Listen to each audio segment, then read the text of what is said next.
What's up, Mr. Tapia? Oh yeah, yeah. Haha, haha. Just saw that Rich is gonna be hosting Sports Center on Sunday as well. What's up, Filthy? Glad everyone's What up, getting a SA? kick out of that. What's up, Tio? What's up, Zabo? Zebra PT, what's really good? Oi. Who's coming out to the D-Lo and KC draft party? Hopefully everybody. All of you guys. Yeah, everybody. Me and That's Kyle Kyle to Zabo and Brian yet.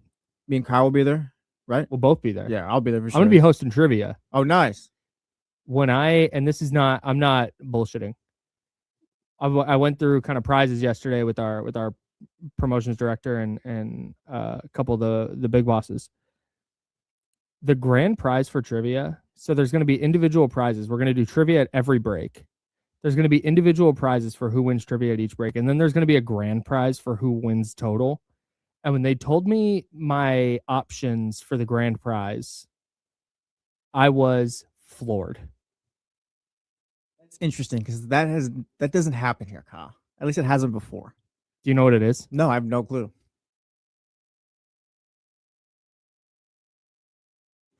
Yeah, so we can't say what it actually is. He was like, hey, yeah, we can't really advertise it necessarily, but Make sure you come to the live show. come to the live show. Make sure you come to the live show. Get there at 3:27. Make sure you come to the live So show. you're there for the first trivia, so you can be there for all the trivias, Yes. so you can try and win the grand trivia prize. It's not some bullshit. Yeah, like I would never lie to you guys. You It's know not this. like, oh, you get a ESPN t-shirt. No. Look at No. come to the live show. Come to the live show. Yes. Pull up. All right, here we go.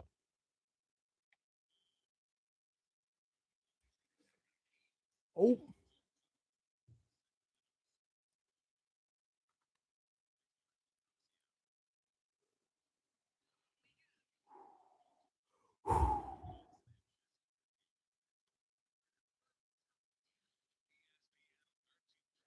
Off to a great start on a Friday. Let's go.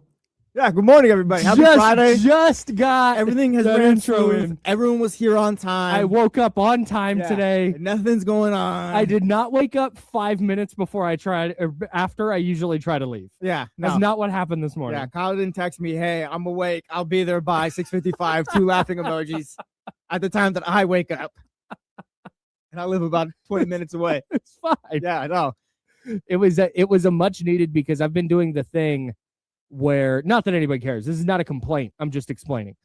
I've been doing the thing lately where, because I'll stop sometimes on the way home and I'll pull over on there's a Starbucks that I frequent off of the Laguna exit in Oak Grove, and I'll pull over into that parking lot there and I'll nap for 10 minutes. I'm an elite power napper. I need 10 minutes. Yeah. If I close my eyes at 2, I set my alarm for like 2:20, and I'm always awake before the alarm. Nice. And that's all I need, and I'm good to go. And you're actually napping, or your eyes are just closed for 10 minutes? I'll nap, like I'll be asleep, but again, it's very, and then my body goes, hey, we're up, we're good, let's go. Yeah. So it's probably not healthy, but it's fine. So, but It's healthy, you know? I've been on my drive to work. I've been tired. Yeah. Like usually I'm fine. I wake up in the morning, I'm good to go. But on my drive to work, it's been like, oh my God, like struggling. And that's abnormal for me. Today, that extra half hour of sleep I got, It's a little boost. I feel like a new man. Yeah. I feel great, which I need because I'm 6 to 6 today. Yeah. I'm doing a Jesse shift. Only I can't go home. Yeah. God, I there's live no too break in far to between. go No, home. I told you, like, nap in your office or something. You need to nap at some point between, or else you're going to be cooked. When we'll talk about the Kings in a minute. I have a thing I need to talk about with Doug Christie. Also, we need to have a real conversation about Max Reynaud and this all rookie stuff. But anyways, I thought about, maybe I'll do the show from home on Friday. And then I'll just leave here at like, if I leave by 11:30, that gets me here about 1. Mhm. So I can prep for D-Lo and KC. And then Joe was out, which is fine. Joe's got Abe's correspondence dinner tonight from 98 Rock. He's got a million things out. He has been just like, Joe's locked in right now. Joe's yeah. dialed. Mhm. And so he said, hey, I'm not going to be in on Friday. So I wasn't going to leave you here by yourself. Like, hey, can you do everything? So I was like, all right, I'll just come in. I'll just hang out. So I'm going to go get a little workout in between shows. Might pick up a little lunch on the way back. I don't know. Yeah, no, make it. Yeah, make dude, it a I'm day. gonna have a great day. I might catch Yeah. a nap in my car afterwards. I don't know. You got an office now. You can close the door. I can close the door and kick my feet. Can you imagine? There's no like blinds in the Hey, office. Huh? It's no, just there's the- not. yeah, so And you and can- I will people not watch be you nap. napping in there because can you imagine the scrutiny I would be under from Seth, our engineer, from God forbid Kenny sees, anybody from the wake up call Mhm. who you decided to mess with. You poked the bear there. Yeah, we did. You want to We threw. explain to the people So who shout maybe out aren't privy to the bit? Yeah, shout out to David Jackson. Shout out John Bull. I believe shout out Scooter as well. We got another shipment coming in today, but yes, We have hella Fritos. yes, we have a lifetime supply of Fritos. But a couple of days ago, me and Kenny learned that people were working against having Fritos in the office. Me and Mhm. Kenny, they're not our favorite chips. We like Fritos. We'll grab them and all that stuff. If you look over there, there's no more Fritos left. People leave Gone. them. Haven't Yes. been there in weeks. Exactly. Me and Kenny learned that, and Christian in the chat house has it right. Yes, the group against Fritos. All right. The wake up call. Yes. Well, point being, Kevin, I guess, or the wake up call. This team effort. Wake up call went up to Gio. Was like, hey, enough with the Fritos. Stop buying Fritos. Nobody likes these. Gio in charge of the snack bar. Of course. So John Bull, being the legend that he is, Scooter, David Jackson as well, sent us literally boxes of Fritos. Giant boxes of Fritos. If you're watching at youtube.com/ESPN1320, you'll see you could comfortably fit 2 shoe boxes inside that box I think with it's like room. 40 bags per. 40 I think it was bags? 40 bags per, yes. Jesus. Okay. So yeah, we're talking on D'Lo and Casey yesterday. Great show, 2 to 6. Make sure you tapped in for that. Facts. Rich Eisen at 2:15. Rich Eisen's gonna be there at 2:15. Anyways, besides that, hold this together, Jess. All right, yeah. So we're talking yesterday on D'Lo and Casey, and I'm like, the Godfather comes up, and I'm like, hey, what if we horsehead Kevin's chair with Fritos? Meaning, Right. we'll just dump all the Fritos, a couple boxes of Fritos on his chair in his little workstation, and yeah, we'll Godfather this thing. If you've watched The Godfather, Mhm. I mean, everyone knows that scene. They leave the horse head in the bed Yep. or whatever. Oh my gosh! So yeah, we did that last night, and there's about 80 bags of Fritos. Well, there was about 80 bags of Fritos on Kevin's chair this morning. I went in there to just go investigate today. I'm just going to play this video on the air for the people. Hopefully everybody can hear it.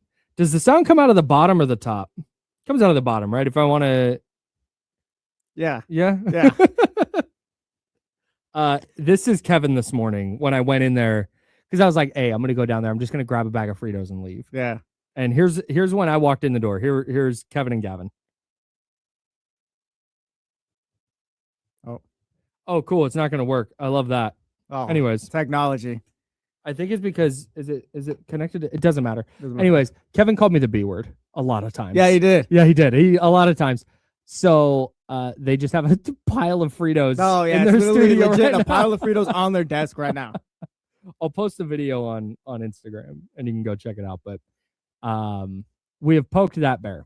So I'm fully expecting at some point we're gonna walk into our studio to find. Yeah, and for those not privy to all this, like this has been going on for a little while. We learned yesterday. Like Dio kind of brought it up. There's been kind of It's been simmering. a silent war, if you want to call it, whatever you want to call it. Cold between- war. Yeah, Cold War between us and the wake up call. And like there's no love. Like they're fine. We love them and all that. Katie's great.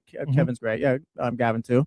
The point being, there was once where James Ham bought Christmas gifts for everybody. There was a lot of snacks, and we kept those in my studio. Yeah. They thought we were hoarding snacks from everybody and keeping snacks in the studio from everybody else.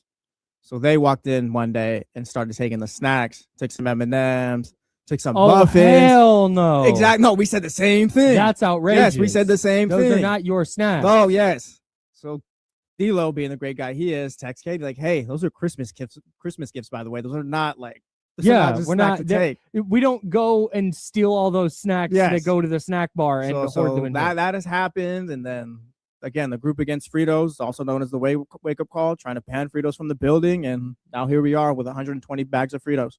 the Great Odyssey snack With more to wars. come, by the way. D'Lo, we end the show yesterday and he's like, hey, like legit, he's like, hey, there's more Fritos coming. And we're like, what do you mean? He's like, yeah, Scooter bought some bags too. Hey, all right. If people are just going to be buying Fritos willy-nilly, can we send a box of chili cheese Fritos? Yeah, if you want to mix it in. I'm just Yeah, a little. Kyle's like, if we're gonna do this, can you mix in a little chili cheese, please? At this point, we might have to. What do they call it? Product placement during the show. Maybe Fritos Yeah. come work with us. I'll make sure the sales staff knows. In fact, I'm gonna cut this for them. Yeah, and they can hit up Frito-Lay. exactly. We're gonna turn this into something. I can't wait. That's Jesse. I'm Kyle. We're hanging out with you till 9. Happy Friday. Happy Friday, dude. That's a Friday ass way to open the show. Now I want to bring the vibe down. Sorry. What do you want to? Would you rather the update on? I've got an update on my neighbor parking situation. I don't think we should. All right. I don't think we ran through all the Friday stories to start. All right. Make sure you tap in at maybe 7:30 for that. I am. Yeah, 7:30. Update on what's going on with my neighbors in the parking situation because we might have real beef now. Oh my gosh. But yeah, tune in for that because I got questions now. The disrespect levied against my house today was unbelievable. I almost called you on the phone. Really? I cannot think of a single thing that could happen in my life that I would be like, I need to bother Jesse with a phone call. Yeah. Because I imagine you're not like a phone call guy when it comes to the homies. Well, listen, I'll answer your phone call, but like one thing I get from my parents, my wife, and all that, like you're not gonna get, oh yeah, what's up, blah blah blah. You're gonna get blah blah blah. It's like, oh, is everything okay? It's like, yeah, just we're talking. What do you want? Right. Yeah. So that's kind of how I can't imagine. I'll talk to you, but yeah, it's not gonna be like, yeah, I'm not gonna bother you with a phone call. I almost called you this morning to let you know what was happening. I was like, no, I gotta let him know on air. I'll tell you at 7:30. Now I'm intrigued. I need to talk about Doug Christie. We need to have a real conversation about Doug. Because if you're in the camp of you need to keep Doug because you could not evaluate him this year, you got to give him one more year and see what he got. That's fine. I will go so far as to even say I buy into that a little bit. And I think that's a perfectly fine way to view this season and view the job he's done as a coach. What I can't wrap my head around is this idea that anybody saying that Doug has done a bad job doesn't know what they're talking about. Because he's always going to get a level of, and this is fine, and I understand it. He's a Kings legend. He's a Sacramento legend. He's not going to get treated the same way if the Kings had the exact same season they had this year and Steve Clifford was their coach. There would be no question. Nobody'd be like, well, you got to give him one more year to really see. People would be like, nah, he stinks. Get him out of here. Like, they won 21 games. Mm-hmm. They could win as many as 23 games. Probably 21 or 22. They've had a horrible year. Any idea or any thought that it's ridiculous that you would have a criticism for Doug Christie or you would have a criticism for Scott Perry, I think is off base. They're a bad team, and they weren't supposed to be a bad team. You can point out the injuries, and I have, and I'm there, and that's why I think that you got to give Doug another year. But I think this idea that Doug Christie has been beyond reproach this year, and that the mistake he made the other night, not knowing that the Warriors were in the bonus, is just that's fine. Everybody just ignore that. I think that's kind of silly. And I think that if it was anybody but Doug Christie or a member of the early 2000s Sacramento Kings coaching this team, people would be ready to get him out the door and get a new coach in the building. I don't know, because like Steve Clifford's not here, and like those guys. Also, Steve here. Clifford's not a good coach. Intergeneric coach, random coach, head coach A. But I do like wonder if you do bring in that coach A, whoever you want, mm-hmm. and they're on a 2-year deal. I wonder if we kind of are looking at them like, they didn't really have too much of an opportunity. I don't think people are looking at Doug Christie for the majority as well. Like, oh yeah, he's done a good job, or no, you just can't say he's done a bad job or anything of that sort. I think there's something. It's just full indifference. There's something that plays in. Like, Doug is the Sacramento King. Doug is Sacramento. Like, 1,000%. Doug was part of just the greatest years of this franchise's history. He punched Rick Fox in the face. Yes, and they went to the playoffs and did all those things. Yep. So yeah, like there is love for Doug, and I think maybe that's where you see like fans and people who talk about the team sometimes like maybe kind of hold back on saying like, yeah, you got to get him out of here, and he does get that leeway, but I don't. Maybe I just haven't seen it or whatever, but I don't think it's like, I haven't seen too much where it's like, oh yeah, how can you say Doug's done a bad job or anything like that? If anything, people are kind of like, yeah, he hasn't done great, but give him a chance next year. But I mean, I'm not gonna act like he doesn't get, like, I guess, leeway, I guess, with the way he's talked about. Yeah. But also, I am part of the, like, yeah, bring him back next year because it's been tough to evaluate him. Sure. And this is something D'Lo and Casey have been on, Damian in particular has been on since like early in the year, where they've put him in an impossible spot. Yeah. And they have. It's like, hey, 2-year deal, you're going to coach for your life in a situation where, it turns out that losing is is best for our lottery odds and ergo for the team long term, but also you need to try and win, and also all the best 5 players on the team are all going to be out for all of or most of the year or down the stretch. And I got, like I said, I'm there. I'm in the, like, yeah, bring Doug back camp. But I also I also don't want it to reach a point where, and this sort of, I started thinking about these yesterday when we were talking about what does next season look like for the Kings. Is it trade everybody, tear it down, and we're rooting for lottery odds again? Or is it, hey, you need to allow Doug a chance to actually win, so you keep Domantas Sabonis. Maybe you keep DeMar DeRozan. And you do what you can to try and piece together a team that might fight for a play-in spot, because you have to give your coach a chance to show that he can win games.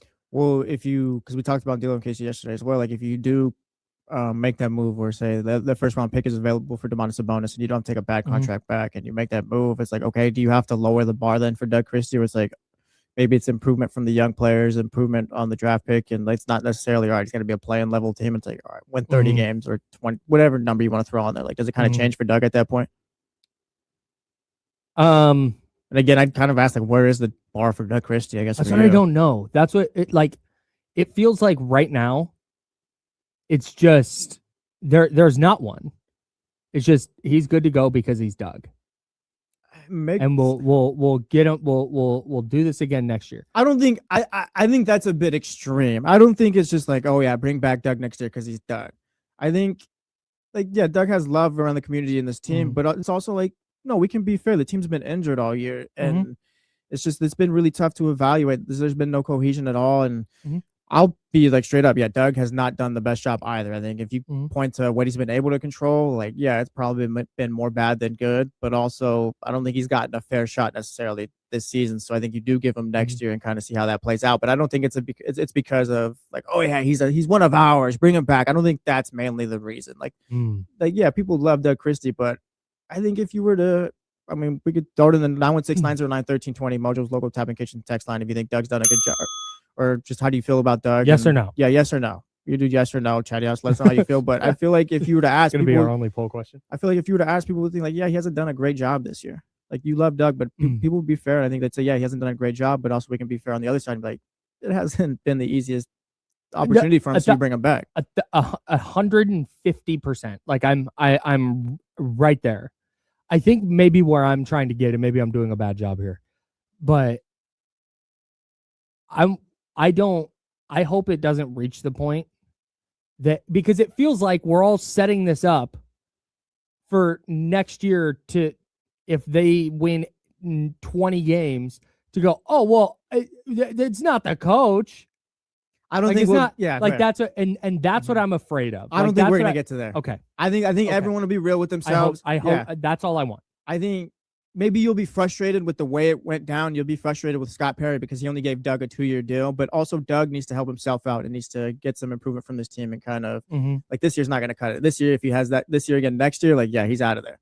But if you see improvement and there's wins and just this team's not getting blown out by 30 for like a month stretch, how it felt like this year and things like that, like, yeah, no, like you can bring him back. But if he's not playing well, I think, or coaching well, I think people will acknowledge like, yeah, like you can't bring him back even though we love him. I think they're tied for the NBA lead in most games lost by 25 plus. Like, that's not great. Yeah, no. They have a 16-game losing streak this season. Yeah, and this is what's so interesting. And this is just to get, I think Doug's going to be back next year, and I think he should be back next year, just to be clear. I think the idea of player development is so interesting in this. And we've talked about this a lot over the course of the year, but, oh, well, Doug gets credit for Maxime Reynaud. Does he? I think the guys will give him credit themselves. Because, okay, That's true. That's fair.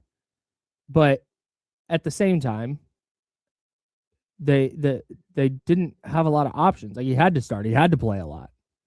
It wasn't like some masterstroke of, wow, look at the way that they finagled lineups and got Max Reynaud into all these situations where he, like, right now, and we've been talking about this since January. And again, this is where I just want to make sure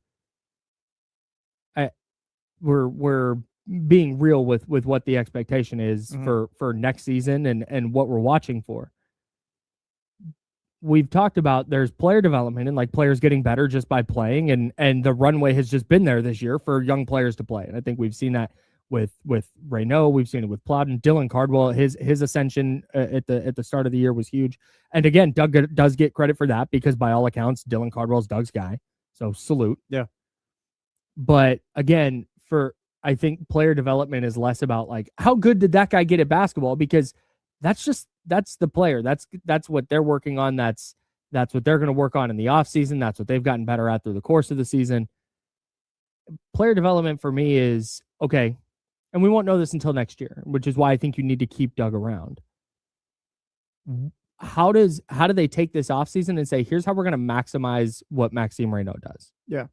Here's how we're going to maximize what Dylan Cardwell does. And you can't really do that in season. You don't have enough practice time, and and especially players in and out of the lineup this year. It's been a mess. I got it. But I don't think we'll be able to see really impact on player development until 2-3 years from now, when we see, okay, Max Reynaud's a guy, Dylan Cardwell's a guy, Nick Clifford's a guy. They've got a top 5 pick coming in. Hopefully. We're manifesting. Yeah. They have a top. We've gone from manifesting the number 1 pick to just like, hey, stay in the top 5. Yeah. But you'll be going into next season with a very real opportunity to put players in position to succeed. And that's where I think next year is going to be the year where you go, okay, this is how they've maximized Max Reynaud and Dylan Cardwell. And yeah, we'll see how they develop and all, but I think Doug gets also credit for bringing in a 2nd-round pick and I guess having him be comfortable enough to where he feels like, all right, I can kind of do my thing here and play ball like amongst all these veterans. I think there's something amongst like kind of comfortability, getting your guys to buy in and just helping them out their rookie year. Like, yeah, Max is a good player, but also like I think Doug's done well to kind of integrate them into what they got going on. And Dylan Cardwell, like, yeah, that's Doug's guy. We heard the story where Dylan's doing something during practice and Doug's like, oh no, there's something there, and they're making fun of him. He's like, oh yeah, you're just falling in love with the prospect. And no, Doug was right. There's something there with Dylan Cardwell. So I mean, we don't have to call that player development. Maybe Doug's able to identify talent recognition, and who knows how much that amounts to and how much that goes on Doug's pros and cons list or whatever. But point being, it's like, yeah, he gets.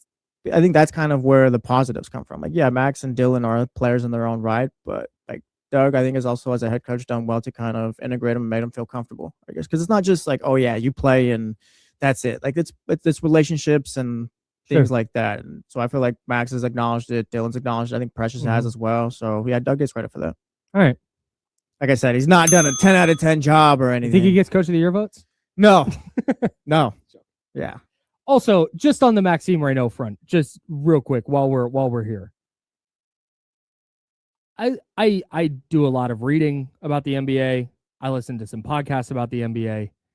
And a lot of what's being written and what's being discussed right now is all NBA teams, all defense, postseason awards, all rookie. I feel like I'm losing my gosh darn mind. Why? Dump that. Almost did yesterday. I was terrified for my life. I was going to do that bit again. Yeah, I don't know. I feel like I'm losing my gosh darn mind. Why, Kyle? Because Maxime Reynaud should be, to me, that's a first team all rookie player to me.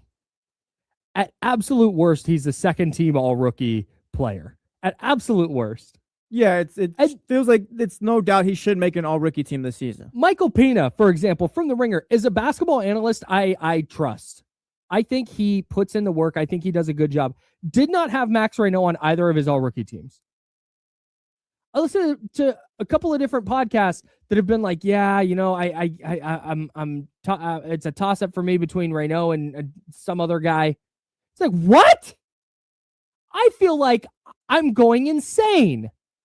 I get you want to. It's the Kings, Kangs. I got it. That's what it is, bro. No, but what, and that's it. And usually I really because again, I've been in this market for a long time. I used to be on a radio show where anytime anyone national said anything even a little bit bad about the Kings, it was this person's an idiot, even though they were terrible in 2017 and 18. This person's an idiot. They're not here. They don't know what they're talking about. Oh my God, how could they say this about our Kings? Like I've been there, and I try to push back on that because it turns out we did that in 2024, and people were right. And then we did it last year, and people were right. So I really try and push back and be fair when it comes to the national analysis of the Kings, and I try and really discern: does this person truly not know what they're talking about, or is this person just being real? And I've got purple glasses on, so I do. I'm very cognizant of that. The idea you wouldn't put Max Reynaud on an all-rookie team is silly. Yeah, no, it's that's stupid. That just screams I haven't really watched the Kings much this year and haven't really caught much of Max Reynaud. That's what that is to me, I feel. Which is like, again, covering an entire league is hard. I fully get that. I am sensitive to that. But when you're going through you're at the very least going to go click on some numbers. Well, that's the thing. We prepare for these shows. We do a rundown every single day. We know exactly what we're going to talk about every single show. As this First Take, Get Up, D'Lo and KC, until somehow we get off the rails. Point being, every show knows exactly what they're talking about going into the show. Yes. I don't need you to keep up with Max Reynaud all season long. Right. But when you go into that show, or at least you have your rundown built out, you need to at least catch the highlights, check his stats, and do a little bit more, do a little bit of a deep dive into what he's been doing. Yes. It doesn't have to be an all-season thing, but again, these guys know exactly what they're talking about, so there's no excuse for you to be like, yeah, it doesn't matter or whatever. If you're going to talk about it, then talk about it. And the Kings are just going to be the team that all of a sudden record and team success matters for all rookie teams. Yeah, give me a just for the Kings. Everyone else is tanking, but yeah, sure. We're going to put Cedric Coward on an all-rookie team, and Memphis has 4 more wins than Sacramento. Like, that's what we're doing. That makes me mad. No, I actively dislike that. That pisses me off. Maybe I can make you happy real quick. Please. NBA.com released their all-rookie ladder yesterday. Well, not rookie ladder or rookie of the year? Rookie of the year ladder. It's not a rookie of the year ladder anymore. I guess it's just top 3. They got Cooper Flag, BJ Edgecombe, and Knipple in there. But they released their all-rookie teams. Okay. First. Or actually, let me start with the second team. You got Cedric Coward, Ace Bailey, Derek Queen, Jeremiah Fears, Trey Johnson. Ace Bailey. Yes. Of the 21-win Utah Jazz. Sorry, keep going. That's the second team. Jeremiah Fears of the 26-win New Orleans Pelicans. Go ahead. Okay. That's the second team. Here's the first team. Okay. Knipple. Cooper Flag. Yes. BJ Edgecombe. Yes. Hang on. I'm missing a big one. Derek Queen? No, he's the second team. Oh, he's on second team? This man is a San Antonio Spur. Oh, Dylan Harper. Yes. And Maxime Reynaud. Come on. They have him all rookie first team on NBA.com. Again, these haven't been the NBA knows ball. Just looking ahead. So yeah, maybe you take what you saw. I take what I saw. Who knows? But he's got to make an all rookie team. Point being, there's no excuse for it. There's no excuse. There's not. There's really, really not. And I'm gonna be unless we're gonna punish the Sacramento Kings as the only team where wins matter. Yeah. And we can talk about what his performances mean for the Sacramento Kings and just kind of building going forward. But as far as the rookie season that he's had this year, he belongs on our rookie team. I couldn't agree more. Yeah. We'll loop James Hammond, our Kings insider and host of Locked On Kings. He's going to join us in an hour at 8:30. The Kings play the Warriors tonight. Yeah, they do. Once again, Steph Curry likely playing for Golden State. Can you root for a couple of wins to finish the year? Can you just root for 2 wins to finish the year? We'll talk about why you can next on ESPN 1320, Sacramento Sports Leader.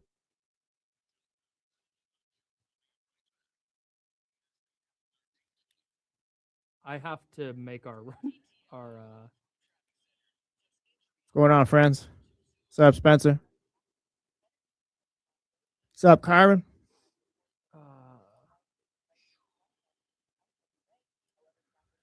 Kyron's not always active in the chat house, but I know he's always listening, so shout out. Yeah, he's always tweeting out memes and stuff like that. Kyron taps into the K-pop show, and that means a lot. Yeah, shout out, Kyron. We see you. Appreciate you, Manny. I don't. That's why he just told me great job. So That makes sense. I have no idea where along the line me and Manny started having beef, but it's so I know, yeah. He's just such a nice guy. Shout out Manny. Shout out Chad House after party. Drew down Dr. David and Katrina. All right, that's done.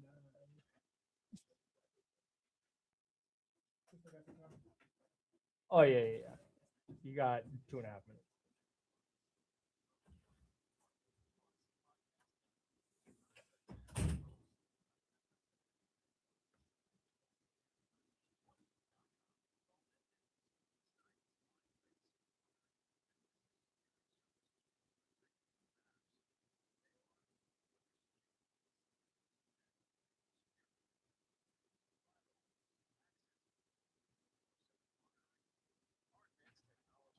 What's up, y'all?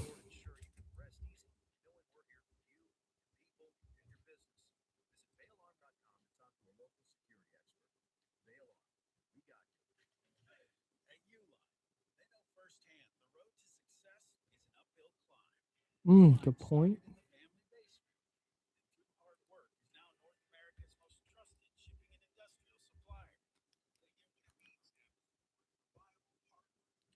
I forget what team this is, to be honest.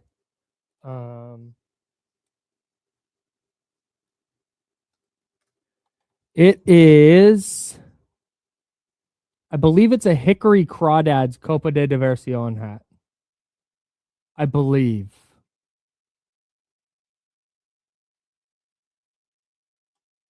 Yeah, that's exactly what it is.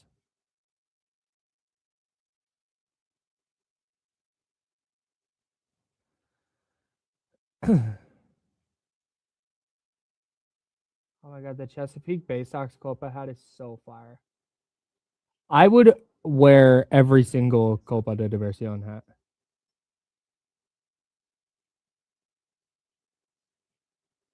Oh, that sucks. Yeah, it absolutely is. Oh, never mind. Kind of. I have no takes on Sun Chips, to be honest. I have so many. I have a lot of hats. Definitely got to vary it up. I immediately ordered the Padres City Connect hat. Nice. Yeah. I don't know why you guys like Sun Chips so much. I haven't had Sun Chips in so long. They're like sweet. Or no, some people are into that. Yeah, that's not my like what you like. Harvest cheddar kind of. You guys love Sun Chips. I cannot wait to just obliterate this Uncrustable. More Uncrustable. Uncrustable has no idea what it's about. Kettle chips are fine. Kettle chips are gas. Hang on, coming back.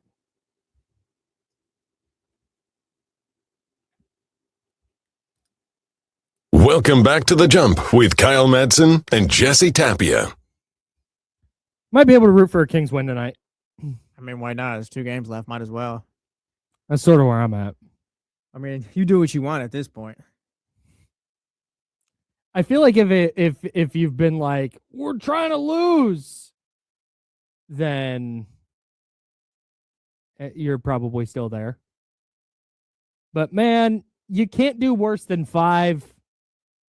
If you want to root for a couple of wins to close the year, I'm not going to begrudge anybody. Go beat the Warriors, even though they're not a rival.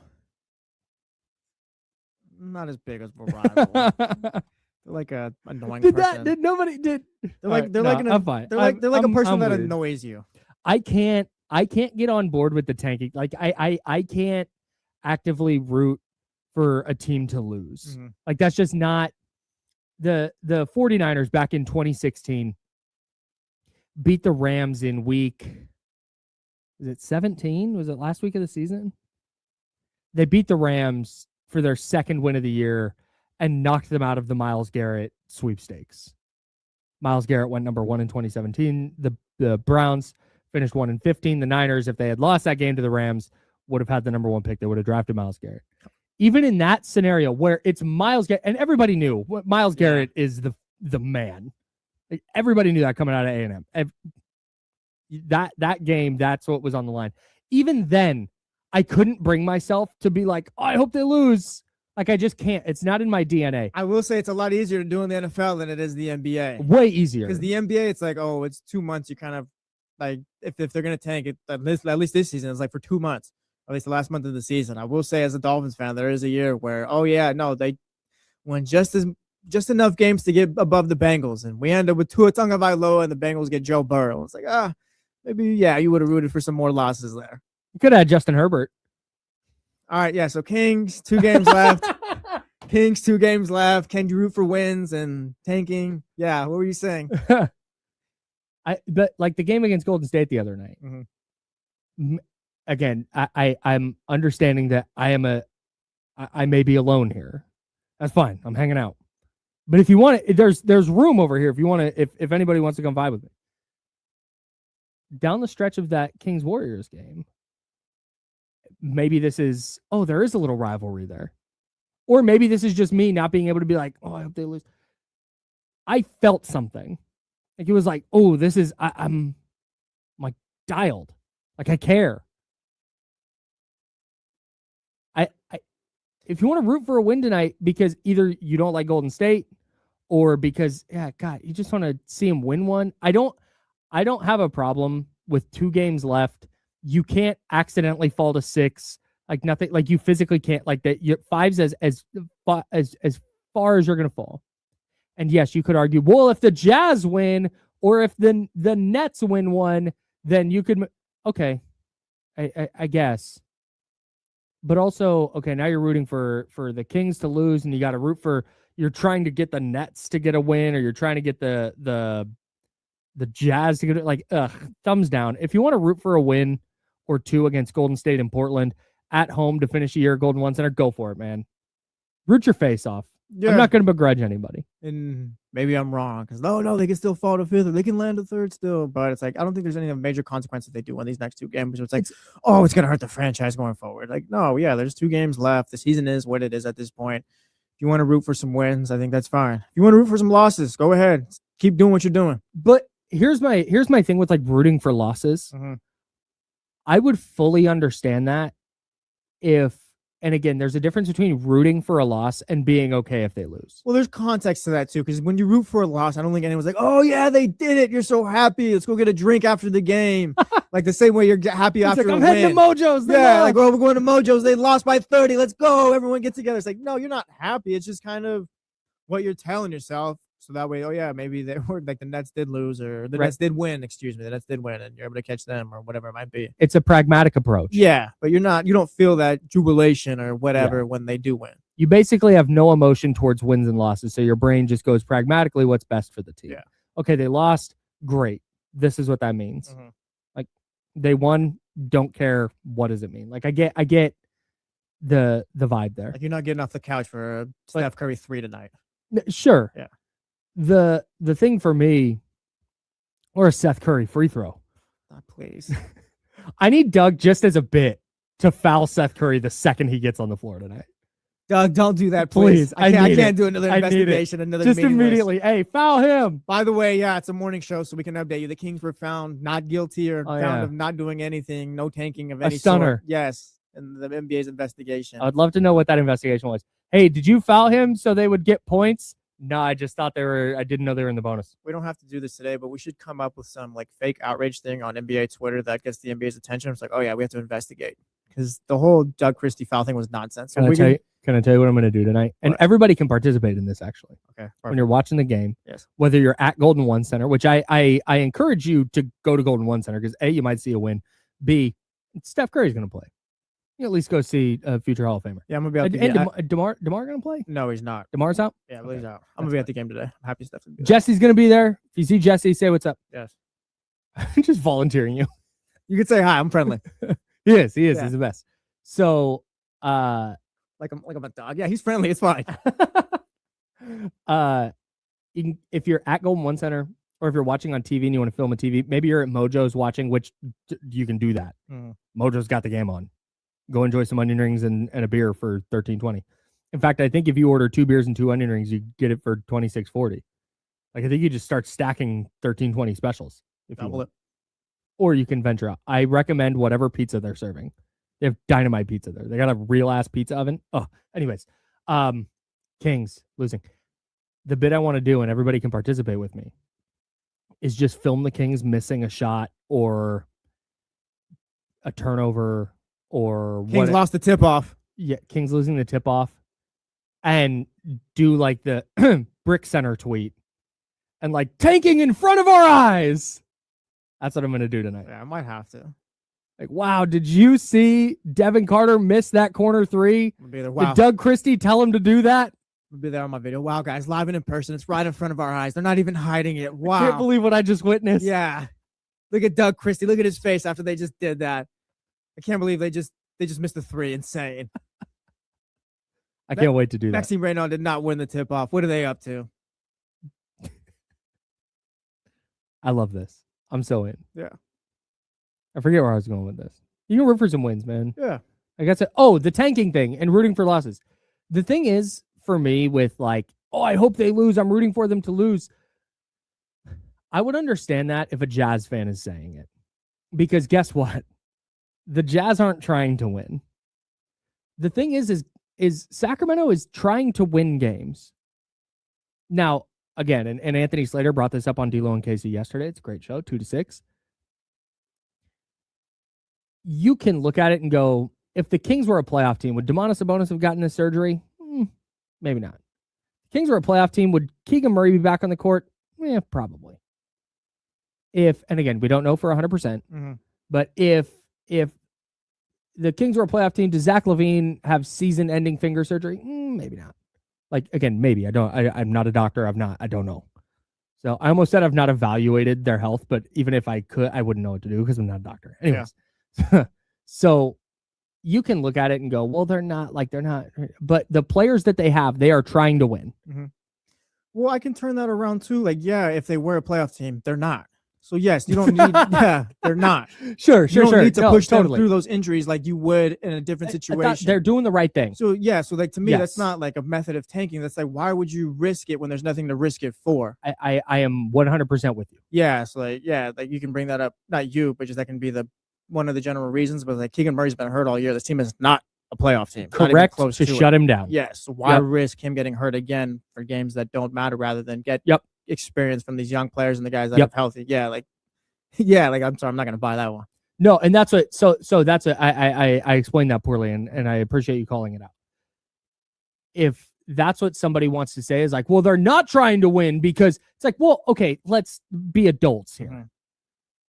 Of course, you're gonna not. If you're gonna have a season-ending surgery instead of playing through it, like, yeah, of course. Yeah, you do that for Game 7 of the Finals, a la Tyrese Halliburton, who had ended up poorly for. But like, yeah, you don't do that. There's for context. Game 81 of the most horrible season in Kings history. Right. So that's where if the players they have, they are very much trying to win. Like that's what we're watching it. So for me, if you're like, God, I hope they lose, like, man, well, they don't. They're not organizationally, they're not trying to lose. So what I can't. Doug reemphasized it when he talked to the media the other day. He's like, yeah, no, we're not doing the tank. Not disrespecting the game, the city, the players. Like, no, we're trying to win. And I respect that, which is why these last two games, man, if you want to go and you want to be like, yeah, I hope they beat the Warriors and I hope they beat the Blazers, give me something to feel good about going into the offseason and going into the lottery, great. Maybe the basketball gods will smile down on them for winning a game or two to finish the year. And maybe being in 5 gets them to 1. What? Man, no, if they did land 1, it just, I don't know. I couldn't imagine the reaction if they did land the first pick. Yeah. It'd be so That's cool. the thing. It'd be hilarious. It'd be cool. It'd be hilarious. It's just all of it. After all the consternation. After everything we've talked about the last 2 months, it's like, oh my gosh, they landed the first pick. It'd be great. Yeah. That would justify everything. No, yeah. They're doing it right. All good. It's all good after that. Like, no, we're all, yeah. Yeah. But again, it'd be hilarious because we'd all just turn around and be like, no, it's all good. It's fine. Maybe Doug can coach them. Why did what?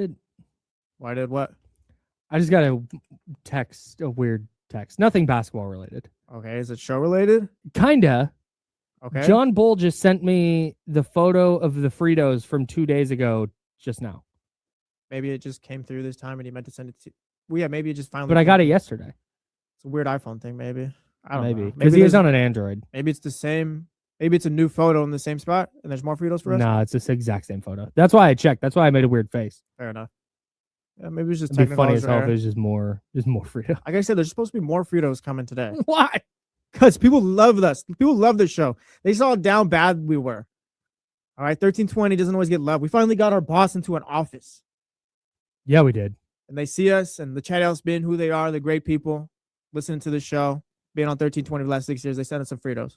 Jumbo also says he definitely didn't just send it down. Oh, thank God. So yeah, technological error. That's fine.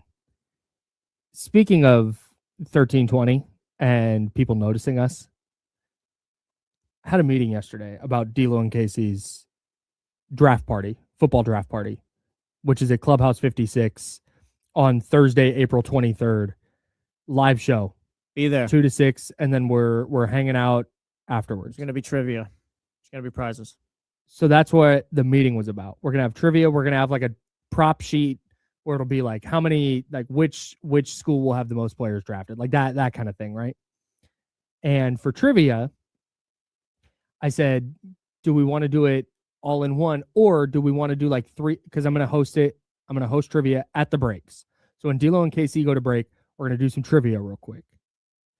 And I said, do we want to do one big trivia, or do we want to do at each break there's a prize? And shout out to Mark, our promotions director, who went, brother, you can do both. Hey, Mark's been killing them. Dude. Yeah, shout out Mark. Hey, where's my applause? We Yeah. need some applause for Mark. And I cannot, the prize that, because I said, okay, so we got this for these prizes and for, so what's it like, what do we want to do for a grand prize? And then Mark told me what one of my options was. And I was like, we're going to do that for sure. Come to the live show. Come to the live show. You want to win all the trivia. Like you want to be you don't have to win every single round. Yeah. But you want to be the big trivia winner. Because I can't tell you exactly what it is, but we'll have some theme park tickets to give away. Come to the live show. Come hang out at the live I've show. never steered you guys wrong. Got some I've theme always park just tickets to been give away. straightforward Do with you everybody. feel me? Yes. Come Do you to the feel live me? show. You got theme park tickets. Yes. And I was floored when I found out that we could give these away Yes. Now. to the winner of trivia at the D'Lo and Casey live show. Yes. Come hang out with us that day. Shout out to my dad. So excited. Let's go in the chatty house. Dad, I don't think you can win these prizes because you're related to me. Sorry. But come hang out with us. Yeah, no, Yeah. sorry. Yeah. Can't wait. We got the same last name, pal. So yeah. But come to the live show, Dad. Tio Chino got the same last name as you? No, his is different. Oh, let's Yeah, go. he's Come locked on, in. He's Tio. locked Pull in. up. Yeah, he's good. Yeah, but he said, I love it. Yeah. Great America. Yeah. That's it. Does the theme park deal with rodents? I'm sure every theme park deals with rodents on some level. Yeah. You know, Come hang out with us at the live show. Though. We're gonna have a good time. some would say it's theme parks. I'm not gonna get you can talk I whatever don't you know. want. I don't know. I'm just Do what trying you to. want, yeah. I'm not sure what I can and can't say. That's why I'm not saying anything. Besides, come to the live show. Brian in the chatty house at youtube.com/ESPN1320 said Waterworld tickets left over from 1996. Yeah. Hey, shout out Yeah, Waterworld. you I've got seen it, man. Waterworld about 4 or 5 times at least. I'm sure every Live theme show. park, Zabel, I'm sure every theme park deals with mice on some level. Mm-hmm. Some more than others. Mm-hmm. I don't know. I I don't know, man. Yeah. Just come to the live show, Sable. Shout out to the Mojo's local tap and kitchen text line. That's Jesse, by the way. I'm Kyle. This is The Jump. We're hanging out with you till 9. James Ham, our Kings insider, going to join us at 8:30. We'll loop him in on some of these conversations we've been having. But the 916 brings up a great point. We were talking about Doug Christie earlier and where he how to evaluate his performance this year. And my worry was that he was going to get treated with kid gloves a little bit, but less so about this year because this year's been weird, and I'm fully on board with this year being weird and impossible.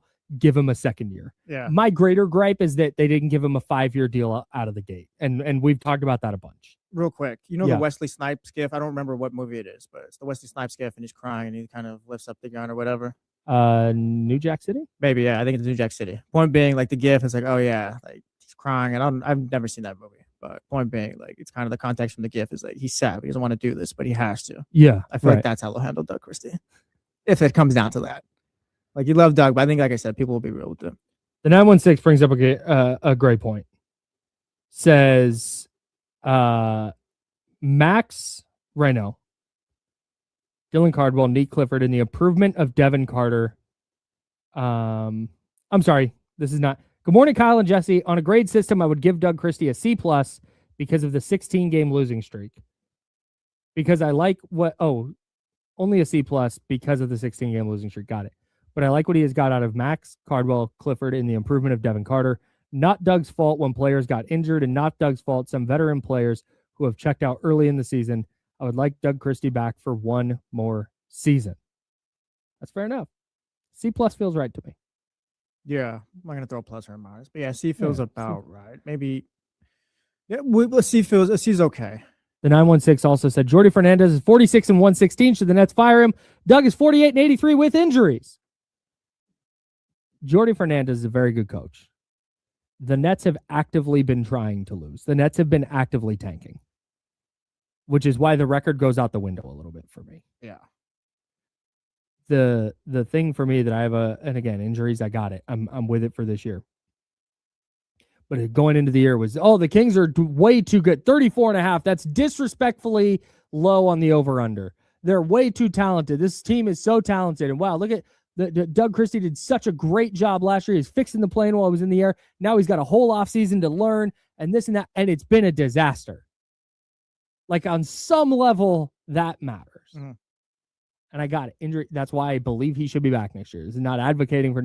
I just think by this time next year, we have to know one way or the other. You can't give a guy a contract off of excuses. So yeah, I think we'll know. We'll definitely know. And if we don't know and we're still doing that, then that's kind of an answer as well. Then he's not. And maybe the Kings surprise us. Maybe they go, yeah, hey, we're picking up Doug's third year now.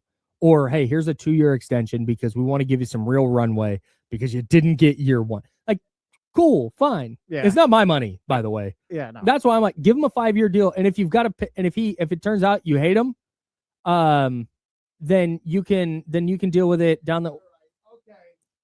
What in the world? Okay. I got your Fritos back. There you go. This is great. Great. Jesse. Right, Jesse. Well, I like Fritos, so this is okay. I like Fritos. I don't hate them like you guys. You could have. Yeah, I don't hate them like you guys. No, this is great. Jump in here. This is great. You guys are going to be live on YouTube, by the way. I'm down to be live on YouTube. Good. We're glad the world is seeing this. Yes. You're not live on my phone.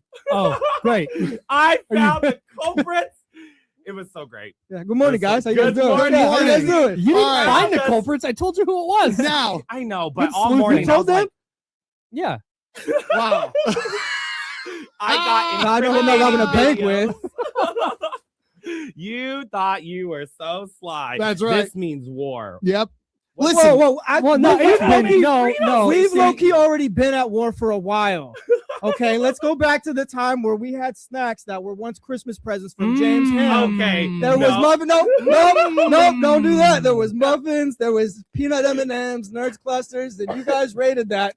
That's when it started. No. Yes. The snack I that know. rightfully belonged to this radio station. Yes. Well, It's unbelievable. Can I say something really fast? Yeah. I feel like I get grouped in with the snack wars between ESPN and 106.5 The End. Yeah. I eat almost nothing during the show, and I want that. Sick You brag. are part of it. Sick brag. Admit it. Okay. And say it out loud. He doesn't eat snacks, but he's one of us. Yeah, no, Yeah, that's you're great. right. Yeah, Gavin's affiliated. Yeah, Gavin's affiliated. Yeah. 1,000%. Your wake-up call affiliated. Yeah. Just drop me Fritos. No, I'm gonna deal with this. Yeah, no, I'm gonna deal You with this don't after. We gotta break in like 6 minutes. It's like you've got a blanket of Fritos. No, in It's front kind of you. insane. Yeah. Can you move your camera down to show the people on YouTube what you're doing? The amount of Fritos they put on my area. It was like 3 boxes full. Who sent you 2 guys boxes. these? Was it Chatty House? Yeah, Chatty House. Yeah, Shout the out Chatty John House. Bull. Screw. There's more Fritos coming today. Yeah, we got more. No, Yeah. we don't want more Fritos. Buckle up. I'm definitely allergic to Fritos. I cannot do Fritos anymore. You're not allergic to Fritos. You don't get to just say you're allergic to something because you don't like it. Just say you don't like Well, it. Just be like, I hate Fritos. You can just say that. That's You a good can't take. just say that if you want to. Yeah, nobody's Yeah. gonna. Yeah, if you hate Fritos, I you love just how say we're Fritos. talking through this too. It's just a bag just drops every 5 Yeah. seconds or whatever. There's a whole trail of Fritos that have dropped from It's our like that- studio to this one. It's like that arcade game where you put a coin in and it falls down and you got to push Yeah. the Oh, yeah. coins off to win tickets. It's like that, but Fritos. Yeah, Gavin, real quick, while we're talking Fritos, you're a Pennsylvania guy. I am. Are you familiar with the Frito boat, or the some people call it a walking taco? No, It's a bag of So Fritos and you good. put taco stuff in it. no. Yeah, you I put wasn't ground- familiar yeah, about this. no. you put ground beef in it. You put cheese. You cut the bag open in half right here. And Yeah. it's just like a walking taco. It's bomb. And But you just not with eat See, it and like- Kevin, a classic Midwesterner. Yep. All right, now on to Yeah, sports. please. Yeah. Your guys' thoughts on Doug Christie's Yeah. performance this year? Yeah, let's go. Let's get one thought on the Kings. One thought on the Kings. They play against the Golden State Warriors tonight. Yes. Oh, how'd they do last time? They lost, but it close game. Close Gave game. it- Really gave it a close good- game. gave it a good fight. All right. Well, go Kings. There you go. Nice. Yeah, Warriors it's good, on yeah. here. Good Are we take. Warriors or Sports. Kings? We're Kings. What Yes, are you we're talking about? okay. What are you talking about? We could have the differences. Now we gotta No. dump another bag of Frito or another. Oh, It's no, unbelievable. no, We have no. to. Okay, We're we'll gonna- get you All guys back to work, but the chips wars have started. Right. Have a right. great show, guys. Oh no, the war that's gonna land a bunch of chips on my desk. Oh Yeah, I no. know. Just make sure there's salsa too. What a ridiculous group of people. Yes. Interrupting our conversation. We're having a conversation about Doug Christie and his future, and they come in. Just the disrespect for the serious things we're doing on this Yeah. program. Trying to be serious and have a good time. We're talking about Kyle's neighbor and their problems later. We got real issues to talk about. I'll talk about that right now, real quick. Might The as well. disrespect levied against me. Yeah, let's talk about your neighbor because I got Fritos on my lap. You want to deal with I that? can't be serious. I'll deal with that after the break or during the break. All right. You do that. I'm gonna eat an Uncrustable. Would you like a bag of Fritos? No, thank you. Hey, Frito Lay, come work with us. I'm sure there's gonna be a sales exec with some account. Like, come work with us. We could just okay, yeah. All right. We'll do that. Yeah. Where were we? Oh, my neighbors. Okay, so if you've not followed, had a neighbor who was parking their car. Either they listen or they have somebody who does listen who told them about this. Who went, hang on, neighbor, new car, daughter got the old car, huh? Oh, that sounds like these people I know. Because they now park the smaller car in the smaller spot. The smaller car does not hang over into my driveway. They've started parking the smaller car back there. Last night, I rolled my garbage cans out. Now, my wife parks on the left side of the driveway. I put the garbage cans behind her car because she is not leaving today. And the reason that I put the garbage cans behind her car is so it doesn't take up a parking spot. Mm-hmm. So because the parking spot was open last night and I didn't put my cans there because I knew that this neighbor that now has the bigger car is going to need to park their car there. So I left that clear. I came out this morning. I went blue garbage can for recycle, brown garbage can for garbage, right? I didn't put out my green can this week. There wasn't enough in it. The brown garbage can, the car is parked there. The brown garbage can is pushed like sideways and up against the blue garbage can as though they pulled in, backed in, and hit the brown garbage can, and then pulled forward and parked, and then did not readjust and fix the brown garbage can. That's disrespect. That's absolute disrespect. This is real Disrespect. beef now. Yes, no, yes, this is real. This is all right. Everyone will lock in. All right, we did the whole little Fritos thing. Another bag just fell. Chatty house. Every time you move, Yeah. I just hear, Chatty house lock in. But no, this is serious now. That's disrespect. it's You unbelievable. have to fix the trash can. And if you hit the trash can, then you have to move the car up because you know you've moved too far back. Right, and they did, and that's the thing. They're not blocking the driveway on the other side. They pulled up. They're in the spot the way they should be in the spot. If my garbage can is in your way, I don't mind you moving it. I don't even mind that you backed into it. Mm-hmm. Like that's on. I don't care about that garbage can. Put it back. You know you hit it, Yes. or you know you got out of the car, moved it so you could pull in, and then didn't move it back. That's outrageous. Now you got to go talk to him, bro. Now I got real beef. And it's there's something to it too, because like maybe someone did tell him, one of your neighbors did tell him, oh yeah, Kyle was talking on the radio show. Yeah, I blah, blah, know. blah. And it's like, all right, like this is now everyone kind of knows what's going on here. I know what I'm gonna do. What? I'm gonna dump a bunch of Fritos Oh. on their car. I know a guy. Yeah, man. Well, now I feel like I can't talk to the daughter about moving her car because they've moved it. Mhm. It's not in the way anymore. So I can't walk up to her and be like, hey, when you do park there, can you not like, because they could, my worry is if I do that, she's going to be like, yeah, I saw that the other day. That's why I park over there now. Mhm. So now I can't say anything. And I can't be like, hey, you didn't name my garbage can. Like, that's whack. I'm going to talk about that on the radio. I'm not going to talk to you about it. Well, can you imagine the person who listens to this show that's one of your neighbors and told him is going to tell him this story again? So now your next door neighbor's going to know that you're talking about them hitting the trash can. Like, they're probably going to tip it over next time. If my garbage can is tipped over at any point over the next 2 weeks, Yes. we'll know. Okay. Then it's on. Lock Then in. it's actual beef. This is kind of a third time's the charm type of thing. Yeah, here. We got 1000%. 2 strikes. 1000%. Yeah. I'm Kyle. He's Jesse. I'm going to clean up some Fritos. Jesse's going to clean up some Fritos. Shout out to the wake up call. Somebody said the wildest thing I've ever seen about DeMar DeRozan. Yeah, that guy sucks. That guy sucks big time. Not DeMar DeRozan, the guy who said not the thing about DeMar DeMar Yeah, DeRozan. the guy who tweeted. This DeMar DeRozan stat sort of makes me want the Kings to sign him long term. Okay. I'll tell you why next on the jump. It's ESPN 1320 Sacramento Sports Center.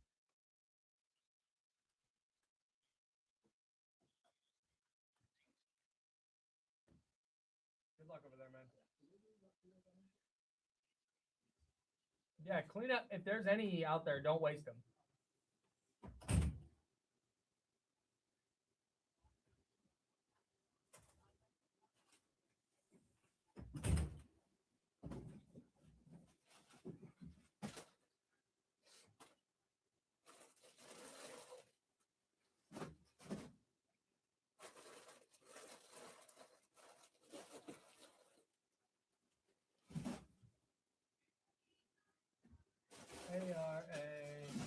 ARA.com.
All right, the Fritos are cleaned up, guys.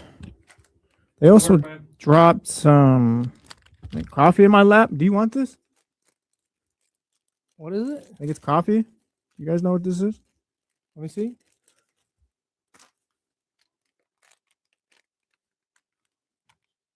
Oh, it's Vietnamese. Kevin might want this.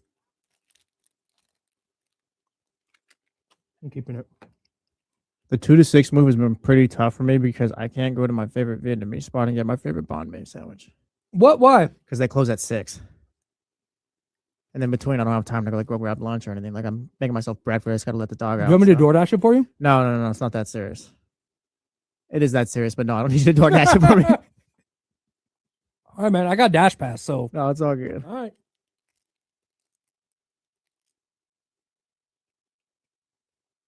Now you got to go today, though. Low-key, I might. Shout out Saigon Corner. That's my spot. Shout out to Aaron Miller, our boss.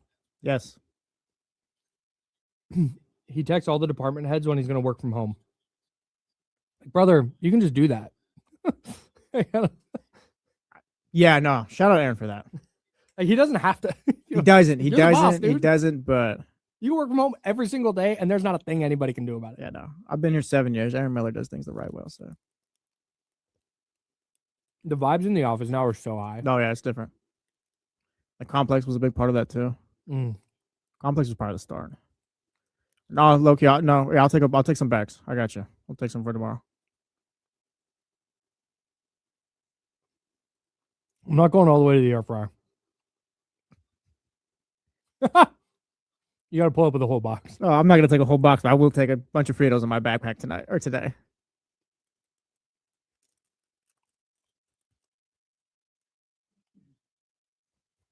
It is until you see how much money it saves you.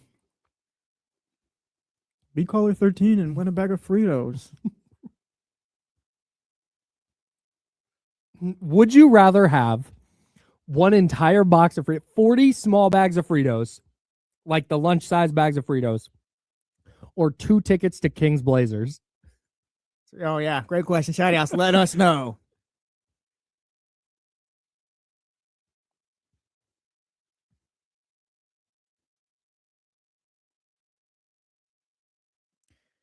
Am I misremembering, or was there an era where people thought Nutella was like low key healthy, or a healthier option?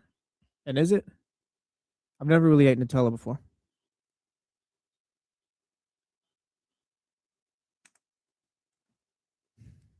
It is until you realize you're door dashing every day too, though. For me, at least. I'm gonna cut that out. I have not had this. It sounds great though.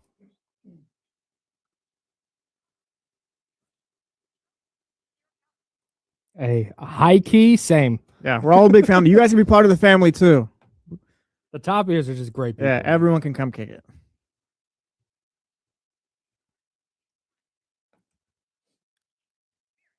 Here we go.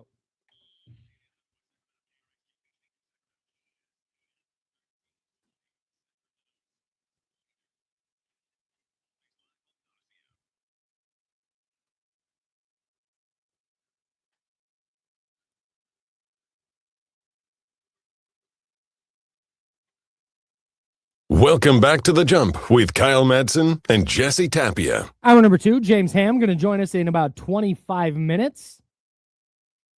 That is our Kings Insider, host of the Locked On Kings podcast. Shout out James Ham. Looping him into some of these Kings conversations we've been having.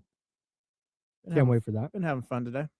Would you rather have, if we were giving this away, we're not doing this We're not. giveaway. This is not a giveaway. This is a joke. This is a joke. What we're Yeah. doing is a bit. But answer for real. If we said, if we're doing a giveaway right now and said, hey, here's how you enter. And your prize options were 1 box of 40 lunch-size bags of Frito-Lays.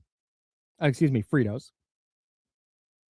Or 2 tickets to Kings Blazers on Sunday. I think it's a 1 o'clock tip-off. Let me look that up. Which one are you taking? Let us know on the Mojo's Local Tap and Kitchen text line, 916-909-1320, 916-909-1320. Game tips off at 5:30, actually. 5:30. Yes, 5:30.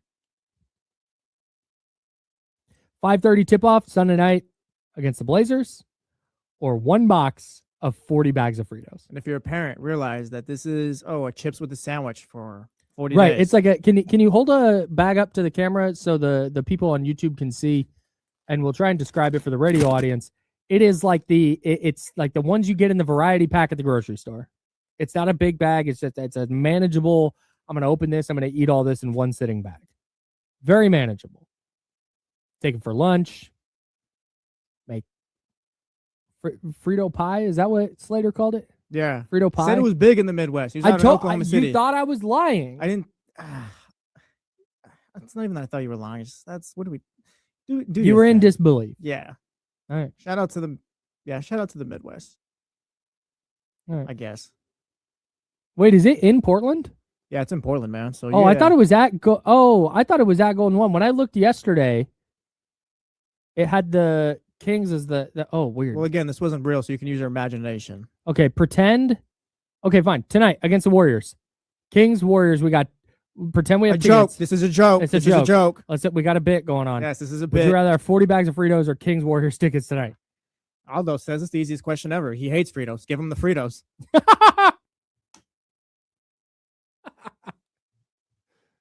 You guys are the best. Yeah, Man. they are. I rock with Kings fans so heavy. I've rocked with Kings fans since the relocation stuff, because I was interning at their flagship station at the time, and seeing the way, and I've talked about this before, but seeing the way the city rallied around the Kings was just like, how do you not love this? But then the way people handle the various calamities that befall the organization. They're just the greatest. Yeah. Yeah, shout out. I used to work Elite basketball fans. I used to work Kings games selling 50-50 raffle tickets. I remember I used to trip out because it's like, oh, it's the middle of the week, and this was before Detroit got good. It's like Detroit's here and the stadium's more than half full. Like, why are you guys here? It's like, oh, they just love the Kings. Yeah, man. Yeah. If they win, if they win tonight, play's gonna be popping. Mm-hmm. Just kind of how it's gonna go. The 209. It's Dr. David in the Mojo's local text line says Fritos and I'm not looking back. Zabo also in the Mojo's text line. On the Mojo's text line? On the Mojo's in there. In the Mojo's text thread? Zabo talking to us from the Mojo's local Tavern Kitchen Studio text line. Nice. Said Friots, I can eat my Fritos. I can't eat Doug Christie. All right, Zabo. That's true. Yes. Go with the Fritos. Russ Dog and the Mojo's tap line, Mojo's local tap and kitchen text line said I would take Fritos over Kings tickets. The 916 says Kings tickets unless it was Doritos. Hey, I You love know me what, some that's spicy fair. nacho too. Hey, it turns out that this was a very this is just a thing that people got to a long time ago. Yeah. It just took I was late because Eli, I since my freshman year of college, I've not eaten a lot of Doritos. But I've recently, in the last couple of years, discovered the spicy nacho Dorito. And wow, what a superior flavor. Yeah, that's the chip you graduate to once you're done with nacho cheese. Yeah, it's just like I grew up that day. Yeah, I became an adult. Like I became an adult the day I realized that spicy nacho is the vastly superior. Once you're done with the, Dorito you don't ever have to be like truly done. But once you're done with the Capri Suns and sandwiches, like go get yourself some spicy nachos and a soda or something. Yeah, man. Yeah. We're here now. Yeah, we're grown up. Get yourself some spicy nacho and a Modelo. Yeah, there you go. Come on. That was for me because I was 33 when I figured this out. Wow. So DeMar DeRozan, I sent you this yesterday, and somebody pointed this out. I don't want to spend a lot of time because I've never heard of the person who said this. We don't have to spend time on that person, but we do need to talk about that fan at some point. That type of fan, because that type of fan is the worst and they stink. Okay. And I think we need to Let's let them do know that. that they stink. DeMar DeRozan let this person know they stink. Yes. He replied to the tweet. But some person who will remain nameless said DeMar DeRozan only needs to average 18 points per game for another 105 games to surpass Shaq in career points and enter the all-time top 10. I'm going to stop it there. Mhm. That immediately made me want the Kings to keep DeMar DeRozan. Why is that, Kyle? Sign him to pick up sign him to an extension this offseason for next year and the year after. Get him into the top 10. I want to see DeMar DeRozan get into the top 10 in scoring in a Kings uniform. See, and If we're going to have something to watch over the next couple of years, we'll have a top 5 draft pick manifesting. We'll have a top 5 draft pick and DeMar DeRozan gun him for the top 10. yeah, but Come on. I'm about to sneeze, so keep talking real quick. Is that not like a worthy thing to want to watch? All right, cool. I can watch Caleb Wilson be good at basketball, and then I get to watch DeMar DeRozan in this series of seasons where the Kings are going to be between like 20 and 30 wins. Yeah, false alarm. Yeah, at least I've got DeMar DeRozan. Yeah. Yeah, give me that. I hear you. False alarm did sneeze. It was Nice. common. My nose is itching, but we're good. But Okay. Liar. I hear you. Hey, I never lie about a sneeze. Never lie about a sneeze. I think that's coming. Point being, I hear you. It's like, yeah, it'd be great for him to break the record in a Kings uniform. And I think we say that, but in reality, it's not the no, you can let him go somewhere else and do that on a contending team, hopefully. Like, it'd be great for him to do it. And that's something to look forward to with the top 5 pick, hopefully top 8 pick, maybe, who knows. But it'd be nice. But like, that's just that's a DeMar DeRozan thing. So if you were to go to a contending team next year, and that's the thing too, I feel like it would mean more if you were to make it into the top 10, like on a better team. I don't think he's going to get the proper, I guess, I don't know what celebration would be for him moving top 10, or I guess the proper coverage if he did it on the Sacramento Kings. Like, it might be on the bottom line of SportsCenter, but I think people would make a bigger deal if he did it on a contending team. Like, the team's winning and like, oh, they've got this great story as well, DeMar DeRozan. It's all just the kind of culmination of things happening.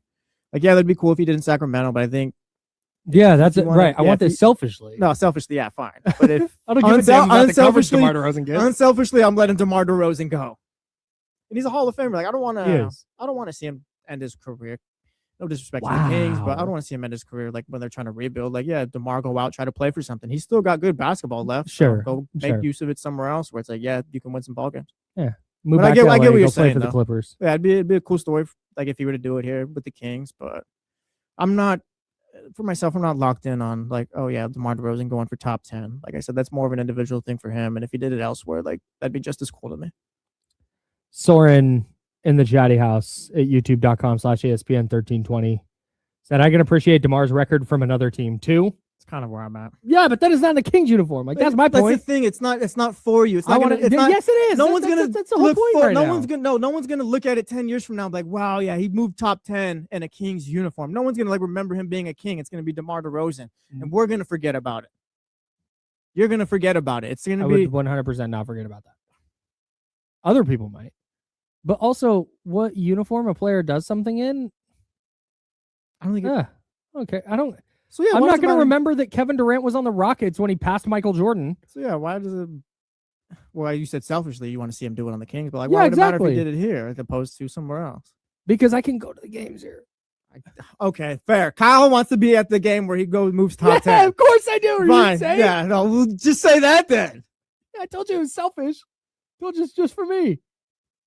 That's Jesse. I'm Kyle. Hold on, AJ DeBonster. We can't start you. DeMar's got to do a thing real quick. AJ, get out of here. Yeah. Where did somebody said something? Oh, the second part of this tweet said DeMar DeRozan only needs to average 18 points per game for another 105 games to surpass Shaq in career points and enter the all-time top 10. The tweet finishes, I find this deeply disturbing. People like this are the worst. I wish I'd never had to see like these type of sports fans or tweets or anything like that I'm because actually they are gonna block this person. they are actually I muted them yesterday. They are Smart. they are everything that is wrong with sports and like just watching sports, consuming it, talking about it. They're everything that is wrong with it 1,000%. because that guy wants to look at some graphs and be like, oh yeah, let me look at these off on splits or whatever for DeMar DeRozan, and you can play the analytics game with literally anyone. There's analytics out there at one point this season that'll tell you, yeah, the Celtics are just as good with Jaylen Brown off the court as they are on. Nobody's going to believe that. But you want to talk about DeMar DeRozan not being a winning player because of some numbers and blah, blah, blah. Like DeMar DeRozan, I think from his fourth season on, made the playoffs for like 6 straight seasons. Made 3 All-NBA teams, 6-time All-Star, was averaging 27 points per game at points in his career. One of the most consistent scorers in NBA history, one of the best scorers of all time. And you want to talk about graphs and numbers and like, no, he's actually not because hold on, let me put my glasses up. It's this or whatever. And no disrespect to people with glasses, but we're making a point. It's like no, like you're doing. Oh, damn, you got glasses. Yeah, my fault. Yes. Point being, it's like no, you want to talk about basketball through graphs, and you are everything that's wrong with how we talk about it. Like you are the worst type of fan. But also, and there's people who use This numbers to tell the story of the game and use them the right way.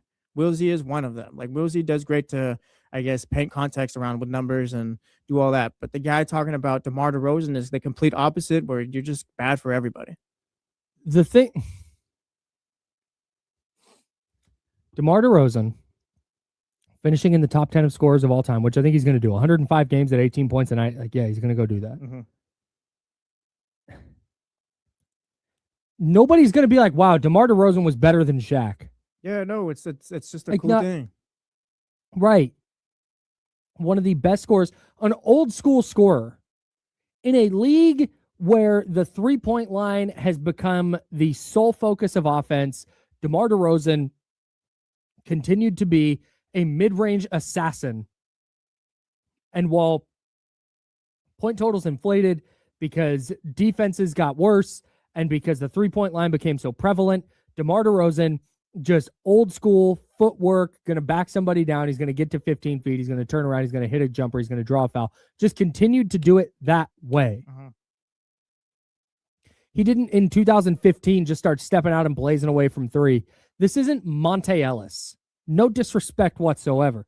This isn't Monte Ellis finding his way into the top 10 scorers of all time.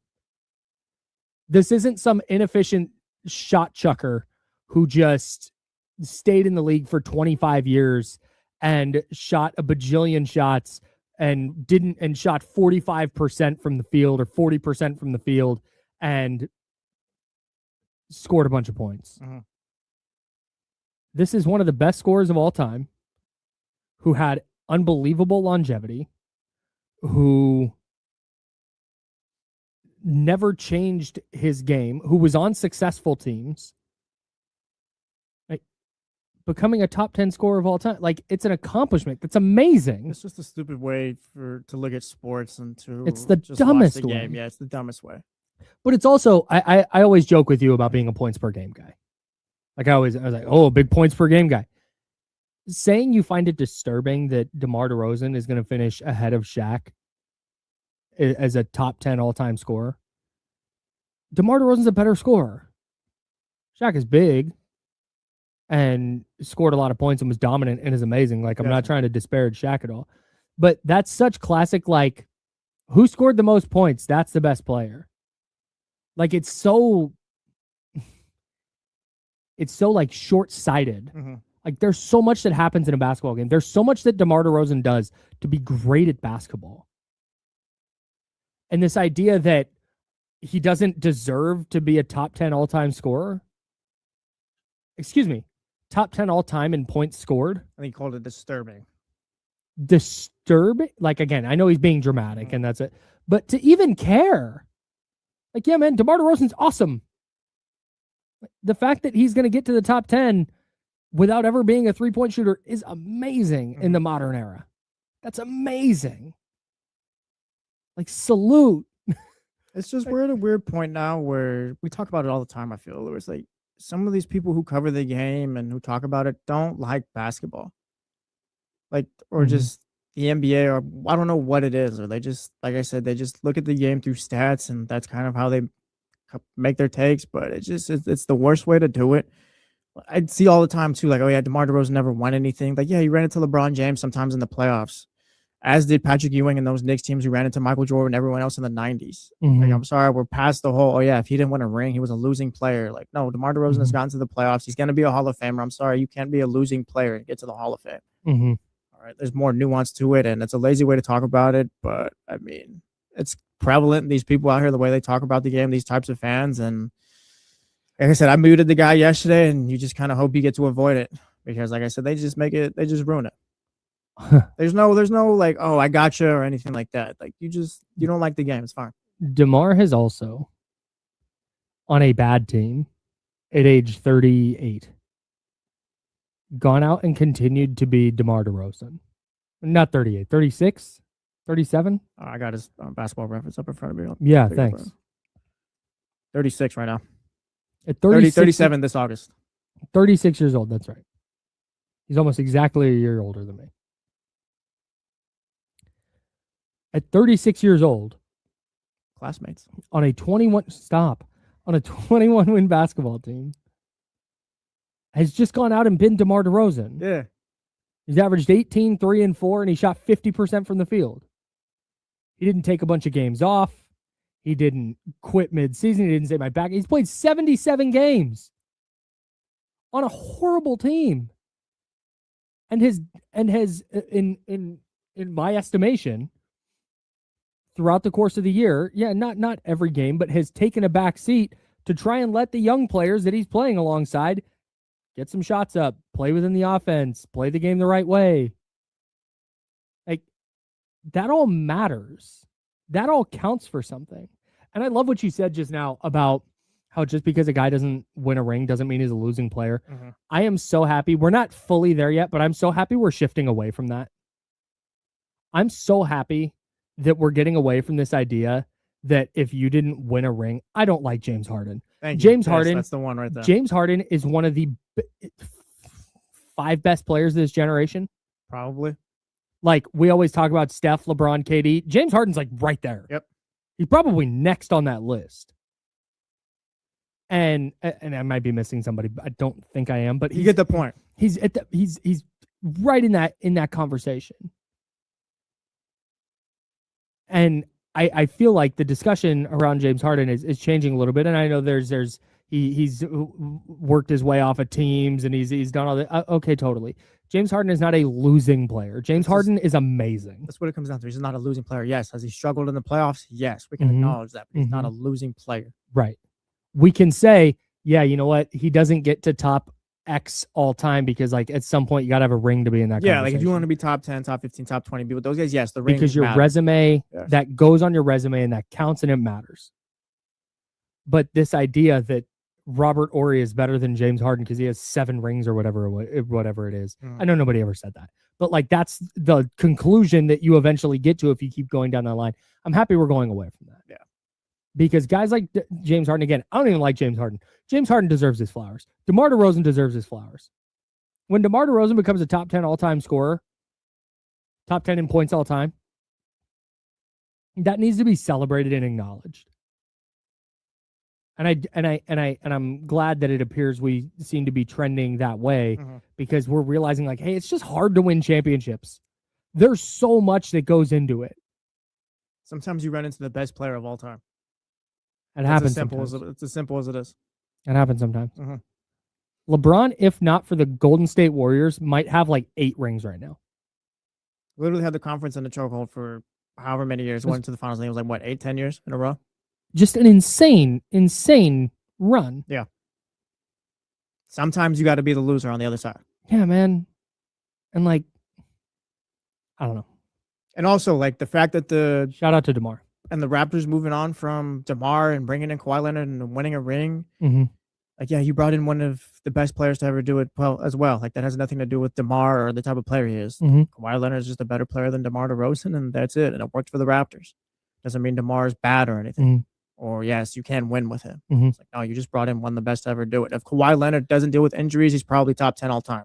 Yes. Pull up his basketball reference page, Mhm. basketball reference page. We'll look at those accolades. Like, yeah, any team that would have brought in Kawhi would have been better than the player they replaced. Well, and when he went to the Clippers, Mhm. there was talk like, hey, if he brings a title to the Clippers and is the best player on 3 title teams with 3 different teams, what is he top 5 all time? Like that was the conversation around Yeah. Kawhi Leonard at the time. It's like This people don't know what they're saying. It's like, yeah, they won a ring when they brought in Kawhi Leonard. You can't win with DeMar DeRozan. No, that's not the thing. That is not the thing here. They Yeah. brought in Kawhi Leonard separate from DeMar. They brought in a 7-time All-Star, All-Rookie, 2-time Finals MVP, all that stuff. He's got everything. They've just Mhm. brought in one of the greatest players of all time. Yeah. It is not, oh yeah, they replaced DeMar DeRozan. Look what happened. Like, no, that's not the conversation that you're supposed to have. They did not replace DeMar DeRozan with DeMar DeRozan 2.0. Exactly. And then they won. Mhm. It's not, like, wow, what a loser. Like, no, they brought in at the time the best perimeter defender in the sport. Those DeMar teams were Also, Kyle Lowry was amazing yes. in the finals. And Kevin Durant got hurt and Klay Thompson got hurt. Like I said, it's a lazy way to talk about the game. It's- And yes. there's more people like whoever that person was. I don't even remember his name, and we don't have to talk about give him shout out his name or anything like that. But like, there's a lot of people like that on Twitter and just social media in general, which sucks. Yeah, man. Which is why this show is so important Yes, because we talk about this on a higher level. yes, elevated, an elevated way of talking about the game on the jump. Speaking of elevated ways to talk about the game, James Ham is going to join us next. He's our Kings insider, host of the Locked On Kings podcast, available wherever you get your podcasts, also available on YouTube. James does a great job cranking out shows. I think it's 5 a week he's doing right now. James is staying busy. Yeah, man. He's on with D'Lo and KC for an hour every Monday and Wednesday, and he's going to join us next. We'll loop him in on this DeMar DeRozan conversation, the Doug Christie conversation. Can't wait to hear what James has to say on the jump next. It's ESPN 1320 Sacramento Sports Center. Clear. So if everyone hit the thumbs up, Shout out to everyone having a fun last 3 shows. Actually, I feel like you guys have been pretty active too, which has helped.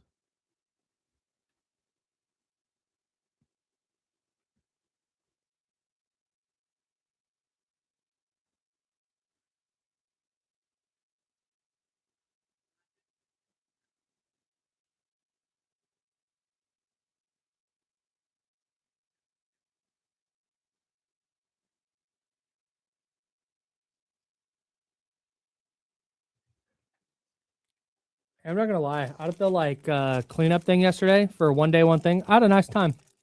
Yeah, man. Thanks. Pulled some weeds.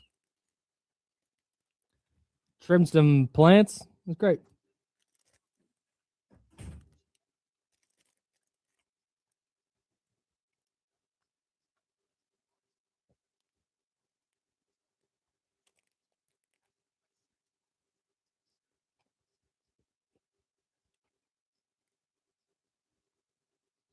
Weeds, that's not what I said.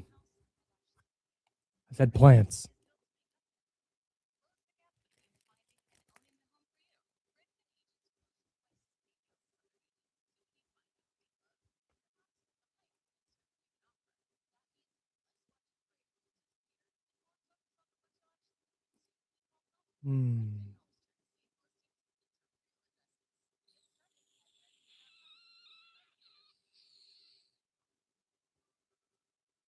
I'm trying to wrap my head around what the last 15 years is.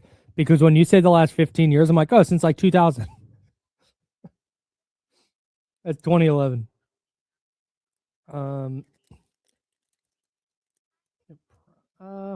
Probably.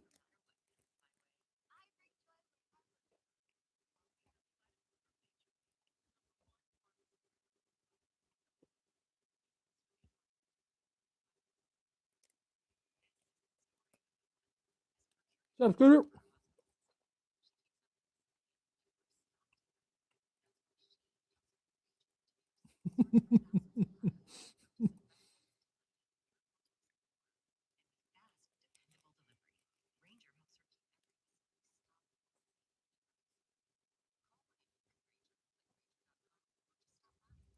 Damn, Rich Eisen just going on every show. That's crazy.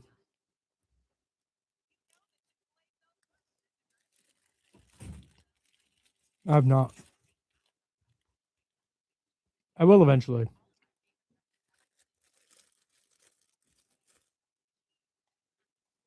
Fucking brutal, dude.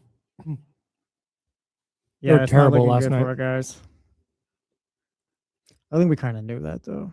Yeah, they were already kind of cooked. Well, even the season's like they're young and they're exciting, but it's probably gonna take one more year. They're like the Thunder team that made the play-in. Like it feels like, all right, Yeah. they're not ready yet, but it like we all know what time it is. Like they do have one of the best players in the league, so they'll be fine.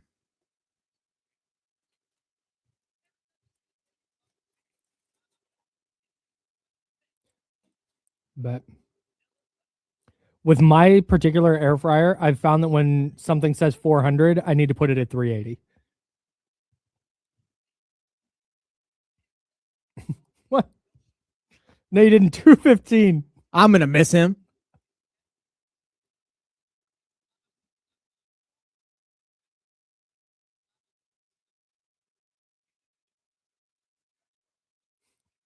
I bet everyone's so happy. Great. Everyone's locked in. Everyone's so happy to talk to Rich Eisen. Great. Yeah, I'm so excited for everyone.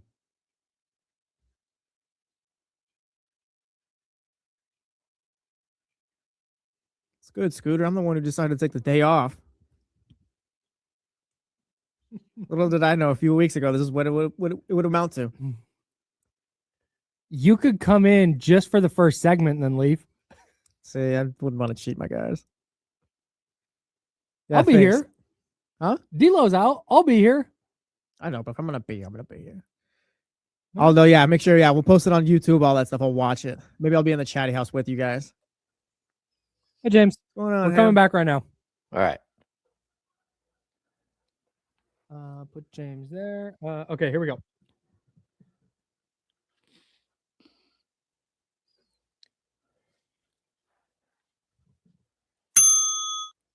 Welcome back to The Jump with Kyle Madson and Jesse Tapia. And James Ham. James Ham's also here. Shout out Our to James Kings Ham. Insider, host of the Locked On Kings podcast. Make sure you get the Locked On Sacramento Kings, not the Los Angeles Kings. Yes. Very important distinction. Hey, James. What's going on? Nobody wants to listen to hockey talk. Come on. Well, we were just tough loss for the Sharks last night. Yeah, not Been great. talking about it for an hour and a half. There you go. No, man. Appreciate you joining us. Appreciate you hopping on. Especially you got last game of the year tonight. Well, last home game. Home game. Yeah, last home game of the year. Very, very weird. It's always weird when the season ends. It is. Like you Is go it? through. Go ahead. Go ahead. Well, it feels like you're in a sprint, right? And you just Mm. keep going and going and going, and then it just ends. And it's always like this weird realization that the season's over. You get through, again, we'll have exit interviews. We'll have players and coaches or players and GM next week. And it's just so final. It just like sneaks up on you, and you're always watching and like, oh, we're getting closer to the end. And then once it's over, it's just like this really strange feeling. It is. So What's it like getting to the end of the? I guess I'm gonna assume, you can correct me if I'm wrong, but just covering the worst season that they've had, or just the worst season that you've had to cover since you've been here. What's it like just getting to the end of this now finally? yeah, I think this is the worst season that I've ever covered. I think before this, it was like 24 and 25 win teams. But this one's different because, those teams had no money and were the lowest payroll in the NBA. That's not what this team is. Yeah, I think that this has been a really weird season. I think if we look at last season, it was like 3 seasons or 4 seasons in one. Yeah. The Mike Brown era, and then the Doug Christie era with De'Aaron Fox, and then the De'Aaron Fox era ended, and then it just kept feeling like these little cubes of seasons. This year feels like one long slog heading towards, who knows what come this weekend. Like, we have no idea what's going to happen to Doug Christie. We have no idea how Scott Perry is going to be able to remake this roster. This could look very similar next year. So this season in itself, it's been a drag for a lot of people. Like, but for me, I just show up every day and like it is what it is. Like, I've been through seasons. We're not covering a basketball team. Yeah, I've been through seasons that aren't quite this bad, but that are close. So I just think that this is the most disappointing season where you had at least aspirations for like a 35 to 40 win team. And for a team to win half of that is pretty tough. James Hammer, Kings Insider, joining us now, host of the Locked On Kings podcast. So we were having this conversation yesterday, and I just kind of wanted to loop you into it because I'm having a hard time. We were talking about like what's the ideal situation for Doug Christie next year, because there's this scenario that could play out this offseason where they stretch provision Zach LaVine, and you've done a great job of laying out why they would do that and the kind of money it would save them. And then if they are able to get a first round pick or 2 for Domantas Sabonis, you're moving on from him. And when you start to shake all this stuff down where they're saving money and they're accumulating assets, you could be leaving Doug Christie going into year 2 with a potentially like worse, less experienced roster than the one he had this year. And I think it's difficult to say like, okay, well, now we're going to evaluate the coach, but I also don't think it's in the Kings' best interest to go, well, we need to evaluate Doug Christie, so we're just not trading Sabonis, and we're just going to do what we can. We're going to keep DeMar DeRozan, and we're going to try and win as many games as we can to see what we've got with Doug. Is there either of those scenarios that you think are better for Doug or for Sacramento? Yeah, see, that's the problem because we hear this all the time. Like, people want to know, like, hey, who's going to be the next coach? And it's like, hey, it's disrespectful to start talking about the next coach and start making a list when they still have a coach that is under contract and very well could be the coach next year. And I know that there is this little voice out there that's saying, hey, we probably need to evaluate Doug with the full roster. And, how do you evaluate a guy when the injuries have stacked up? And the answer is you can't evaluate him on the same standards next season because there's a good chance that you won't get any of those players back that missed all this time this year. Those players could be gone. I mean, I hate to tell people this, but just because Keegan Murray signed a massive extension doesn't mean that the Kings wouldn't move on from him. You never know. Like, that's the rules of basketball. Like, we have no idea what's next. And so how do you evaluate a coach when, again, he's going to have a completely different situation? This reminds me a little bit of Dave Yeager's first year versus his second year versus his third year, where his first year, he had this veteran team. It was DeMarcus. It was, they went out and got Ty Lawson.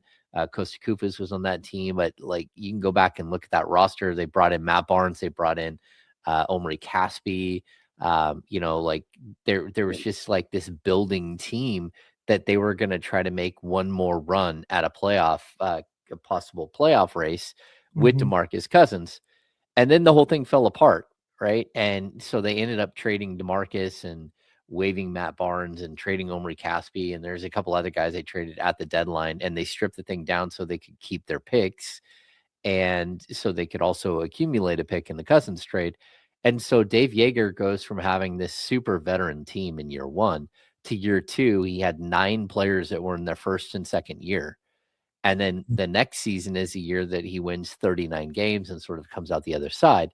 So there is like a possibility that that's what happens here, that they're able to move off of a bunch of guys. And then they shift gears to a much younger team. And then you're hoping that you get your De'Aaron Fox and sort of come out the other side as a better team. I just don't know what any of that means for Doug, because because they're going to do something like that, or they hope to do something like that, doesn't mean that they feel like he's part of it, or maybe it does. And we don't know that answer yet until we get Scott, until the decision's made. Again, like we'll know either Sunday night or Monday if they're going to let him go. Typically, we should know right away. And then if not, we should know that he's going to be here. And then you just move on with your summer accordingly. Either there's a massive coaching search or there's not, starting Wednesday or Thursday next week. And so it's just a really tough spot to be in, especially for Doug, who wants nothing more than to continue to coach his team.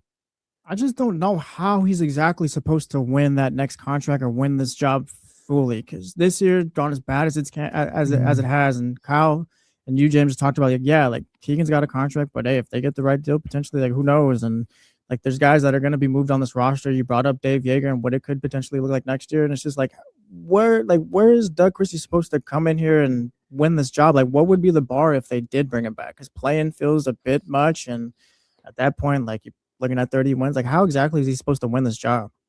Yeah, it's a super tough question, Jesse, because everything is going to change again too. You'll have next year, but next year is the year that, Domantas Sabonis and, you can look at it this way: Zach LaVine and DeMar DeRozan and DeAndre Hunter's contract expire after next season. But then the next year is when you have Domas and you have Malik Monk expiring. So if you can't move off of these contracts, that you could come back with, sort of guys that are in the way of what you're trying to do, of the build you're trying to do, right? So like I've always said, hey, I think there is a way to build around Domantas Sabonis one more time. But Max Reynaud and Dylan Cardwell just said, hey, we're ready to play. And again, I don't think either one right now is anywhere near as good as Domas, but they also together, they're actually really interesting. They're a really good mix. So if you're Scott Perry, like this roster has to look more like something that you want moving forward. And I just feel like this season it was close to a run it back, but again, like I don't know how they address all of their needs. And I don't know how they address all their needs while they're up against the luxury tax already. And so it just makes it really, really complicated for this summer. James Hammer, Kings Insider, joining us here on The Jump. I'm Kyle Madson. That's Jesse Tapia. We're hanging out with you until 9 o'clock. Real quick, can you help me out? Because the Kings can't fall further than 5. They're currently tied with the Jazz. Okay. Is that a coin flip scenario? Yeah. So what they do is and there's a possibility. I think the Pacers beat the Nets last night, right? Correct. Yeah, and if that wouldn't have been the case, if the Nets would have won, and the Nets still have a game against the Bucks, who they beat earlier in the week. So if the Nets can win, then there would be a 3-way tie. And basically, the NBA, what they do is it's some sort of coin flip. I don't know if it's automatic or if they literally sit in a room with a coin and flip it. And that will. I hope they televise it. Yeah, that will just decide who is number 4 and who is number 5 post lottery. Okay, so basically what happens is they take their odds, and the 4th pick is, I think, 12.5% chance of landing the number 1 overall pick, and the 5th pick is a 10.5 chance. So you combine those, they're both, I think it works out 11.5%. And so both teams have the same odds of winning. but whoever won the coin flip would be higher if neither one of them moved up. Got me? Mm, yeah. So after the top 4 picks are chosen, if you're the 4th one, the lowest you could fall, I guess, would be let's see, 8. 4, 5, 6, 7, 8. Yeah, but the chance of falling to 8 is like it's so minuscule. Right. It's realistically your odds of being like 6 or 7 are high, but you still have like 45-50% chance of landing in the top 4. So it's all coin flip based. There's no tiebreakers. There's no There's no tiebreaker. And so I asked this because I'm looking at the final 2 games and I'm going, okay, you can't fall further than 5th. This could all come down to a coin flip. So for me, and the Kings have made it very clear, they're not going to try and lose. Like we're not going to see a version of a game where Precious Achiuwa has 20 and 15 at halftime and doesn't play the second half. Like that's just not going to be a thing that happens. So I was like, man, over these final 2 games, if you want, why not root for a couple of wins if it's just going to come down to a coin toss anyways? Well, but if you win the coin flip, you're in a much better situation. So I know Yeah. I know it's tough, but like we can go back like throughout the history of the coin flip, the Kings almost always win. Like if you go back and look at any of the other years, like they've tied multiple times. And even it's some of the drafts that you wouldn't think about, like the Marvin Bagley draft, I believe they were tied at like 7, 8, 9, and they ended up with the 8th spot and they moved up to number 2. I think the Fox draft again, I think they tied and they won the coin flip, and then they ended up moving all the way up to number 3 and then falling back to 5 because of the pick swap from an earlier trade. So like the coin flip does actually matter. And to be honest, the Kings' luck in the coin flip is usually pretty high. Even like a couple of years ago, I remember they had a coin flip with the Bulls and they won. So I don't know why the NBA does a coin flip, but I do like that they combine the odds. And so the only thing it matters is for post lottery distinction, because it's very possible that the team that loses a coin flip will jump into the top 4 and the other team won't. It just, again, it's so random. Are you optimistic about what they're building after year 1? We asked the Chatty House and Mojo's text line earlier this week if they were believing in Scott Perry after like just such a rough year. And are you optimistic about what they can do going forward? Just the things we've seen so far. I'm optimistic about Max Reno and Dylan Cardwell and Nick Clifford. But it's tough because we've only watched them on a 21-win team. So we don't know what that looks like on a 40-win team or a 45-win team, and whether those skills translate, whether they're still rotational players or they're like number 7, 8, 9 in the rotation, they're back of rotation players.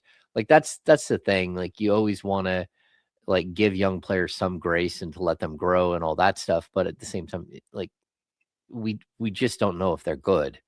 It's really, really tough to build a team, not only through the draft, but with the number 24 pick, the number 42 pick, and an undrafted player.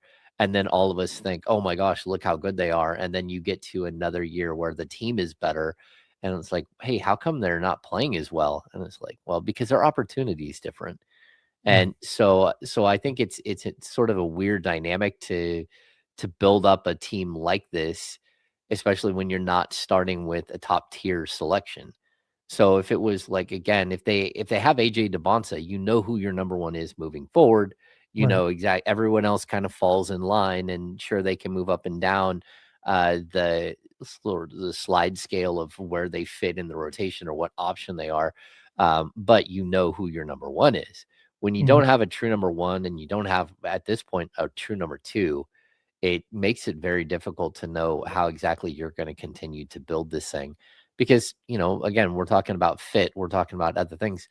Like I've said this a couple of times, there's a possibility, like if you let go of Doug Christian, you bring in another coach, that other coach, he might not see the same thing in Max Reno. He may not see the same thing in Dylan Cardwell. And he may go, hey, I'm not a pick and roll guy, or I don't need a rim running guy, or I don't think that player fits what I'm trying to do. And they can move on from him. So I don't think anything is stable right now. And that's the most difficult thing, because in order to rebuild, you have to tear down. And and they're trying to fight the teardown part, or they're having difficulty with the teardown part because of the salaries that they have. But that doesn't mean that Scott Perry doesn't have, any ammunition this summer to do something and to try to improve this roster a couple of different ways. I'm Kyle. That's Jesse. James Ham joining us here on the Jump on ESPN 1320, Sacramento's sports leader. I'm so interested to see what that looks like, because you mentioned if they draft AJ DeBonsa, let's say they get the number 1 pick, they draft AJ DeBonsa. That's the clear cut. Okay, he's the guy moving forward. I'm so interested to see what happens if they stay at 5 or fall to 6, and let's say they wind up with let's just say Caleb Wilson. Let's say that's who they land with at 5. He doesn't seem to me like a guy like, okay, hey, you're going to be the number 1 option. So it'd be really interesting to see how they integrate a player like that into what they're doing, because you're right, they don't have that number 1. They don't really have that number 2. Like, how does he fit, and how do you help that player grow in an environment where, like, yeah, hey, there's not a ton of winning going to happen here for the first couple of years. Yeah, it's such a weird situation too, because there are legitimate number 1 players in this draft, but but then like in every draft there's a bunch of busts. Sure. And we don't know which one. That like you look at the top 10 and everyone's talking about, hey, oh my gosh, it's just amazing. You look at the top 6 and everyone's talking about how great this draft is. 1 or 2 of those guys is going to bust. They're not going to be great NBA players. And I say that because that's the way the draft works. I mean, look at the De'Aaron Fox draft, which is, going into that draft was considered one of the great drafts. Yep. Markelle Fultz is the number 1 pick. Lonzo Ball is number 2. Yeah, Jason Tatum is number 3. But Josh Jackson is number 4, and then Fox at 5. I think 6 is Jonathan Isaac, and 7 is Lauri Markkanen. Like, it's just so hit and miss, and that's with a good draft. So, like, there is no guarantee, but, like, one of the problems I have with a player like Caleb Wilson, I like Caleb Wilson's, like on paper, but I also, I'm worried about the ceiling issue. I'm worried about the floor issue. Realistically, it's even maybe more about the floor issue. I think Keegan Murray, you could see the floor was there, where I'm not sure where we see Caleb Wilson's floor. And so at that point, do you do something like that, or do you go with, a player of need? Do you do a Kingston Fleming or Darius Acuff? And that's where I kind of like, this draft is very unique in that, the Kings have a bunch of needs, but most of those needs can be filled within this draft. The one position we know that the Kings are set at going forward is center. So whether it's, Domantas Sabonis, Max Reynaud, and Dylan Cardwell, or Max Reynaud and Dylan Cardwell, they don't need to draft a center this year. Right. So it's a good thing in this draft that most of the players around where the Kings might draft are either forwards or they're point guards. And so that's where I can see that this draft could actually help the Kings a lot. But at the same time, it's one piece that you're trying to build around, and you need the other, 5 to 7 pieces to build around in order to make the whole thing work. James Ham, he's our Kings insider, host of the Locked On Kings pod. Oh, hey, real quick, before we get you out of here, did you see that thing going around, that guy who was like disturbed that DeMar DeRozan could be a top 10 scorer of all time by the time it's all said and done? My takeaway from that was that the Kings should re-sign DeMar DeRozan so he can get into the top 10 in a Kings uniform. Your thoughts? I love what DeMar's done this year. I'm not. Damn, that's tough. I like, yeah, that's fine. Like, you're going to be bad for 2 years. You're going to be bad for 2 years. You might as well have somebody that comes in and that can get you 18 to 20 points every single night. That it would be very similar to like the Zach Randolph situation, like where Zebo came in and all he did was score. And you're like, all right, anytime someone goes on a run, get the ball to Zebo, he'll stop the run. So like, I don't think it'd be the worst thing, but I also, like, financially, I just don't know how it would work.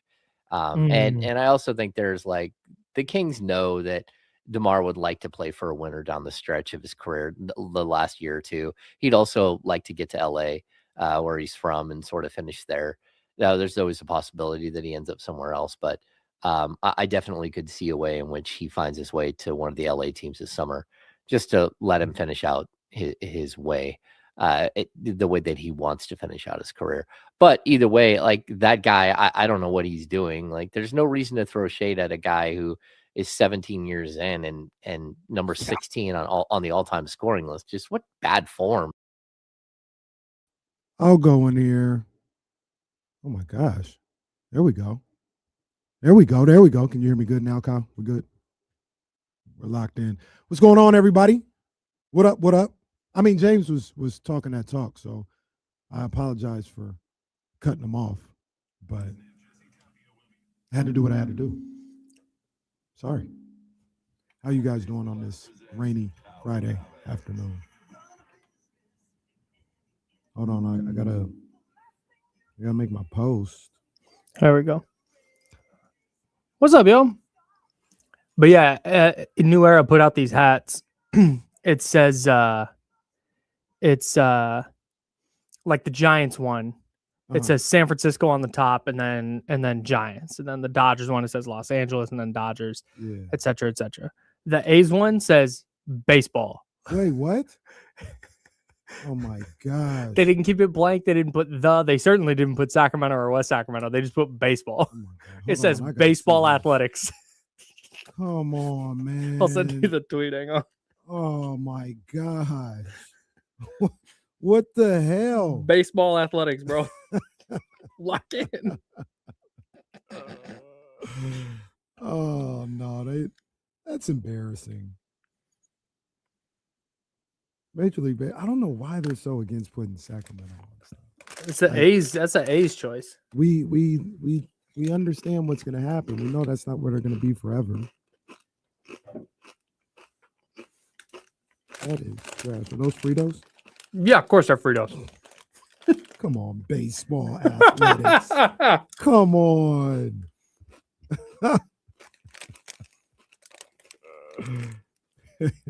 Wow, man. What do you want to put? Put baseball. Come on. If it said West Sacramento, I would have bought it. Hell yeah. That'd have been fire. I'm gonna get a jersey. I don't know if that'll ever happen again. I'm getting a jersey when it's available.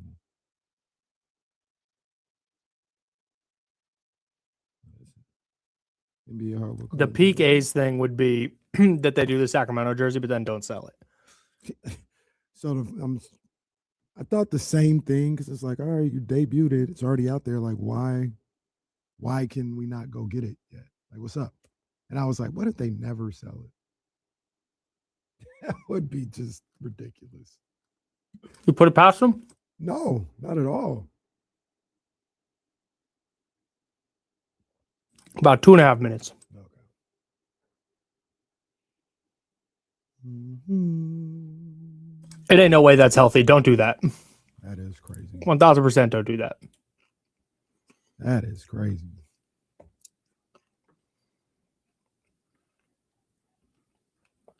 I ordered the new Padres City Connect hat last night. All the City Connect hats are gas this year. You They see are the Baltimore fire. one? Yeah. You know what I heard today? Hmm.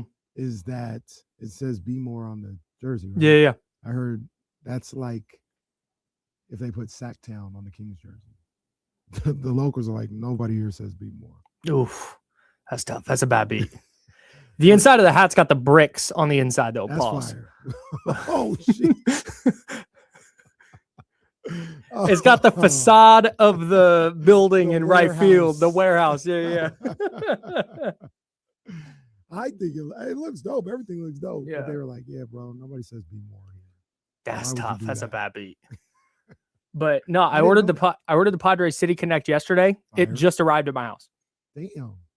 Yeah. Shout out to the Padres You team ordered store. from Amazon? Amazon Prime? They said, that's Kyle Matz from ESPN 1320. We got to get that hat there. But I'm going down to San Diego for my buddy's bachelor party, so I wanted a Padres hat to wear around. Yeah. It's gonna be a good look. They're playing the A's. We're going to the game on Saturday while we're there. Oh, okay. And they're playing the A's. So I'm going to wear my A's stuff. Yeah, I was about to say, like, Yeah, no, I'm wearing. well, have you disowned the A's? Are you not an A's fan? No, I'm not an A's fan. I say I'm an Oakland It'd be A's fan, understandable, too. but I'm not like, I can't, like, I will never love them the way I did, but I'm never going to pick a new team, and I can't hate them the way I hate the Yankees. Right. All right, 30 seconds. Yeah. I decided I'm just going to be a road fan. Me and a couple of my buddies are just going to do a road trip every year and go watch them on the road somewhere. That's fair. They'll come to San Francisco. We can go to Seattle. We can go to Denver if they're in Colorado or whatever. Never gonna go to Vegas. No, hell no. You could give me free season tickets and I wouldn't go. I thought about that when the Kings looked like they were about to leave. I was like, what am I gonna do? Like, Hang on, coming back or starting.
More fire. What's going on, everybody? How you guys doing?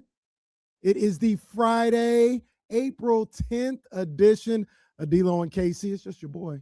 It's just your boy KC here today. D-Lo is out champagning and campaigning. He saw the rain was going to come. He said, no, I changed the forecast by traveling. That's what I do. So he's probably somewhere tropical right now on a beach, you know, with the Mai Tai, with the, what were the kids, they were wearing quarter zips and Mai Tais, chatas, something. D-Lo's probably got one of those. It was one of those smoothie drinks or whatever. They're like, we don't wear Nike Tech no more. We wear quarter zips and matas, I think. Mai Tais, it doesn't matter. D-Lo is drinking that right now on a beach somewhere, but still my guy. So you already know what it is, man. Shout out to my boy Damian Barling. The ultimate needle mover in God mode himself. It's your boy Kenny Caraway. Acknowledge me. Shout out to our guy Jesse Tapia. What are you doing with him? Not here today. And we are broadcasting live from the worst slums of Sacramento. In the place of super producer Jesse Tapia. Got our guy Kyle Madson. Stop asking me stupid questions. There you go. Matcha, bro. Matcha. I had never heard of the drink before the kids start saying it. I don't know about no bro, matcha. That's fine. That's fine. I don't like. I don't want to judge. That's fine. Matcha didn't come into your purview. That's fine. Just never confuse those two, because a Mai Tai is like. I said a Mai Tai. That's an alcoholic You said drink. that's got booze in it. Now he might have you a Mai pull Tai with him right now. He might have that. You know, that may happen. But yeah, matcha. if you're looking for a Mai Tai and you order a matcha or vice versa, you're gonna have a tough day. Only thing or a great day. Or a great day. The only thing I get from Starbucks is white chocolate mocha or a medicine ball. That's it. Yeah, don't get the matcha at Starbucks. I'm not a matcha guy, but I had proper matcha in Japan. Buddy. See, that's a whole nother story. Yeah, that was nice. That's a whole nother story. Real nice. Right there. Shout out to my guy Kyle Madson, man. It's just us two and Bill and Sarah in the office today. And Sarah is running the board for Abe's correspondence dinner. That's why she's here. I wonder why he's here. Yeah, so she's running the board for that. Bill's gone. Bill's out of here to go to the correspondence dinner at some point. Got you. Okay. Well, it's just gonna be us two for a while. We're vibing, us bro. three. Yeah, vibing. Us and some Fritos. Us and some Fritos. Oh boy, I gotta talk about the chip wars. The chip wars going down. We'll talk about that soon because I got a thought based on a meme. I'll talk about it soon. I'll talk about it later. But we've got a jam-packed show. KC and friends in full effect today. My man Devin Henderson of The Athletic. He's going to join us at 5. We'll do this in descending order. We've got our guy Daryl, the Guru Johnson, at 4 p.m. He's going to pull up on us because the Kings and the Warriors play each other for the last time this year tonight at the Golden One Center, the final home game of the season for the Sacramento Kings tonight in downtown Sacramento. So we'll talk to Guru a little bit about that, a little bit about the Giants as well, too. They got a, speaking, we were talking about before the show, they're in B-more. You're not supposed to say that, I guess, if you're a local. They're in B-more to take on the Orioles this weekend. So we'll talk about that as well. 3:30, our guy, everybody's guy, Bobby Gerald from hoopobsession.com. He's going to pull up on us. We're going to talk about the NBA draft, some of the prospects. Now the college basketball season is over. We'll get into that, and we'll talk a little bit about the Kings as well. 2:30, our weekly visit with the GOAT, the legend, Eddie Gonzalez. He's going to pull up on us. And at 2:15, in about 10 minutes, the legend himself from the Rich Eisen Show, which is what you can hear right here on ESPN 1320 after the jump, 9 to noon every day. Rich Eisen will be in the building. We got air horns for Rich Eisen? Absolutely. We got air horns for Rich Eisen. Come on, man. Come on. Boop, boop, more fire. Rich Eisen. I don't think Rich Eisen has ever heard boop, boop right after his name before. But shout out to Rich Eisen. He'll be here in about 10 minutes. And Kyle, I'm going to lean on your expertise just a little bit because I've got something to say before Rich Eisen gets here. And sometimes when you're a guest on a show, maybe you tap in a little bit, 5-10 minutes before, see what they're talking about, see what the vibes are on said show that you're about to go on. And I've got a problem.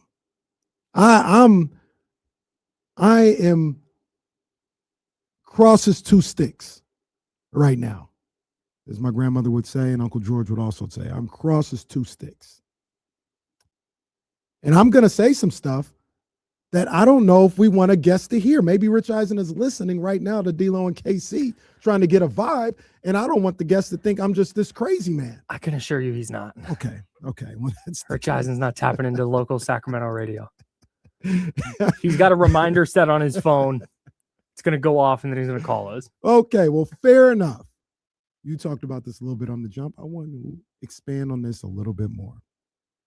Last night on Twitter, that might have been my first mistake, but last night on Twitter, some guy named Kaysen or Carlton, I don't know. I don't know. I ain't never heard of the guy. That doesn't mean he's not worthy or not. I just don't know. I ain't never heard of him, and I don't remember his name. He put up a tweet. He actually did this yesterday morning because I saw the original tweet. And he said, DeMar DeRozan only needs to average 18 points per game for another 105 games to surpass Shaq in career points and enter the all-time top 10. Space. I find this deeply disturbing. I was like, all right, Carlton, whatever. I kept it moving, right? I kept it moving on my timeline. DeMar DeRozan somehow saw this, and he responded, saying, disturbing? F that mean? Who the hell is you to have an opinion on somebody's career? Clown. Well, that wasn't the end of it. It should have been the end of it, but that wasn't the end of it because Carlton then doubled down on what he was saying. And he responds to him and he says, I wasn't even trying to hate, but come on. Well, he said something else before that. It don't really matter. He was just talking about the numbers and all this other stuff. But then he doubled down on that saying, I wasn't even trying to hate, but come on, man. And he screenshots this graph from Basketball Reference. Yes. Of on-off percentages per 100 possessions. Yes. And all this other stuff, right? You hear it in barbershops across America. Every day. And then he came out with a video today, a 3-minute video explaining his point of view and, why he said what he said and saying it's a fact. DeMar DeRozan isn't a winning player. People need to be honest with themselves. People need to not just be happy with just being happy. You got to be critical, all this other stuff, yada, yada, yada. Carlton, you disrespectful little punk. How dare you? How dare you, Carlton? And you are the reason why the game that I love so much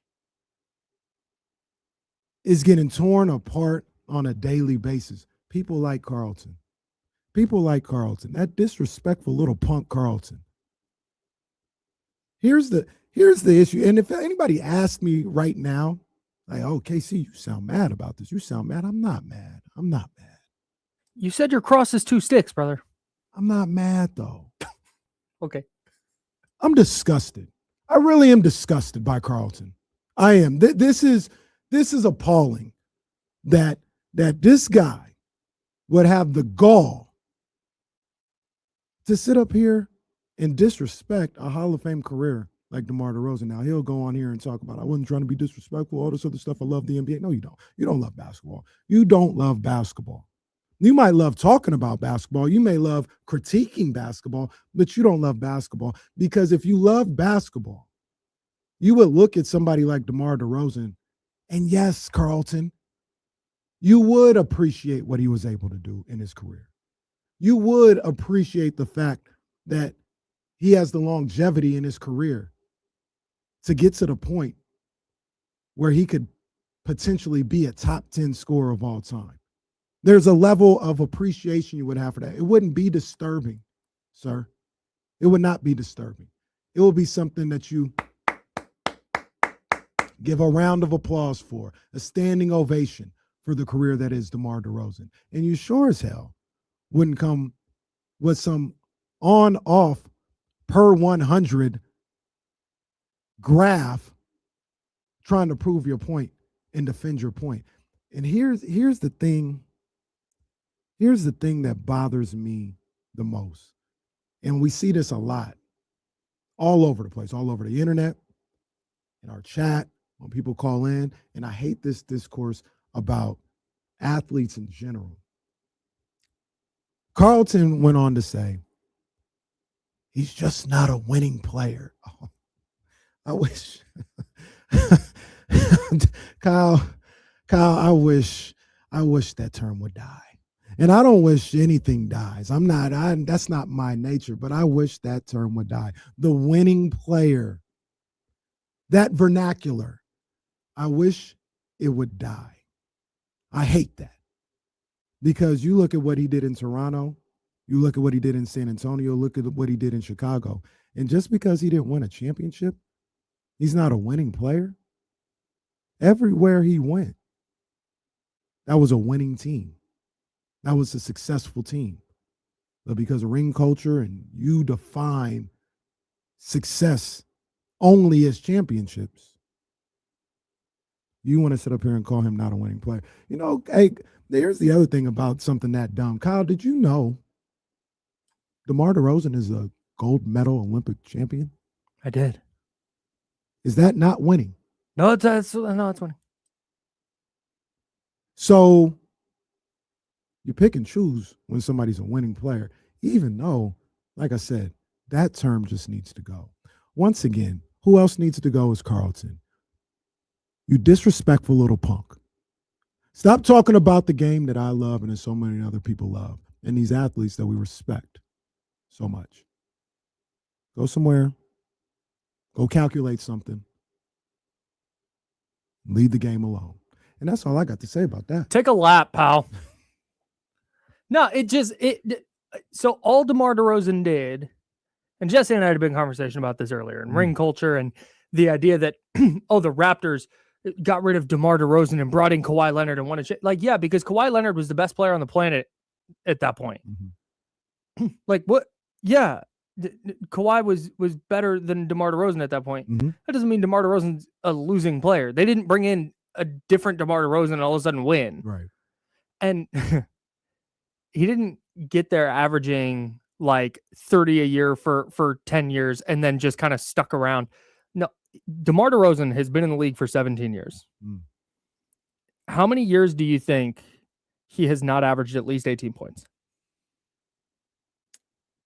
2. 3. 8.6 as a rookie, then 17.2, then 16.7. He hasn't averaged less than 18 points a game since the 2011-2012 season. Do you know how long ago that was? Think about what you were doing in 2011.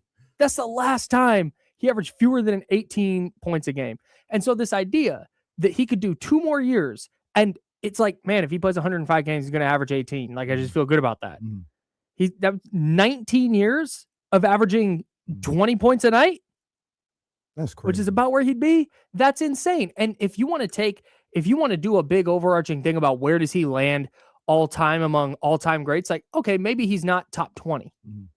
But you cannot deny that his scoring ability, especially in an era where defined by the 3-point shot, that this guy has continued to be ultra efficient in an area of the floor where you're not supposed to be ultra efficient.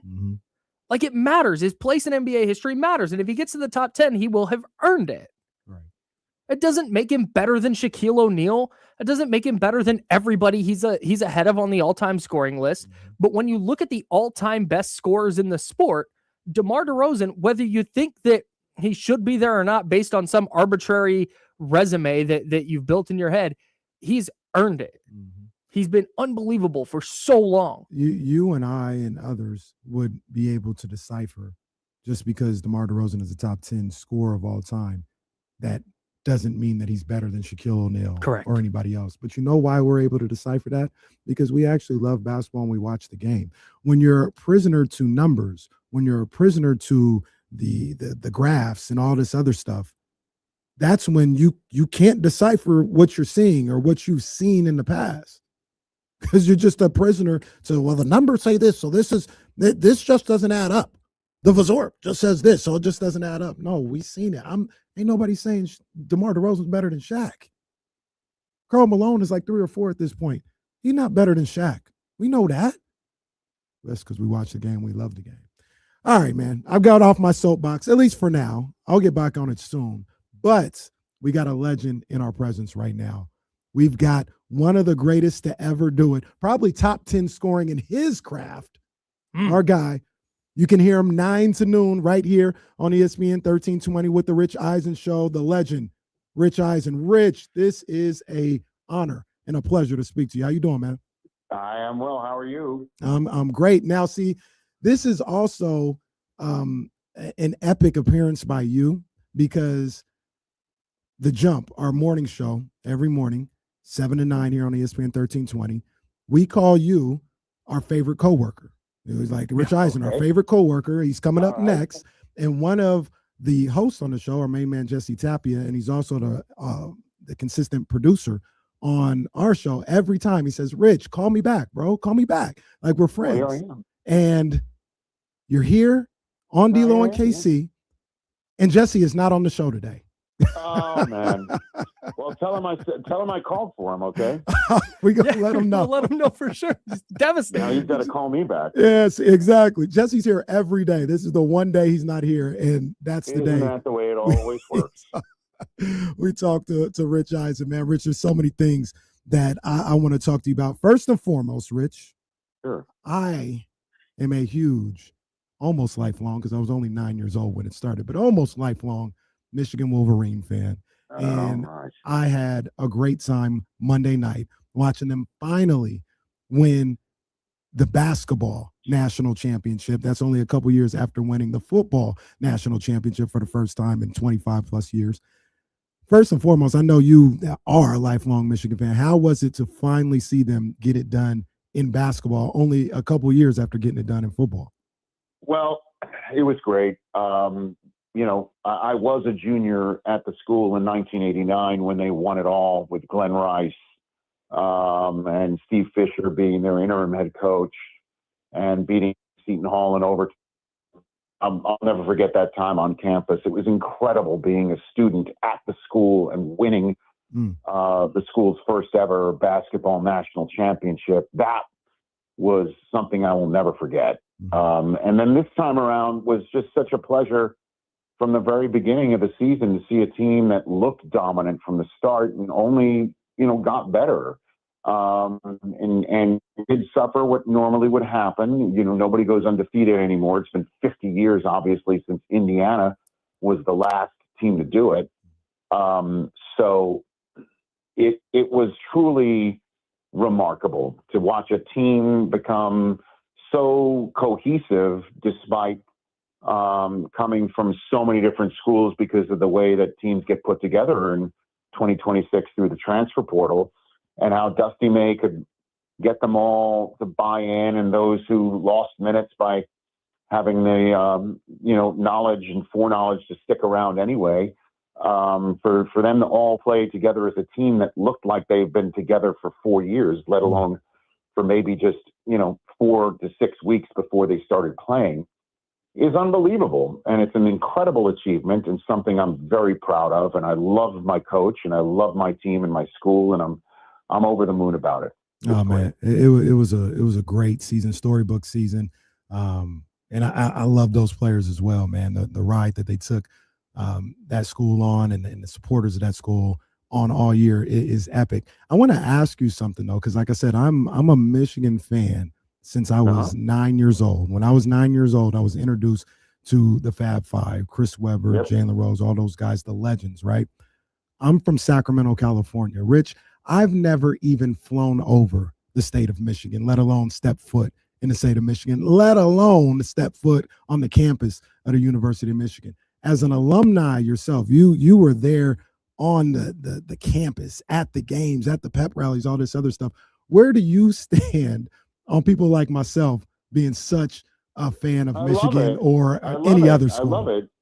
I love it. The Fab Five has got, I was saying this to C-Web because he's been a weekly contributor to the show since the All-Star break of the NBA season. He's the OG now. I mean, those are the guys who initially, listen, with all due respect to Glenn Rice and his predecessors, the folks who brought the, Jumpman brand swag to the school and the program with the Fab Five. And the fact that, Michigan curb stomped Arizona in the Final Four, and the Fab Five as their own alt cast in 2026 just shows you the cachet that they still have, especially since a kid from down here in Southern California in Sierra Canyon, Brandon McCoy, he commits to Michigan to the Fab Five. He pops in on the Fab Five alt cast to announce his commitment to Michigan 2027. 2026, 27. So it's no surprise, and I have no problem. Like, everybody's welcome. I mean, there's a lot of us. So there's room for one more or several more. Also shows that you're a bright man and you choose wisely. Thank you. I agree. That makes me feel much better about my Ohio State fandom. Okay, that's enough from you, Kyle Madson. I'm joking. Now we're talking. Okay.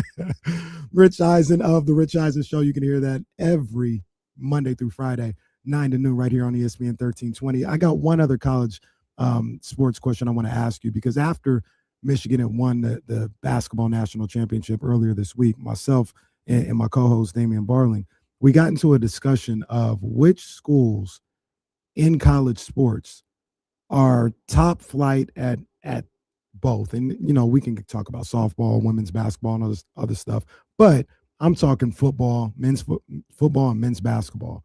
And when we talked about the list of teams that are top flight at both, I think we can count them on one hand. We had Michigan, Texas, Florida, and then it got a little murky, like maybe Oklahoma, maybe LSU, maybe USC.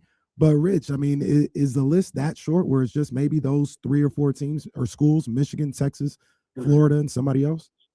Well, you almost got to the point where if you threw in hockey, unfortunately, we lost in the Frozen Four in double overtime last night. You could have lessened that subset. But listen, as much as I'm puffing my chest out and appreciate you giving me the opportunity to do it, it is all cyclical. And it takes time to build it up, and we're just cresting at a good time. You know what I'm saying? Because the Big Ten appears to be the king of college sports right now, and the queens of it as well.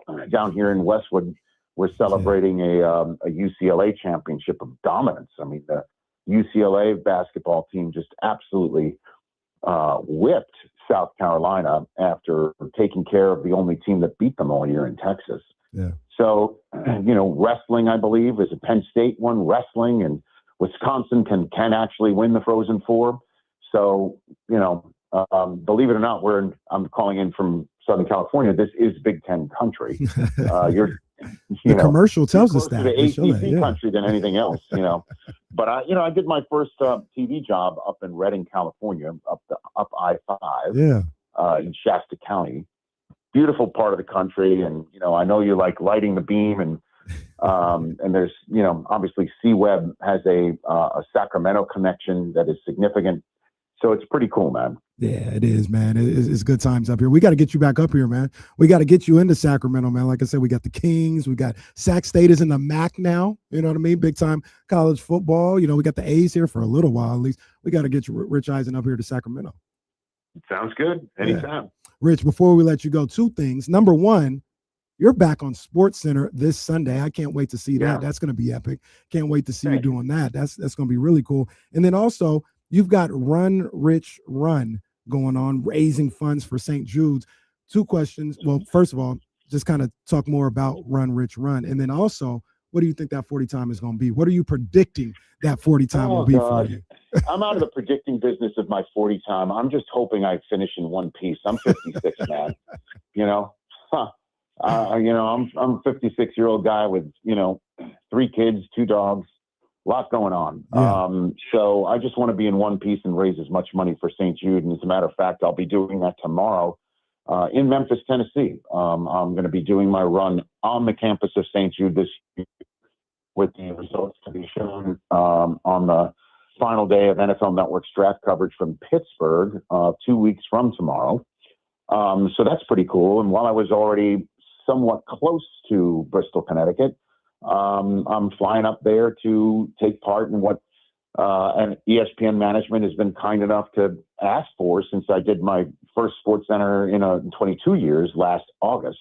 Is to come and do my first Sports Center from Bristol in 23 years on Sunday, Masters Sunday, final day of the NBA regular season, final day of the NHL home season for many, including Alex Ovechkin.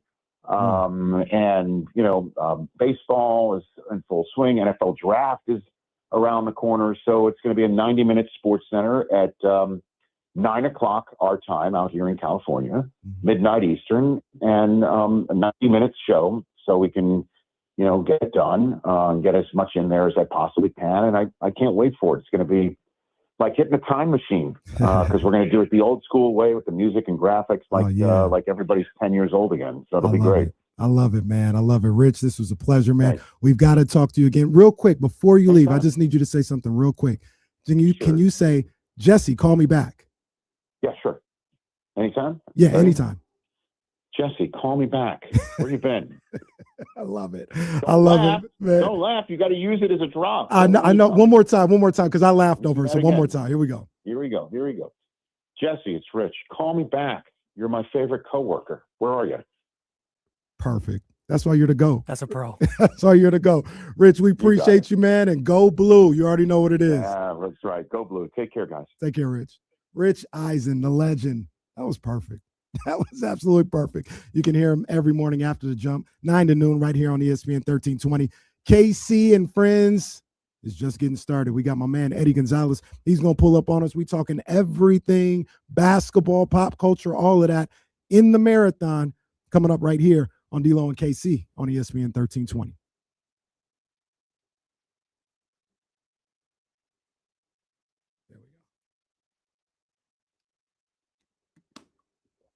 I know, rookie mistake by me. I laughed over it. It made me chuckle. I thought he was done.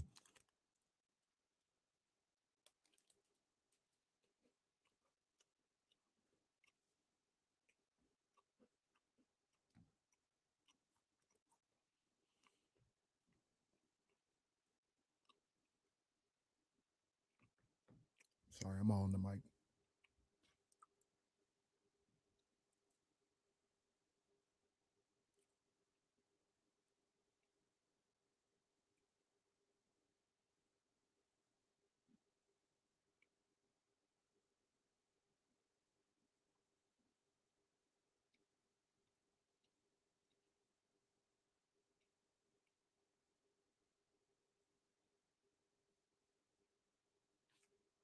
Does anybody out there, is anybody on the wake-up call have a problem with Twix? Bring boxes of Twixes in here.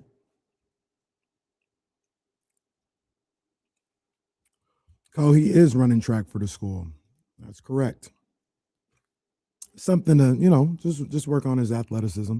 He's not really a track guy. At least I don't think he is. But, work on that athleticism. I'm a big believer in playing all sports. Doing as much as you can until you get maybe a little older. And you gotta settle down and lock in on one or two things. But yeah, man, he's doing track. I wish he'd do volleyball. Get a feel for that. He was doing soccer. I mean, the killer is you just don't have time to do all this stuff. Like that's kind of the killer. But yeah, other than that.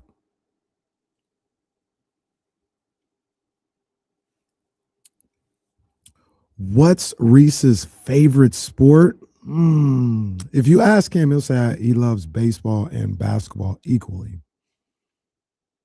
And I believe him. I do believe him, but I think it's basketball. I think it's basketball. What I'm trying to stop from happening is what happened to me around this age. Is I was really good in baseball. All-star for, whatever little league or whatever I was doing. I was really good. But I just love basketball more. And I remember one day I had all-star practice for baseball and regular practice for basketball. And I was out in the outfield for baseball practice. And I was just like, man, I can't wait for this to be over so I can go play basketball. And then after that, I never played baseball again until high school, which I did all right. But by then, 6 years later, I couldn't hit worth a damn. But I don't want him to do that. I wish my mom would have said, no, you're going to keep playing baseball and gut it out a little bit. And yeah, I want him to, even though basketball might be more fun. Oh, there we go.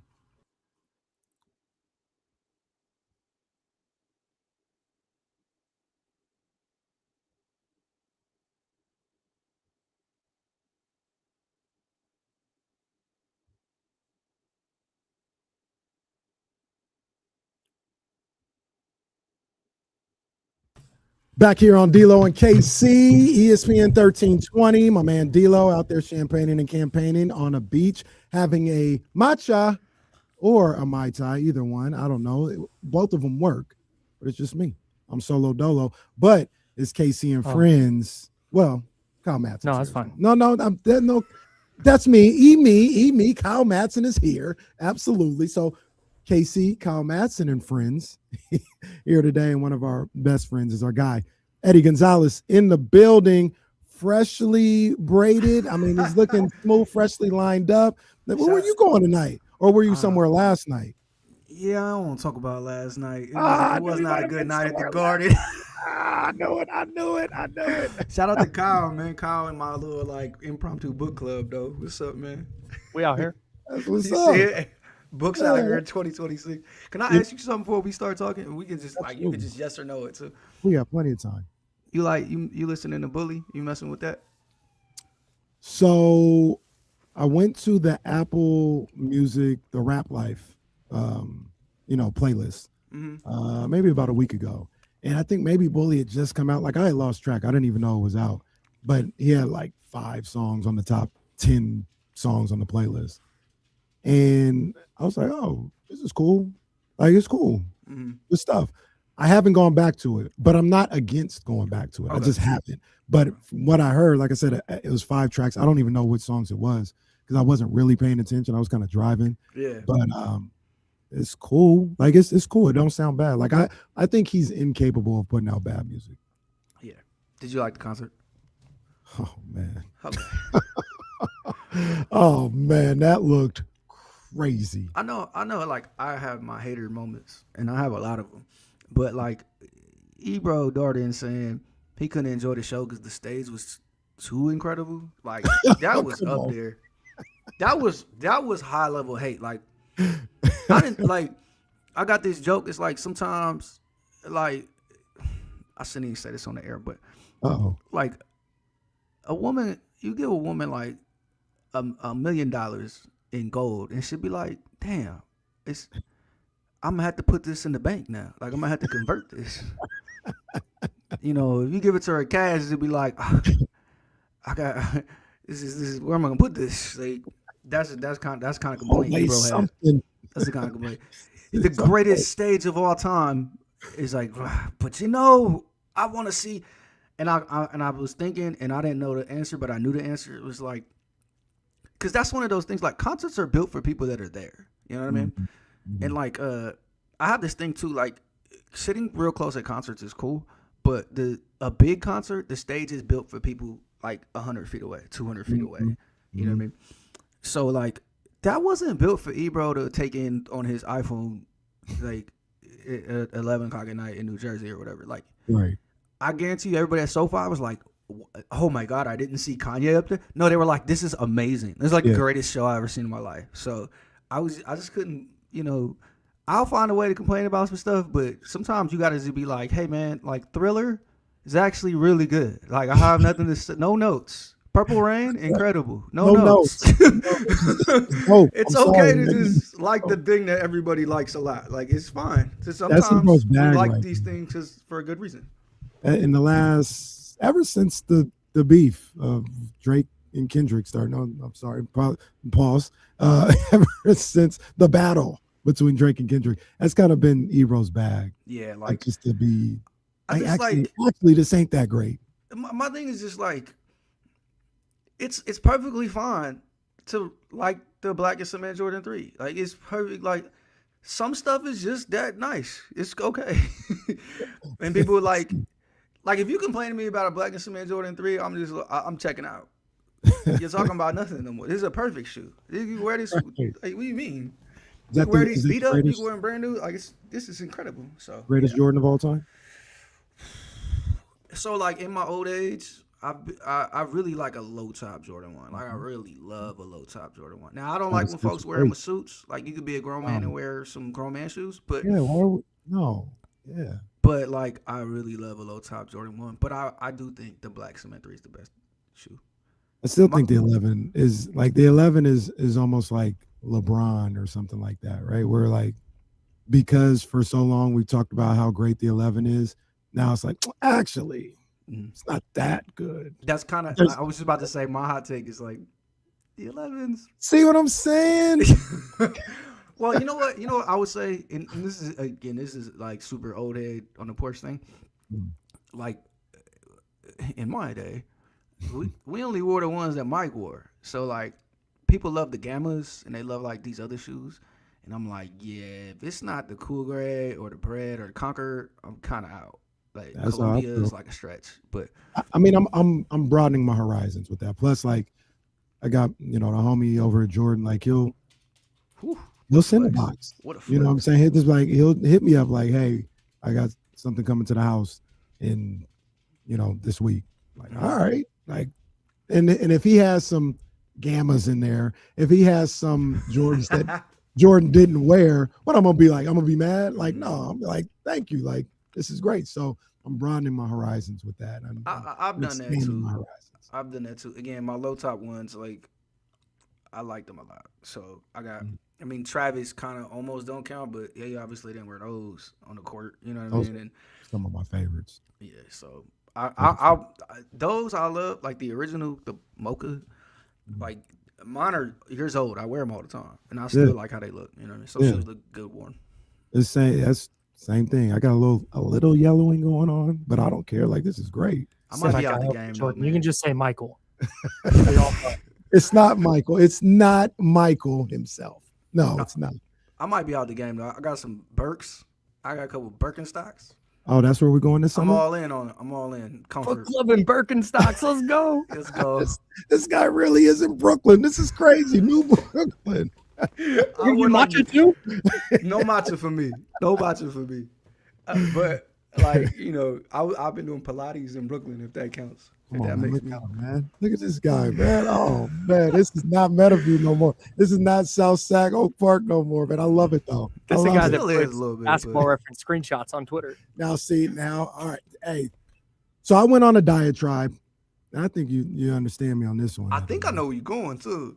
Man, this little punk, as I call him. Connor. This little punk, Caleb.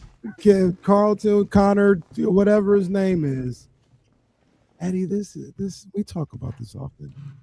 Dog, this is what's wrong with not only the game of basketball, but sports.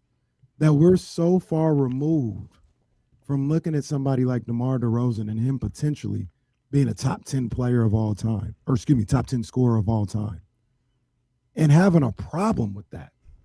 As opposed to say, look, you don't have to be a fan of him. You don't have to be a fan of the Kings, DeRozan, all this other stuff.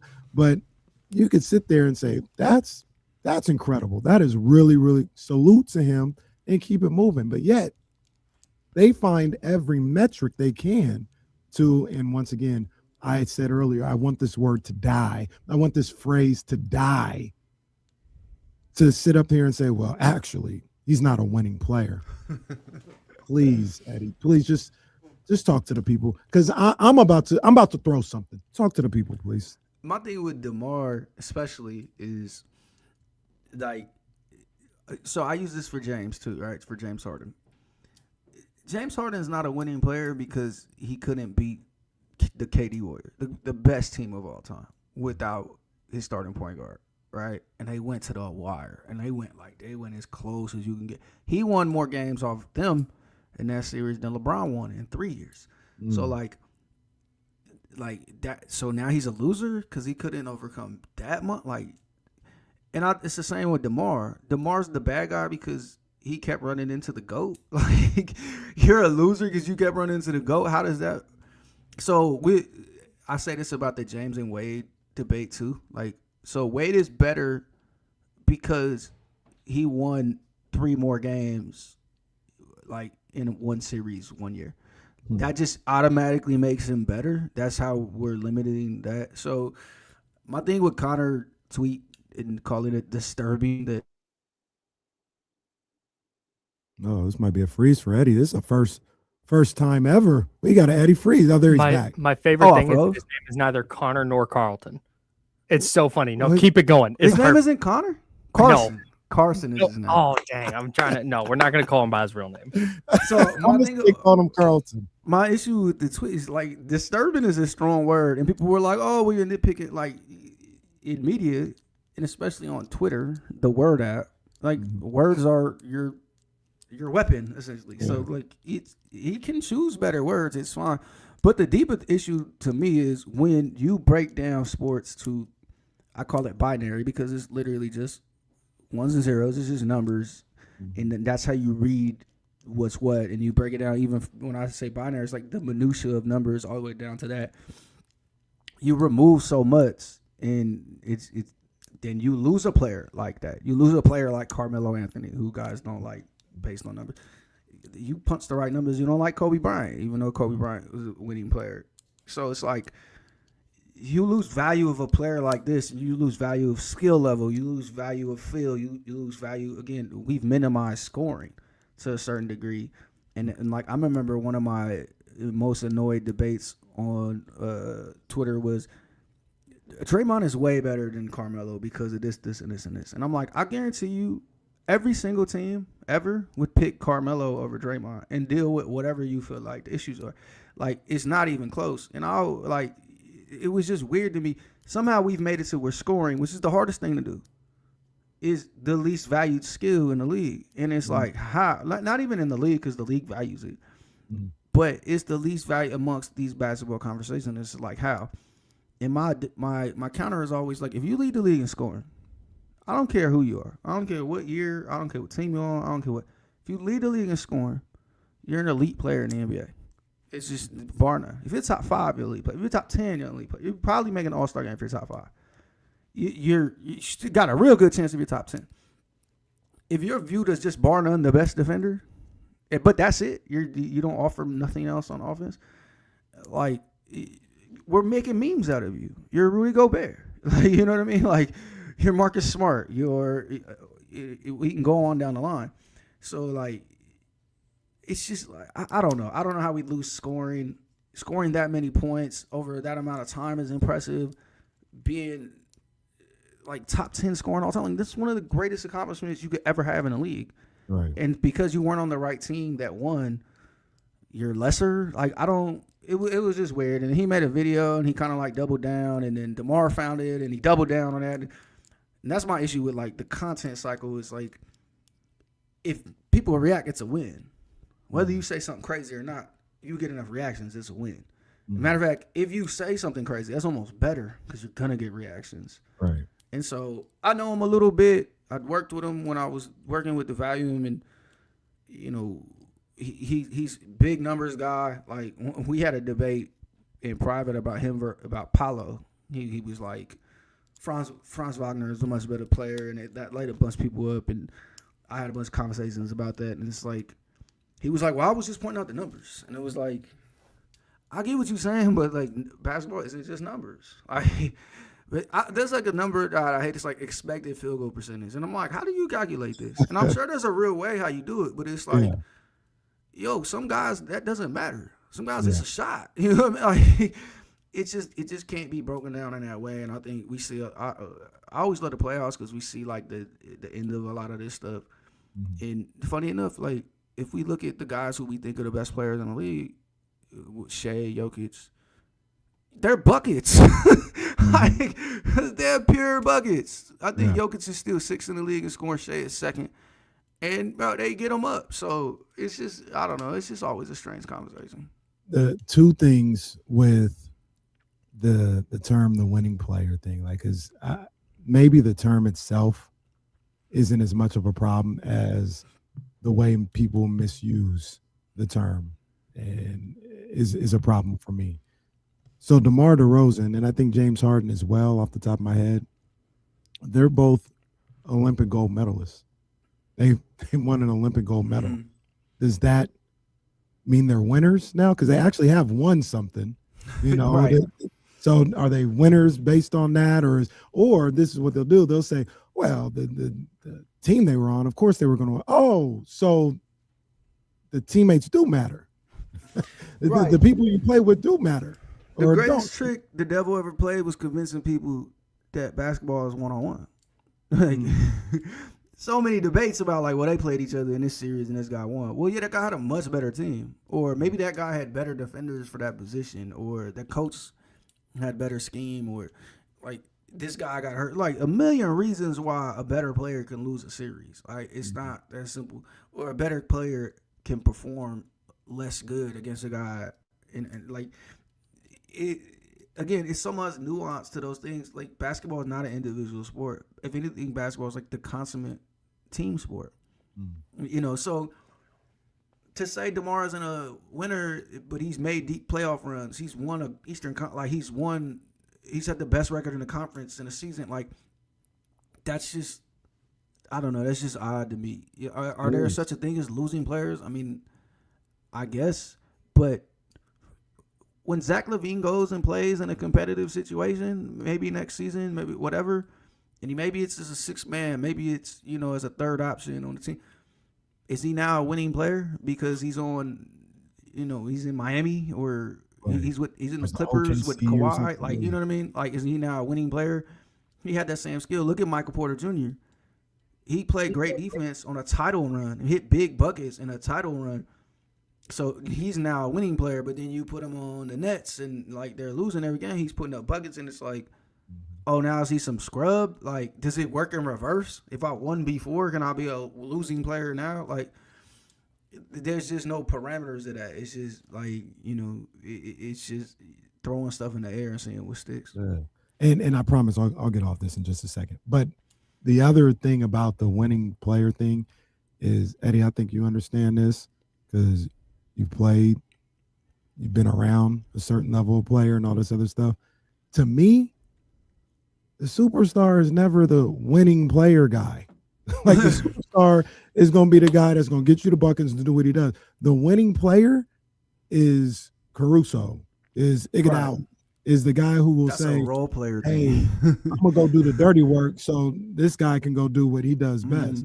Like Steph Curry, KD, all these other guys, they're not saying, hey, I'm going to only score 10 tonight, but I'm a guard Kawhi. And that's to me, that's the winning player guy. It's never the best guy on the team, in my opinion. And then when you talk to the winning players, the way they salute that guy who has to carry so much of the weight, it's just like they know what's harder to do. You know what I mean? Like they know what's more complicated out there. And so I don't know. Some of these conversations, again, I don't mind. You know, they say like analytics, and it's like a blanket term for a lot of things. I don't mind that, but I think it has to complement some of your philosophies. It can't be your be all end all. Like I saw this long tweet from HP basketball, Matt Moore, and he was breaking down the Rockets, and it was just like, yeah, their offensive rating is this. So I looked more into the data, and I looked into the formula of offensive rating, and I realized that offensive rebounds creates a whole nother position. Like he had broke it down. So like I'm reading this long ass tweet, waiting for him to like talk about the basketball of it. But essentially, like what he did was he just didn't think the numbers made sense. So he delved deeper into the formula and how it was calculated, and then said, yeah, this is why that number is higher than it should be. Now he didn't break down at all the Rockets' issues on offense and how that would be backed by this or further scrutiny into the numbers or whatever. It was just a long, like, dissection of data, and I'm like, okay, like you just gave me a math lesson, but like what? I'm watching basketball, so it's like, you know, I don't know. I just don't see it that way. Maybe I'm the dumb fan and they're the ones who get it, but I'm on the window with the shiny side of the mountain. Like I'm in the bus. Like I'm on that. and it feels like that side of the bus literally is just more enjoyable. Like I look at it's not about not being critical or saying like, hey, you're good, I want to see you elevate to another level. It's Trae Young is amazing sometimes. Like what he can do with the basketball is amazing, and I just enjoy that. Like that's dope. That is really dope to see. It's like, okay, there's service level, and then you do like this in the dirt, and you get just below service level. It's like that level of nuance to say, even though DeMar DeRozan has more points than Tim Duncan, I think Tim Duncan's a better player. Like that's fine. That's like plenty. That's plenty, because you can still say, hey, it's impressive that he scored this many points, and he was able to score 20 points in this many seasons. And at the end of the day, he's an impressive offensive player. But Tim Duncan is better. Super easy to do that, and like that's fine. You're not grandstanding. You're not being that guy. But then when you call it disturbing, and he's a loser, and he's this and he's that, you know. If Tim Duncan goes to Orlando in 2001 and he has one title to his name, and then, you know, they flame out with T-Mac and Grant Hill gets hurt, and maybe they just win 1 or 2 rounds and they lose to the Pistons or whatever. Like, is Tim Duncan now a loser? Like, you know what I'm saying? Like, Rasheed Wallace lost some tough series, got swept a couple times, lost Game 7 up, I think 15 in the fourth quarter. They were up, they were down 3-1 in the series, came all the way back, losing Game 7 at home, should have won the title. But he wins a title in Detroit, so he's a winner, right? But all of the other time, like that, you can flip that coin so many ways, and you can see, like, LeBron was a loser until 2012, but now he has 4 rings. He won back-to-back titles. He's one of the few players ever to win back-to-back Finals MVPs. He's an all-time great. Like he's the GOAT. Michael Jordan got swept multiple times. And, like, was he a losing player in '88 when he averaged 36 a game? And he was, a lot of people just knew he was the best player. Like, nah, he just hadn't won yet. It just, you know, I don't know. That's just a lot to throw on a player. Like, is there such thing as losing player? Sure, but it's not guys who average 26 a game. No, right. If I score 26 a game and I'm guarding my matchup every night and we make it to the playoffs, I'm not a loser.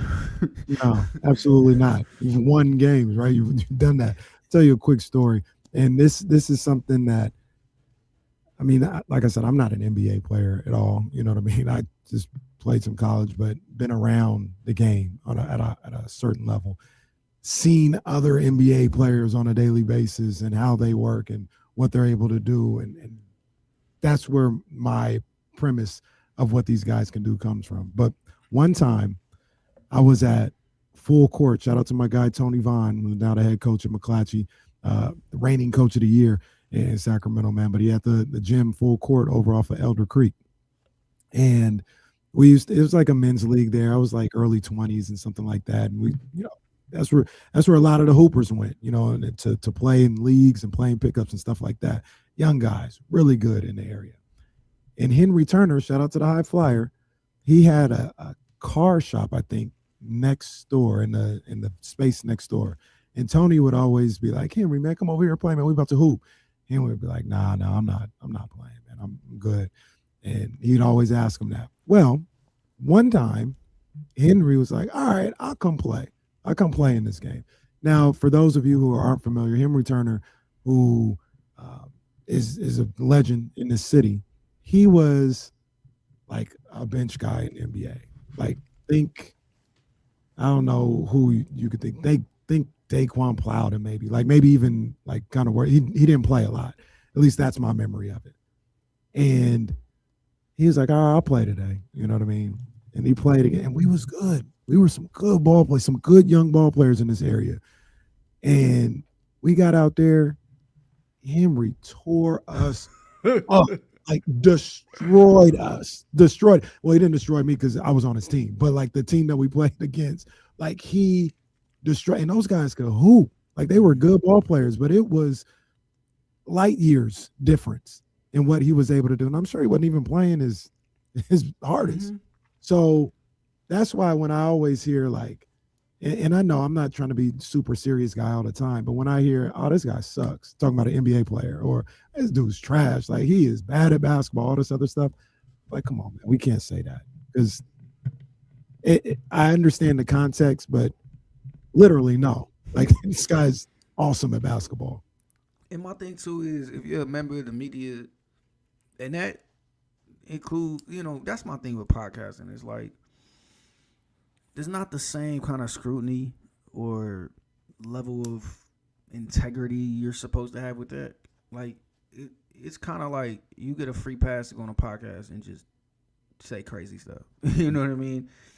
But I don't know. I might be old school, and look, I'm opinionated and I get my stuff off just like everybody else. But I just feel like there's a certain level of like seriousness you're supposed to have with this type of stuff if you're a member of the media. And maybe Carson doesn't fancy himself that he's just, I'm a fan with a mic or whatever.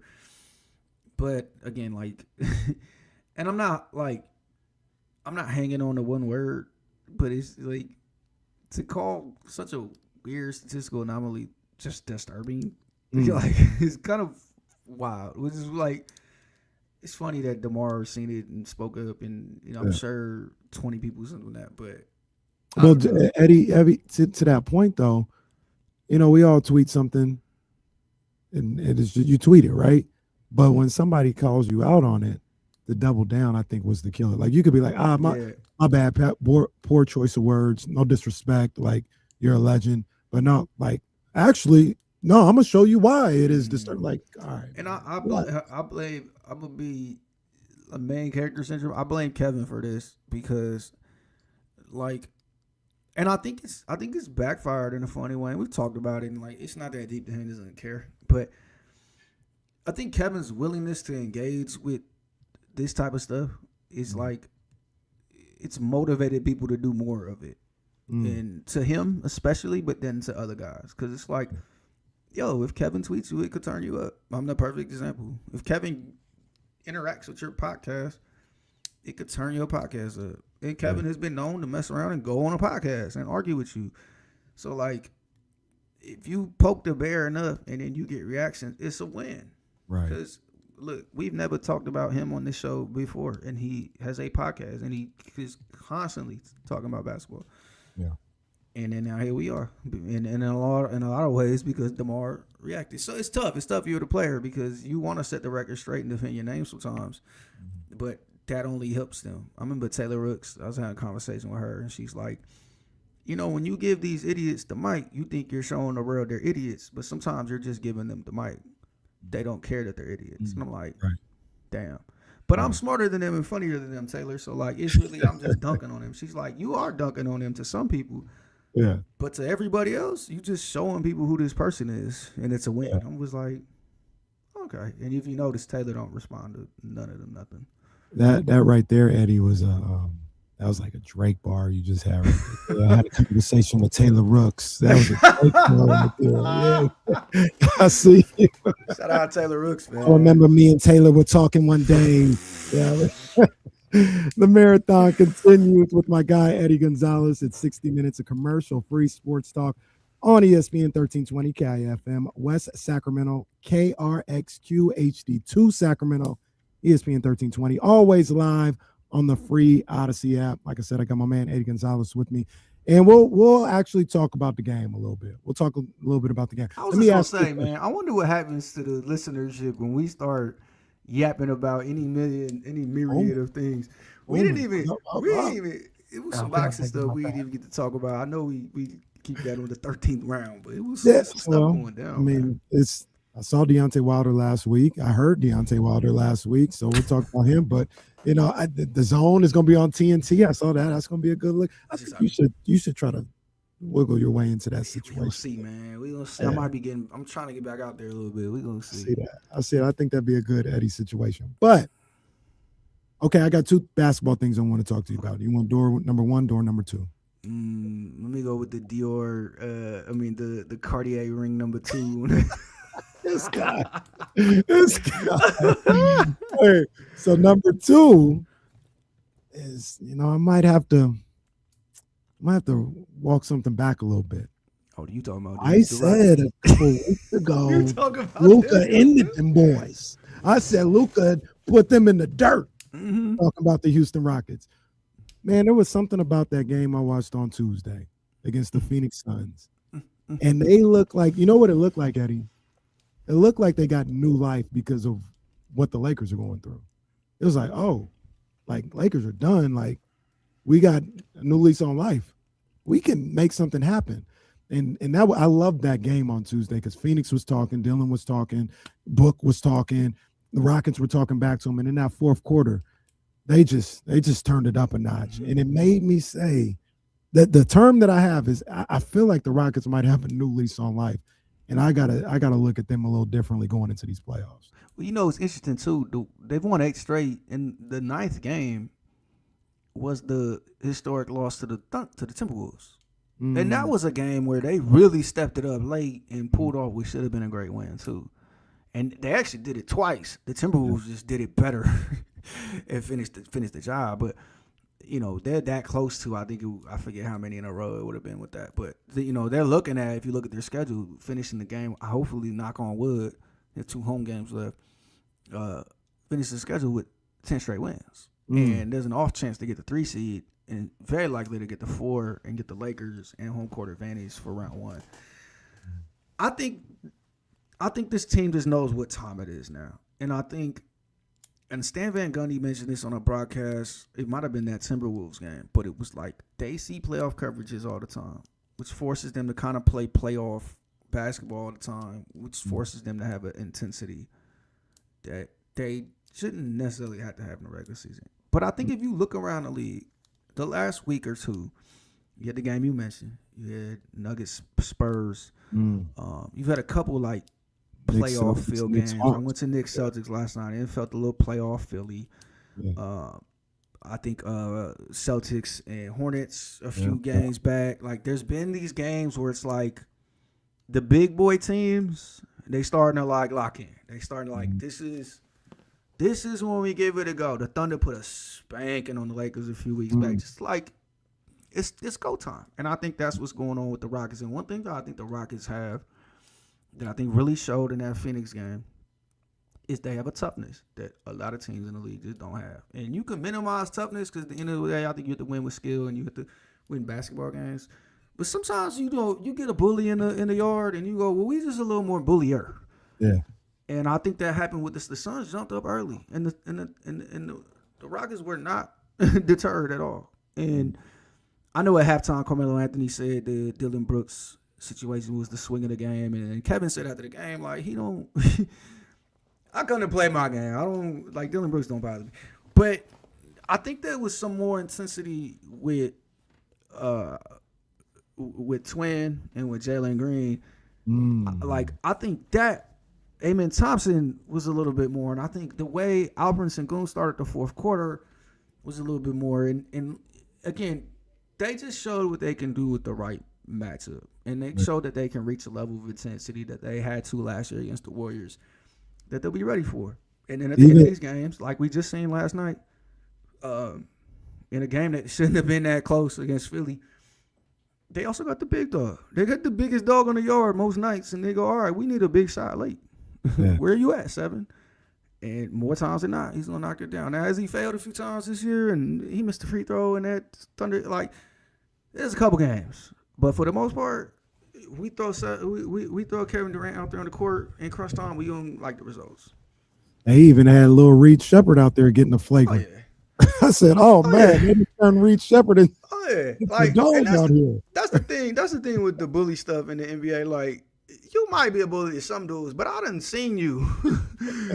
You ain't bothering us, man. So Reed and Dylan, I'm sure they got history. And everybody adapted after that. It's basketball. It's all love. I actually like it was Amen and Jalen Green and made me go, is this a little deeper than it is? And then it was showed a lot of love after the game. Yeah. Like, so it's just that competitiveness. I think that's two playoff teams getting ready for the playoffs. And, the problem for the Rockets is the big bad wolf waits for you in the second round, and that's the Thunder if you get that 4 seed. And it's a tough matchup, and you got to be ready for that because they got dogs over there too. But, again, I do think they're rounding into peak shape at the right time, and they might get the matchup they like best, start off that opening round, and we'll see. We'll see what happens. You get through round 1 unscathed, who knows? I loved that game. That game was very enjoyable on Tuesday night. That game last night at the Garden was enjoyable for me, Eddie. It was enjoyable for me. I said my bad because I forgot old boy's name. Who's the dude who was 25 or 25 from beyond Shinerman Blake. What the hell is going on? Because I'm a Knicks supporter, so I was going for the Knicks. But I said, what's going on? This guy, and he wasn't even hitting the rim. Imagine me when Josh Hart makes 2 threes in the most important time of the game. Why? And then gets his little celebration. As soon as he gets the ball, I'm like, oh, he with us. Damn, swish. Okay, whatever. And then the second one was just overkill. I'm like, all right, bro. But that game, like you mentioned, had a playoff intensity. I know Jalen wasn't playing, but it had an intensity to it, a feel for it, right? And the Knicks and the Hawks earlier in the week had the same type of feel. Do you think the Knicks are starting to kind of do what the Rockets did? Because to be honest with you, if we're being honest, after coming from the Eastern Conference Finals, moving on from Tom Thibodeau, bringing in Mike Brown, like nobody it being in New York, nobody in New York was going to be impressed if you were the 1 seed and lost in the second round. The only thing that matters is the playoffs for them and advancing to the NBA Finals at the very least.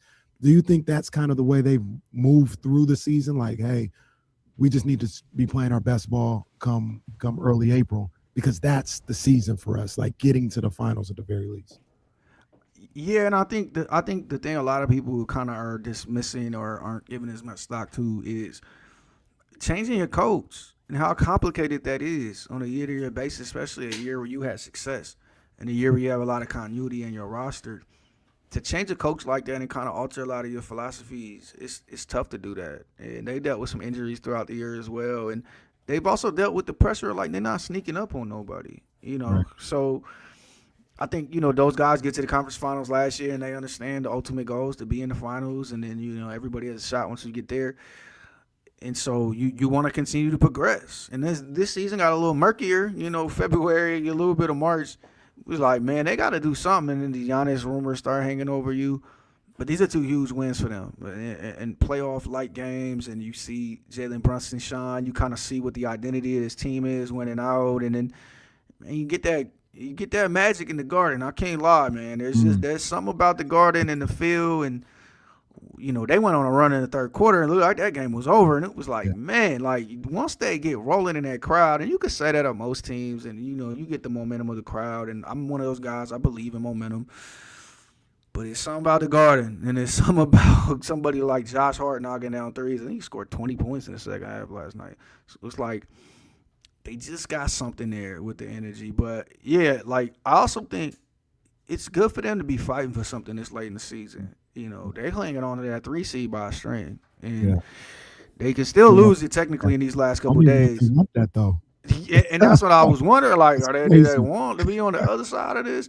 I personally hope they keep it and see Boston around 2 because that's going to be some free basketball for me. But I think they had something to fight for, and that woke them up too. And it's good to get those tests right here at the end of the season. Not that this team doesn't know themselves, but, you don't want to go to the mound and just start throwing the ball. You need to warm up, and it's good that they got to have this. So, I still got Boston, but I think New York has showed themselves as the Eastern Conference team right behind that, and you can't even give up on the Pistons yet because that boy came back, and they looked good when he came back, man. Absolutely. How's our guy doing? There's probably some emotional, psychological demons maybe he had to get through getting back out on that court last night, where everything went down. He had a play in the maybe fourth quarter where he kind of like somebody was defending him on the same, like almost the same spot where he tore his Achilles. And he tripped and he fell a little awkward. And I said, I was tripping. Like, I've got psychological things I've got to get over. But he was obviously fine. But how was that for him getting back? I'm talking about Jason Tatum for those that don't know. How was that for him just kind of getting over that hurdle, actually being there and playing? Yeah, and it's obviously a game he wants to win, I think, first and foremost. But he even said it last night. I think he said it in the scrum, like, this is a big hurdle for him. This was a big step he needed to take, and we've been talking about him getting back in the Garden all year long. And, I was talking to his trainer last night, Nick Chang, who was a huge help. They talked about it on the broadcast, his comeback, and he was like, man, hopefully we get that second round series. We'll be seeing you a little bit. And I think they chomping at the bit to kind of not only right the wrong of losing the series last year, but also kind of like get that monkey off your back in terms of, yeah, man, there's a mental hurdle there with having been there. That happened on that floor, and that was a court he loved being in that arena. He put on a show.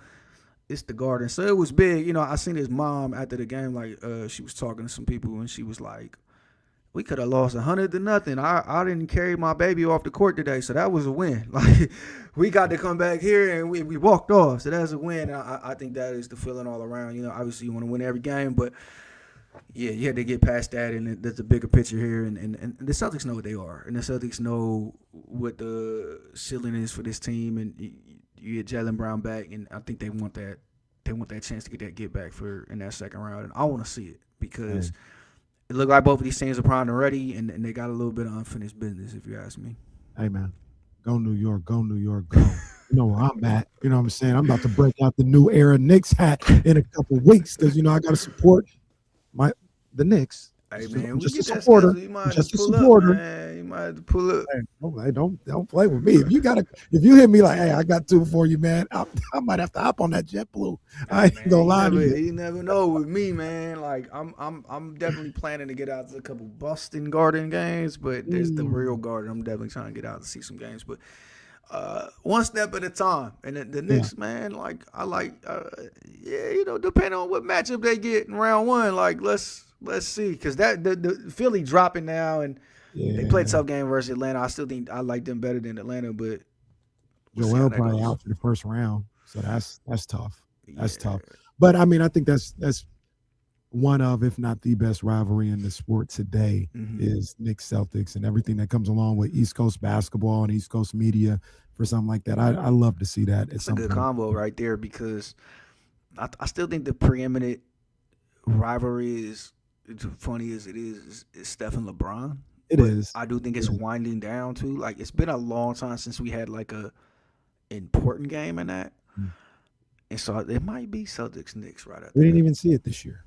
Yeah. We didn't even First see year, it. and I forget how many. It's Crazy. gotta That's be like how LeBron and KD were for a little bit. Yeah. We didn't see that for a while. So. And it was like, and again, even if they had played in that game, like it wasn't the highest of stakes. We got one last playoff series a couple years back, but Yeah. it might be over for them too. And so I do think, especially between teams, it's those. I think that the Nuggets and Thunder kind of building up, but that's like there's not as much history there. That's like the current regime. Thunder Spurs is probably next. Yeah. Like that's probably what's on the horizon. Especially I think there's gonna be a lot of beefs and rivalries as it pertains to Victor Wembanyama. Like especially the way Wemby he hates Chet for whatever reason. I don't know what Chet ever did to him. That might be the biggest beef in the league, like between individuals. And I don't even know why. Like, buddy, we Chet, not even. I don't know why. Yeah, Chet, Chet, like I went too. Like, leave me alone. But like, I just feel like the energy folks have for Wemby is starting to like. They kind of starting getting tired of this. Well, the way the energy he has for people. Yeah, that's the part of it. Yeah, Wemby don't care about because like if you look at it like nobody hates Jokic. Yeah. Everybody pretty much salutes. Like you just one of them dudes. It's fine. But like Giannis, it's some folks don't really mess with Giannis the way he carries himself, the stuff he says. I think Wemby's going down that path, not the Jokic path. Because Wemby don't care. Wemby don't care about none of y'all. He just I'm trying to. At the end of the day, I salute him because he got all the tools and he got the demeanor. Like he's definitely one of them dudes and gonna be one of them historic dudes. But I'm not mad at players around the league going, man, Yeah, I love that too. Man, so next week when we talk, it'll be right before the start of the playoffs. So we'll have plenty of time to talk about the playoffs as they get going. But I teased something last week. Oh, here we go. I specifically wanted to talk to you about because I respect and know your knowledge for all of this, and I want to hear what you have to say. I thought this was interesting. So I was listening to Bill Simmons. Don't get mad at me. I was listening to Bill Simmons, but I think it was Klosterman. Maybe it was on there or something like that. And he had like this just crazy idea. He was like, I think, how'd he say it? He said, colleges can only recruit in their radius, and high school students can only go and play basketball at colleges that like are in their radius, or the most they can go out is the state of where the college they're attending borderlines the state where they were brought up in. So it will just make everything super regional, right? Like California, New York, Florida, Atlanta. My question to you is, if that actually happened, where would the best basketball be in the country? I've been spending a lot of time with Vince Carter, Tracy McGrady. They talk a lot about Florida boys. They talk a lot about that, and it is some real hoopers coming out of there. But if I had to guess, I might say the Midwest, because I feel like you got to include Chicago in that. You got to include Indiana. You got to include places like St. Louis, like, Minnesota. St. Louis. And they got some hoopers out there, man. And they got some hoopers, and they got some good schools. So I would go with that. I would not go with L.A. I would not go with the Northwest, which has some good guys. I think Texas will be right after that, too. But it depends. Georgia's a good one, and it depends on what you include in the Northeast. Because if we saying Jersey, New York, DMV, all the way up into Maine and Boston, like, ooh, it's going to be tough. Because I think when we think of the Northeast and we think about, like, New York basketball, we think about specific guys. But when you start talking about Jersey and you talking about the Kyrie Irvings of the world and you go up to Maine, like, they only got one guy, but they got Cooper Flag and they got two. Well, not Maine specifically, but AJ's from up north, Massachusetts, something like that. And then you include the DMV, and that's a whole host of guys, and that includes the big fella and all that. But like again, the Midwest, Chicago's a long story history. St. Louis, you talking about Jason Tatum, you talking about guys like Chet Holmgren. You do the Indiana's right there, so you do all the guys in that area. I'm gonna go with the Midwest. That's depending on how big we do. But I do like that. And I do like that idea. And I kind of So like my grumpy old head thing is like college is getting too watered down. And we need to go back to again, you got to recruit local, and you got to get your guy. And you know, it used to be if there was a Northern California hooper, like we had to get him to Cal or Stanford. It's not that no more. Like he probably gonna end up in Duke, or he could end up wherever. He could end up in Arkansas.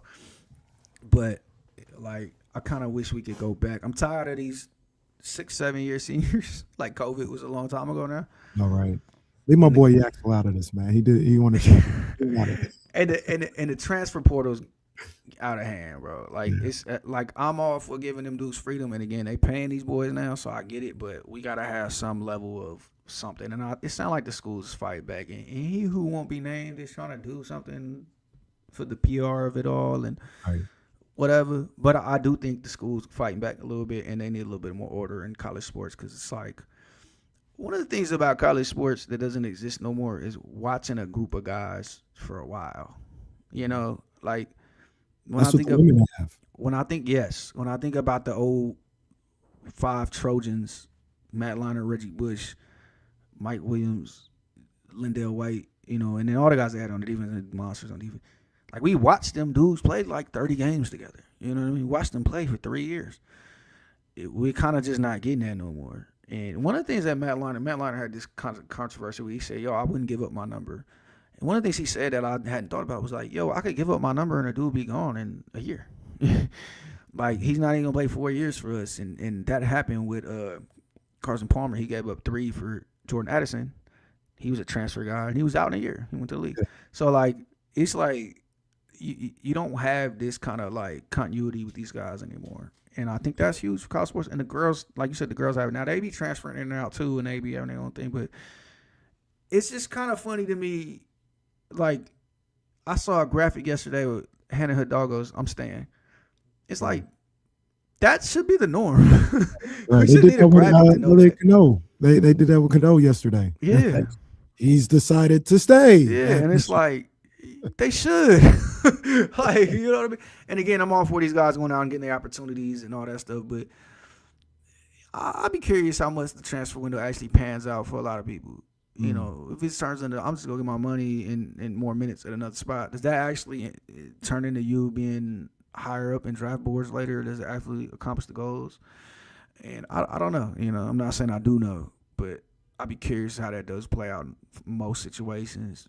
But yeah, I miss college having that continuity. I miss watching Chris Duhon for 4 years. You know what I'm saying? So, absolutely.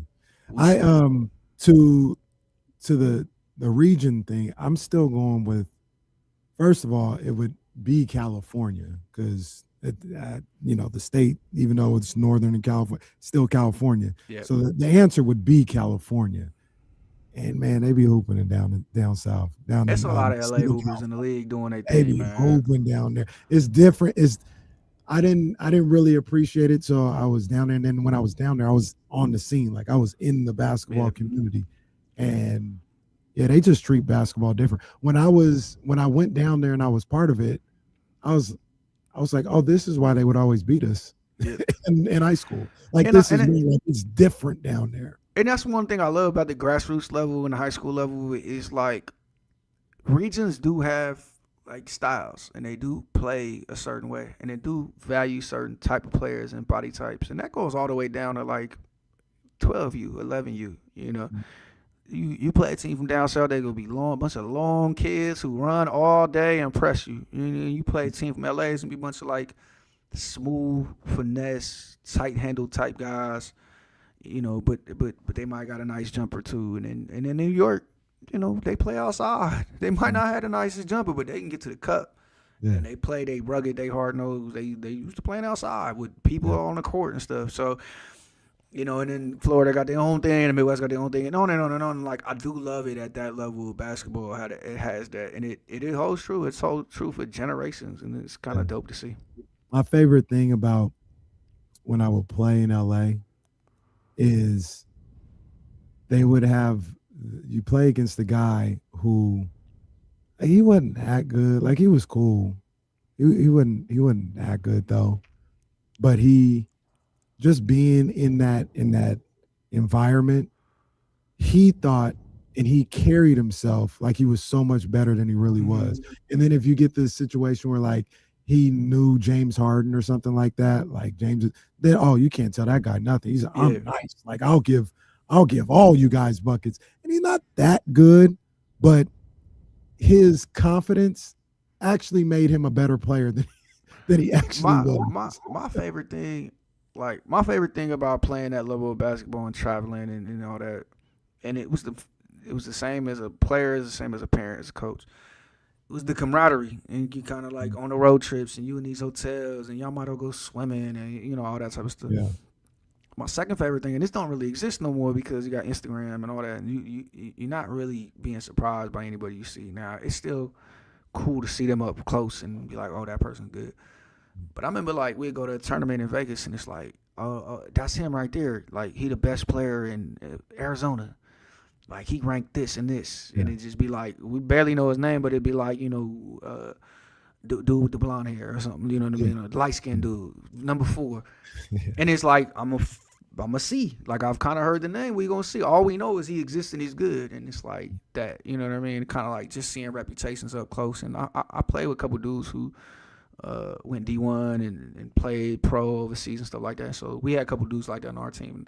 Yeah. Like I remember going to Oakland and like that's Leon Poe, that's him. I'm like, he big as hell. Let's see what he can do though, and he was a monster. Right. So like, Right. that was like the most fun part of it, and like you want to measure yourself against that, and at the end of the day, it turns into that. Like I'm the guy that won state in Utah, and I'm nice. You know what I mean? So that's the root of basketball in so many ways. I think I've told this story on the show before. I think I've told you this story one time, but I used to work at this basketball facility in LA, and everybody came through there. Like literally every basketball player that you could think of in the last 25 years came through there. Not just to like sit, they work out, they do runs, all this other stuff. It was basketball heaven.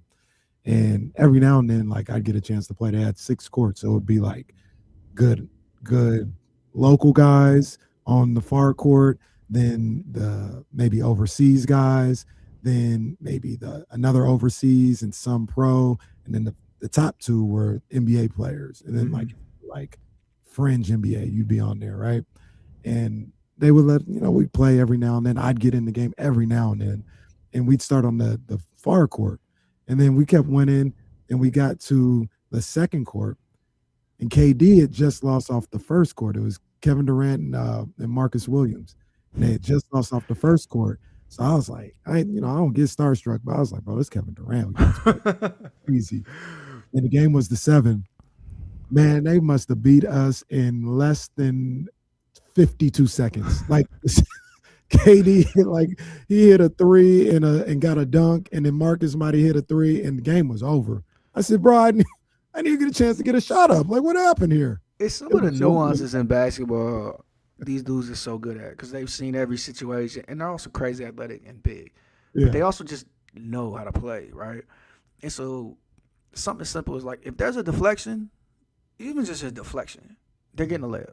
They're gonna run on the deflection, and somebody's gonna be down the court, and they're gonna beat you down, and they know how to finish on the break. Oh yeah. If you run back with me, I still know how to get around you. I don't have to jump over you. I know how to get around you and body you.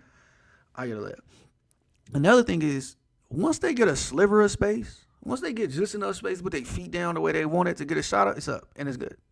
It's like you don't reach, don't jump, don't do none of that. Like I always joke. Every once in a while, I used to put 2K on Hall of Fame.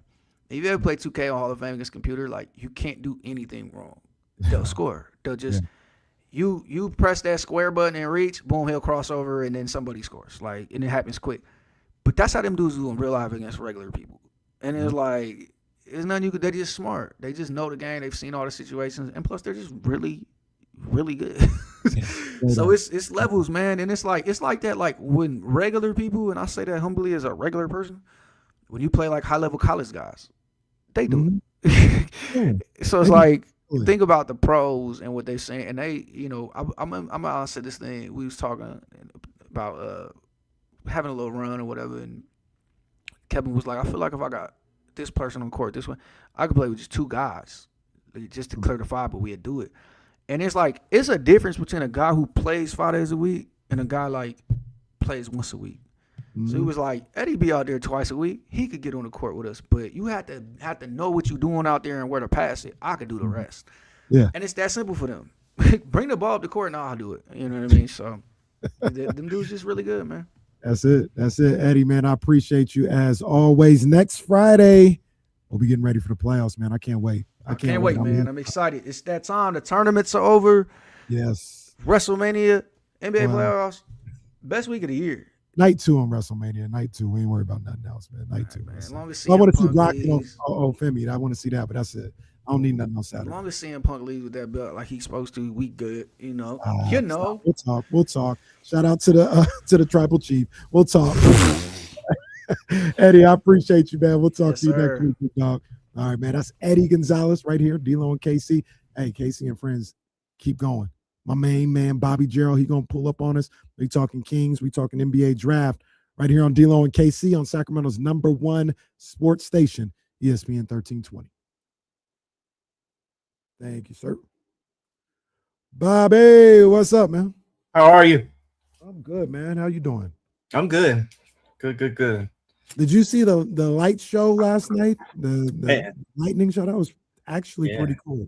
Yeah, it got a little crazy out here in Rockland. There was thunder and lightning, all kinds of good stuff. Did it? See, because so in the South, I saw it when I was going past downtown. So, you know, on my way south, and by the time I got home, but it didn't rain, like at least while I was outside, and I was outside till about 9-10 o'clock. It never rained, and I don't even know if I heard thunder. I just kept seeing the lightning in the air, so I don't know if when it started raining and stuff. But yeah, we got some good rain out here in the Rock, so it was nice. You had the windows open, and you know I like to listen to the rain, man. Like I do too.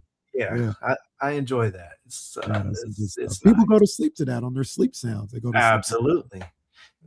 We got the app where we hook up the ocean waves too sometimes, you know, with the ocean waves to let us fall asleep. My daughter, she's 3. She goes to sleep to just brown noise. Like it's not. I don't even know but just brown noise. That stuff works. I think you know it just drowns everything out. Like I don't hear. My wife gets up before me in the morning, you know, so she goes in the kitchen and starts doing things, and I'll have that brown noise on too, man. I don't hear nothing. I don't need any of that. I'll be knocked out. I'll be knocked out. I remember I slept through an earthquake one time, and the wife, she's a light sleeper, so she had got up and was what's going on, and I didn't move. I was like, what? Leave me alone. I'm sleeping. So yeah, it's good times, man. Good times.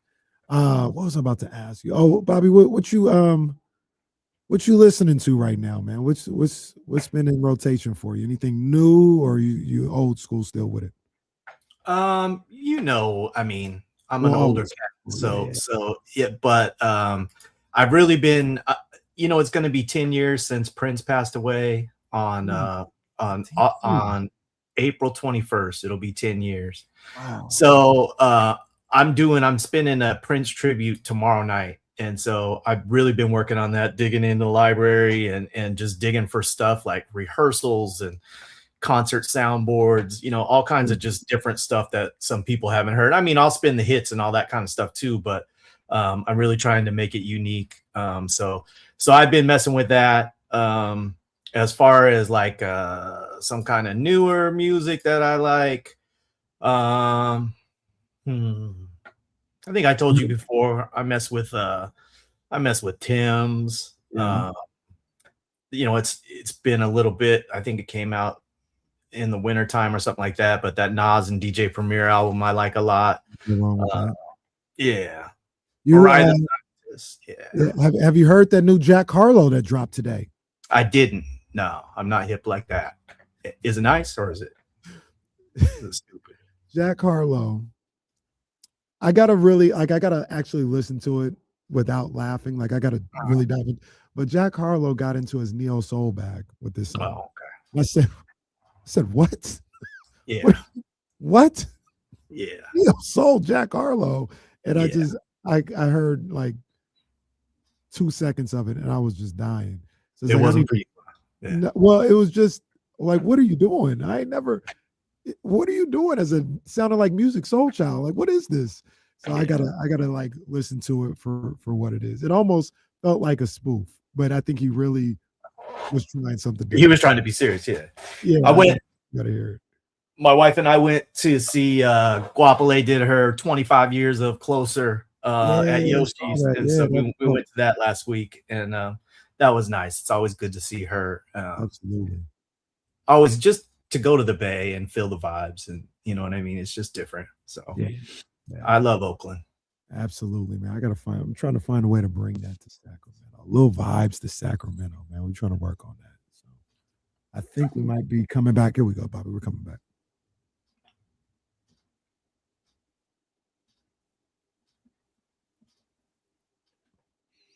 D-Lo and KC, ESPN 1320. It's your boy KC. D-Lo is out today with a much-deserved day off, and I'm chilling, man. I got KC and friends, and one of my good friends, one of my guys.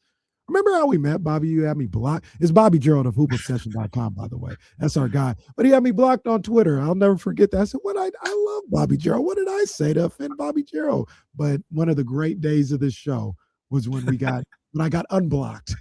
And Bobby kept it real. He said, man, one day he said something I didn't like, and I had to block him. I said, I understand it. We've been there. We all like I said before, I'm known for being a little bit sensitive sometimes. So you know what I mean? Like, and we didn't really I don't think we really knew each other at that time. So no, I was just a Twitter guy at that point. Yeah. And so we've come a long way, KC, but I'm glad, man, because I rock with you. Definitely. I listen to you guys all the time, and I appreciate you. I appreciate your point of view. And quite as it's kept, you know, I really do listen to your thoughts about players, and I take that all into consideration when I'm, you know, making my boards on hoopobsession.com. That's love, man. That's love. Bobby Gerald, A1 guy. The only mistake in his life is that he's a Kennedy Cougar. That's you know, nobody's perfect though. Nobody's perfect. You know, we could have got you over to McClatchy. You might have been in the zone. You might have been in the zone from McClatchy, man, from where you was at, man. I'm deep in the pocket. I live less than a mile from Kennedy High School, so my sister went to Kennedy. You know what I mean? It was Kennedy from day one. You know, for me. So I should have been there, Bobby. I was on Florin, Havenside and Florin Road. That's where I live, right on the corner. Is that right? The house. I had one street light up from Kennedy. I should have went there. And no, my mom told me she just didn't want to. She went to Burbank. She's like, I didn't want to root for no K House. That's why I sent you to McClatchy. I thought it was something safety related. She's like, no, I knew you was playing basketball, and I went to Burbank. I wasn't rooting for Kennedy, so I sent you over to McClatchy, middle ground right there. Those were the days of, you know, the old Metro League was you know, Kennedy, Burbank, Hiram Johnson, and there were great rivalries between those schools. I just saw some cats you probably know, Brian Bedford, and Kevin Chappelle. Just saw both of those guys at a function I was DJing the other night. Actually, Bedford caught me off guard because, you know, I came prepared. I had everything. It was a 50th or 60th birthday party for some friends. And so I had everything ready to go, and I'm doing my thing. And Bedford comes up and he's like, hey, I want to hear Freedom by Grandmaster Flash and the Furious Five. And I'm like, man, I actually don't think I had that in my library. Well, luckily they had Wi-Fi. So I ended up getting it hooked up through my title, and I put it on like right after that, and he got a big old smile on his face. I haven't heard this. That's a good DJ right there, man. Shout out to my man, Coach Chappelle, man. That was my JV coach. Him and Mike Chappelle were my coaches, man. And now I'm really, really good friends with Zach, their son, Zach Chappelle, man, over at Sac State, man. So the Chappelle. Right. I was DJing with Mike Chappelle, if you know DJ, Mike Chappelle. Oh, dude, he's into it. Like he had gigs in Atlanta like a couple weeks ago. Like he's traveling all over the world doing it big time, man. He's crazy. Yeah. So anyway, a lot of love for all the McClatchy folks over there. Yes, definitely. We used to intermingle at some of those house parties and all that kind of stuff, right? Absolutely. And when we got, it was all love. It was all love when we got together. For sure. You know, Bobby, it's it needs to be all love when we discuss basketball. And I wanted to talk to you about this because I've been on my soapbox all day because I was so disgusted. That's the word I keep coming up. I was so disgusted with, and this guy, I think it's Carson, something like that, and him and what he had to say about DeMar DeRozan. Yeah, and it was just a microcosm of the things that frustrate me as a basketball lover, as a lover of the game, in the way that some people look at these athletes, look at these ball players. And I tell Kyle Madson this all the time. Like, they just kind of lose the plot for what we're supposed to be watching. Like, he talks about DeMar DeRozan. He's not a winning player. Teams are better with him off and all this other stuff and all these metrics. And it's like, oh, this guy's really good at basketball. And when you enjoy basketball, when you love basketball, you love to see somebody be good at the craft.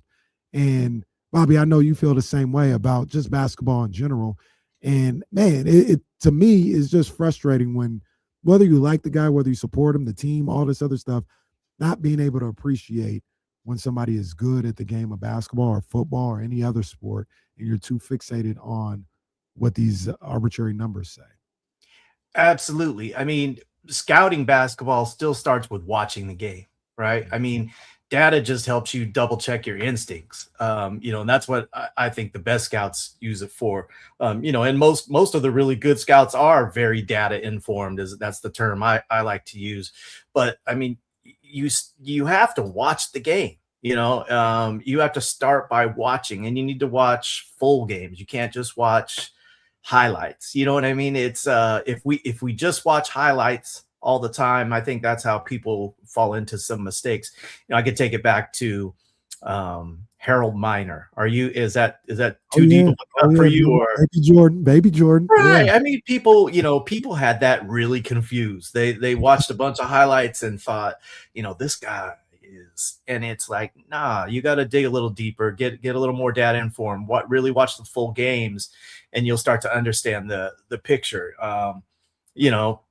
I look at basketball and I'll see something. We could start with Darius Acuff. You and I discussed this before. Obviously this guy is something else with the 44% three-point shooting and the great assist to turnover ratio. And you watch him, you see all those things. But also when I was watching him, I saw a guy who gives up on plays defensively. He gives 0 second efforts, and off the ball he often gets lost. So I noticed that when I was watching. So then I'll go to the numbers and I'll say, okay, yeah, his defensive rating differential is bad. So that kind of supports what I thought I saw. So that's how I try to use numbers. But there's just no mistake. There's no mistaking the eye test and watching full games. That's what you need to do, and then check the data to make sure you're not missing something. And that's been most of the time that's what I do, and most of the time that ends up working out pretty well. But I mean, we're all different as fans. Fan the way you want to fan. But yeah, I thought that was very disrespectful. The tweet, and I'm glad that DeMar actually clapped back at him and just checked him. And actually, that's good. I've had that happen to me before in the Twitterverse. Sometimes you say something that's out of pocket and you need to get checked. And there's a lot of people in this world today. I'm talking about leaders now. We're talking about something totally different universally, but there's a bunch of people that if they got socked in the face one time really good, right, they might have a different perspective on something. So whether it's getting socked in the face or just having someone clap back at you on Twitter, if it gives you pause and makes you think and leads you to be a better person as far as the way you look at things, there's value in everything. We're learning lessons every day. Absolutely. And even when the statistical part of basketball, baseball, whatever, I'm a big believer. That's part of how you evaluate for sure. I just I don't want somebody to not watch the games and only go by the spreadsheet, and think that they have an accurate idea of what's going on. I don't want that to happen. I wouldn't want somebody to just watch the games and never look at some of the numbers and some of the metrics. All of it is a tool, right? When you talk about this upcoming draft and the process that these guys are going to go through when evaluating these guys, You watch their games. You look at some of the metrics. Then you talk to the individual to try to get an understanding of the type of person that he is, and you put them all together, and then you make an accurate guess, because it's all a guess, right? About what these guys are going to be, and you try to use all the data that you can, and that's really my big thing. You know what I mean? Sometimes the numbers don't match up with the eye test, and vice versa. That's why you got to use all of them as just one metric, as opposed to just being a prisoner to one of them. Yeah, and situations are different too, right? Absolutely. So who did you play with? Who if you're a point guard, what kind of bigs did you play with? If you're a big, what kind of point guard did you play with? Did you play with a real point guard, or did you play with someone who's really looking out for themselves? I mean, all these things that can affect production in so many different ways. So you have to take all that into account, and you're so correct to talk about, the actual meeting with a player, or talking to them, talking with their teammates, talking with their coaches, talking to the assistant coaches, talking to the trainers. How do they treat the athletic staff? What kind of student are they? There's so many things that go into this, and it can really affect the outcome for a player. Dylan Cardwell, I think, is a really good example. I think you and I have discussed this before.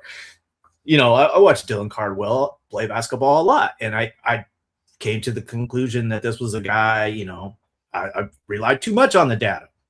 1 assist for every 5 turnovers, just not much of a score. Free throw shooting's not good. I saw that he could block shots and play defense.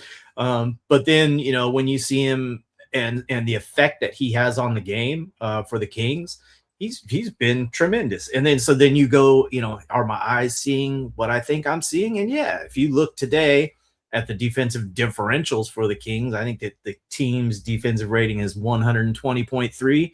But when Cardwell's on the floor, they're 9.3 better than that. So it's like 111. That's a big number, man. That's someone who's out there making a difference. So the data backs up what you think you're seeing. Killian Hayes, by the way, because I was just looking this up, his numbers are really good defensively. He's had an effect just because I think he's 6'5" and can get up into guys. I just wish his shot would go in, man. It's you can figure that out. We're looking at a completely different player if he can figure it out. Right. So and all these things are ongoing. That's the other part of it too that I think people don't realize so often, is that it is a moving target. Those with the will to improve will improve. If you just keep on keeping with it and doing what your coaches say and really practicing and putting in the work, a guy that looked like something in 2023 could be not completely different, but they could definitely have changed their game. Guys are still advancing. Take a guy like Nickeil Alexander-Walker right now.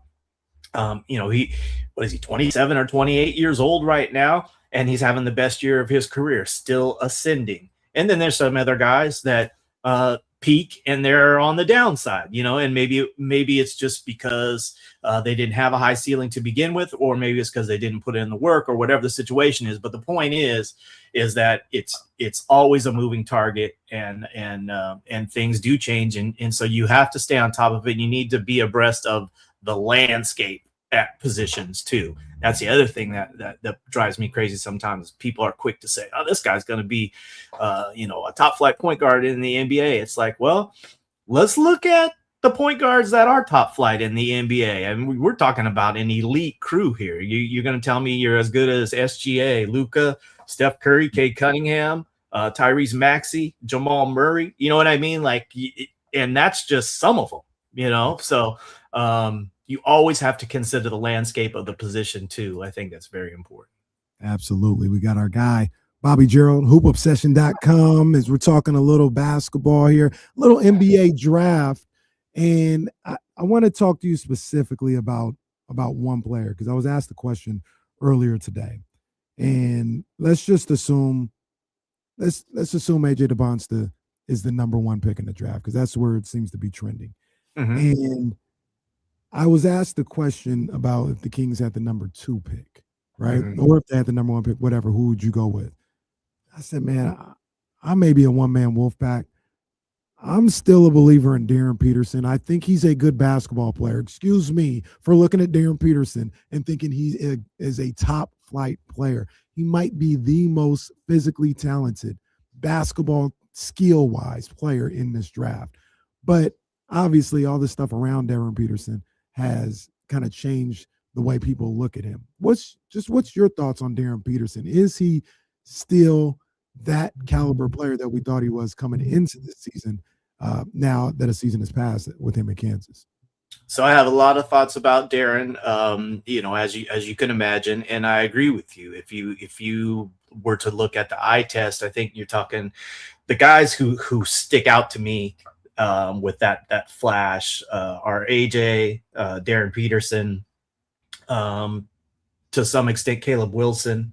I think I see a trait in Kingston Fleming's with his ability to get into the paint that is just undeniable. I think he's going to be able to do that. Now, whether or not you believe in Kingston Fleming's shooting because it's a little bit flat, but pretty accurate, that could be another discussion. But regarding Peterson, I mean, from a basketball standpoint, the one thing that I will say that does not impress me is I think he's a little bit tunnel visioned. And this is something where the data will back that up a little bit. I think he had the exact same number of assists as turnovers this year. But then we go back to what we talk about with who did you play with? Mm-hmm. Well, his best big is probably Flory Badinga, who, to me, just another dude. Like, I mean, hopefully he stays in school or transfers or does whatever he's going to do. I guess he's in the portal, but he's also declared for the draft. But I just didn't see a special big there. So maybe that has something to do with why there wasn't maybe as much sharing as I'd like to see. But from the ability to shoot the ball, and do what you do at your position. So he's built to be a two guard in the NBA. He scores, he shoots it. I think he does have a good feel. Regardless of whether or not he doesn't have a ton of assists, there were certain passes that didn't lead to assists that you would see that made me think, okay, this guy is a basketball player. He has a feel. And there's a body of work before Kansas too that people don't discuss enough with Team USA. So when you put all those things together, and again, I'm still working on this. I won't have my draft board will change probably up until the week before the draft. You know what I mean? Like I'm still trying to figure it all out.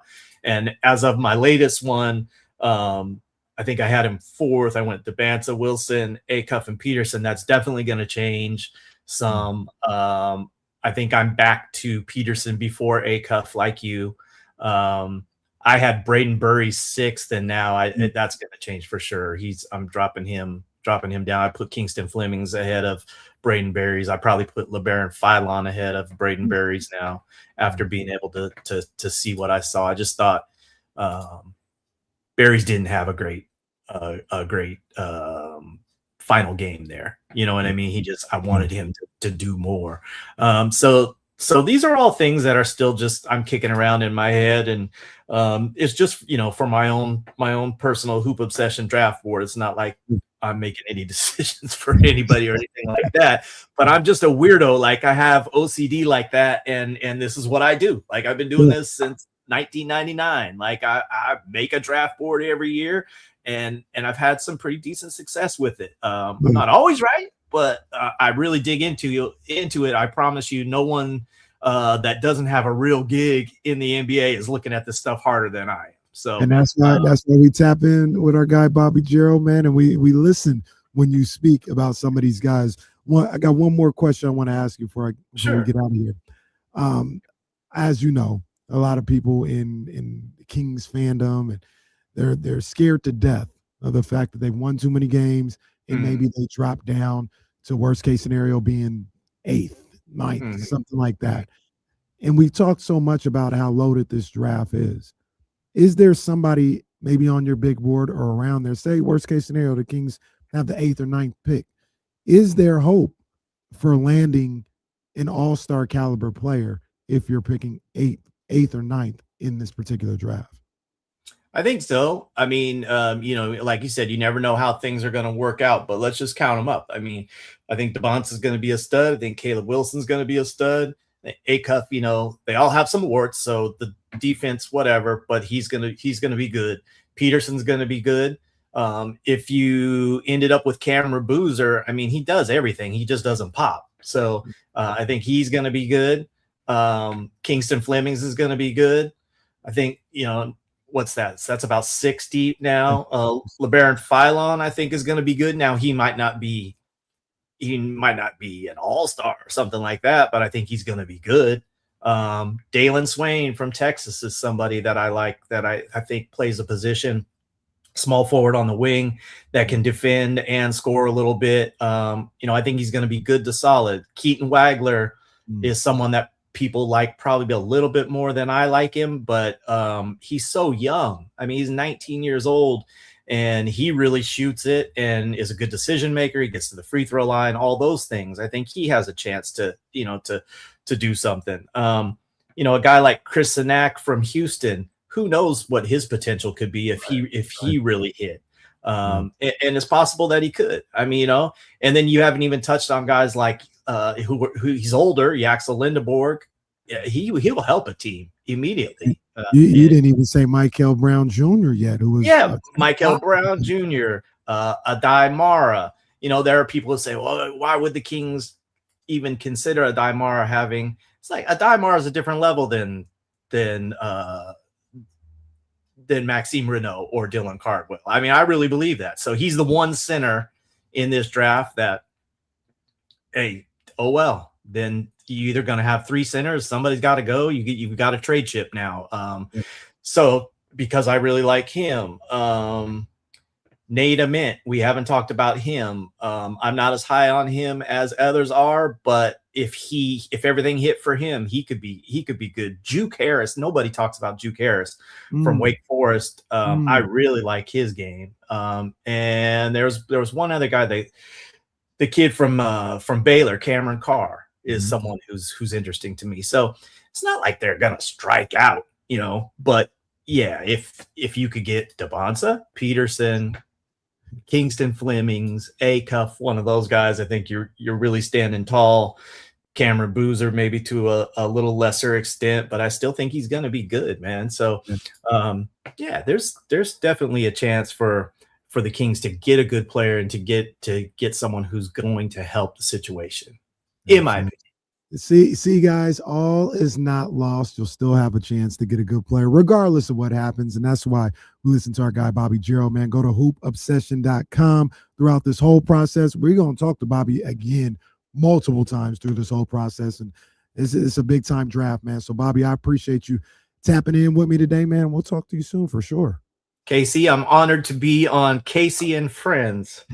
My guy. Yes, sir. All right. Have a good one. Bobby. Appreciate you, man. Bobby Giro, man. Once again, hoopobsession.com.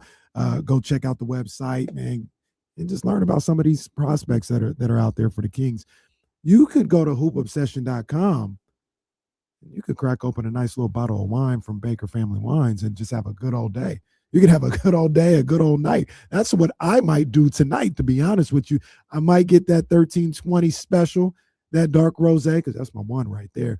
You can get that Hammer and Hank, that 755. You can get all of that good stuff. Or if you want to go in to Baker Family Wines and just sit there with your laptop or watch the game or whatever, they got tasting room specials anytime, no reservation needed. None of that, man. You could just go in there and be family. That's the atmosphere that they create over at Baker Family Wines. That's why I love going over there.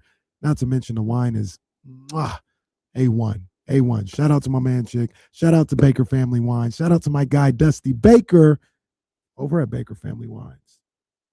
Hello, this is Dusty Baker. Welcome to the family. Yes, indeed. Casey and Friends still cooking. Still cooking. We got my guy. This is one of my favorite guys to talk to. Kyle, I think you feel the same way. We got my man, the guru, Daryl Guru Johnson. He's pulling up on us. We're doing a little back and forth. I was on Steiny and Goo this morning. He's pulling up to D-Lo and KC when we return. And we'll talk about Kings Warriors and what happened. This was supposed to be, earlier we were talking about Knicks Celtics, and that's the best rivalry in basketball. Thunder Spurs is on the horizon. That's what this was supposed to be 2 years ago. Supposed to be one of the great rivalries in the sport. And here we are today. Damn shame. We'll talk about it all with Guru coming up right here on Sacramento's #1 sports station, ESPN 1320. Yes, sir. A Twix has never lasted this long with me. This is like a 2-hour Twix.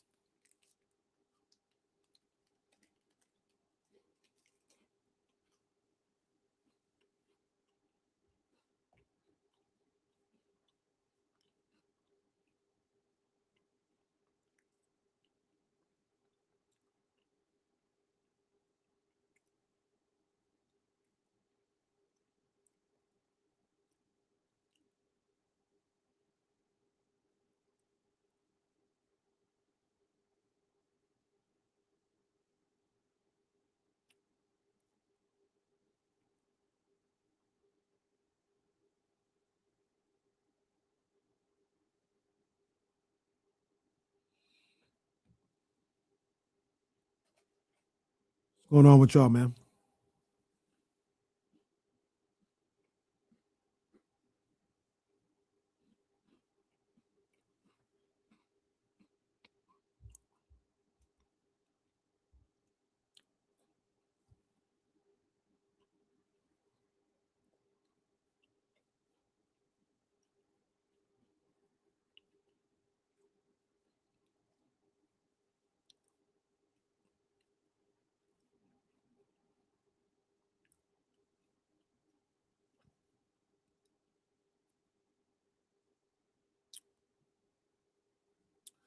Now I see you at 23. All I can say is,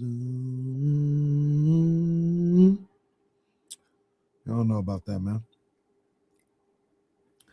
Y'all know about that that dream and Fabulous. Shorty is a 10. Is anybody going to there's 2 All-Star games going on this weekend tonight at McClatchy. 7, well, everything starts, I think, at 5. The girls' game is at 5. We'll make it for that. But they're having a high school all-star game. Sleep Nation having an all-star game for the seniors tonight at McClatchy. Should be good times if you guys don't have anything else going on. Like I said, the girls' game starts at 5. They have a 3-point contest and a dunk contest after that. And the boys' game should be at 7:45. So go check that out. And then on Sunday, Coach's Corner Digest also having a senior high school basketball all-star game over at Sierra College. That's going to be good times as well. I think that starts at around noon. So, yeah. Yeah.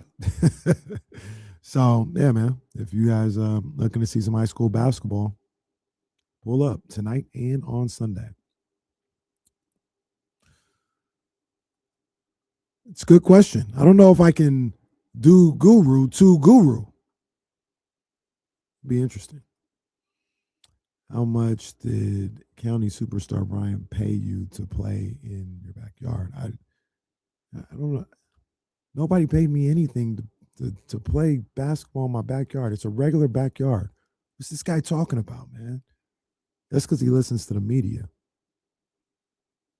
Kyle, what you know about the older the bag, dog? You don't know about that, dog. You don't know about that. What do you think has been the strongest recent draft? I'll answer it later.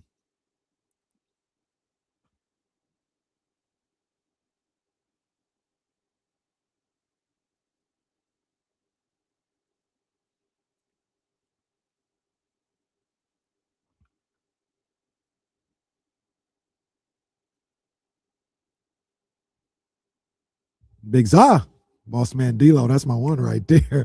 It's D-Lo and KC right here, ESPN 1320 on this rainy, usually when I do this, Kyle, I say this beautiful afternoon in the city of trees. It's actually been raining and it's going to rain all weekend, but it's all right. We're going to have a good time on this Friday, and we're going to have a good time right now because one of my favorite people in life, but definitely in the industry, is on the line with us in just a second. Hold on. I thought we had him. That was my bad, but we're tracking him down right now because he just texted me, so he's definitely ready to talk to us as the Kings and the Warriors The Kings take on the Warriors at the Golden One Center tonight. And we've got my guy, Daryl, the Guru Johnson, 95.7 The Game. Steiny and Goo, one of the great shows in not only the Bay Area, not only in the region, but in the country on 95.7 The Game. My guy, Goo, what's up, man? What's up, baby? I'm just on 80 headed to the arena. I'm about to see the Warriors and the Kings. What's up, baby? Man, I'm good, man. Look, you told me you were going to be there tonight, and I was like, oh, man, this is actually the one game I'm not going to be at tonight. Now, I plan to go, but I gotta. It's going to sound some type of way, Goo. Don't let these people, gas the whole situation up. But I got an appearance to make tonight, okay? So that's – No, look at this guy. Look I at knew this that was guy. gonna happen. Got an appearance. His new name is Front Row Kenny. I've been watching him on the 75. I'm like, that looks like Kenny. Oh, boy, my boy big time. Goo, a man of the people, going to the arena, and Kenny's got an appearance. Unbelievable. Man, I just that is too funny. Go. I don't know what to say. I told people I would show up somewhere, and I got to miss the game, and technically it's an appearance. So yeah, we got a link though. 'Cause we got a link soon, man. We no doubt. No doubt. So Go, I got to ask you, man. It's Kings Warriors tonight at the Golden One Center. You were in the building, I think, for that playoff series, weren't you? I think you went to one of those games. Sir. Yeah. Yes, when Draymond stepped on Sabonis, I'll never forget it. That was a moment, all right. Your boy. Actually, I shouldn't say that because Goo, that's not Goo's boy. Draymond is not Goo's boy. I'll tell you that. But you were there. You felt the energy inside the Golden One Center. I'm sure you went to the Chase Center a couple of days later when there was energy at the Chase Center because of that first round series. It looked like these two teams had all the makings of being the next great rivalry in the NBA. And we were on the precipice of something great. And here we are 2 years later, 3 years later, and this is just a regular throwaway game. What happened to what was supposed to be this great rivalry with the Kings and the Warriors?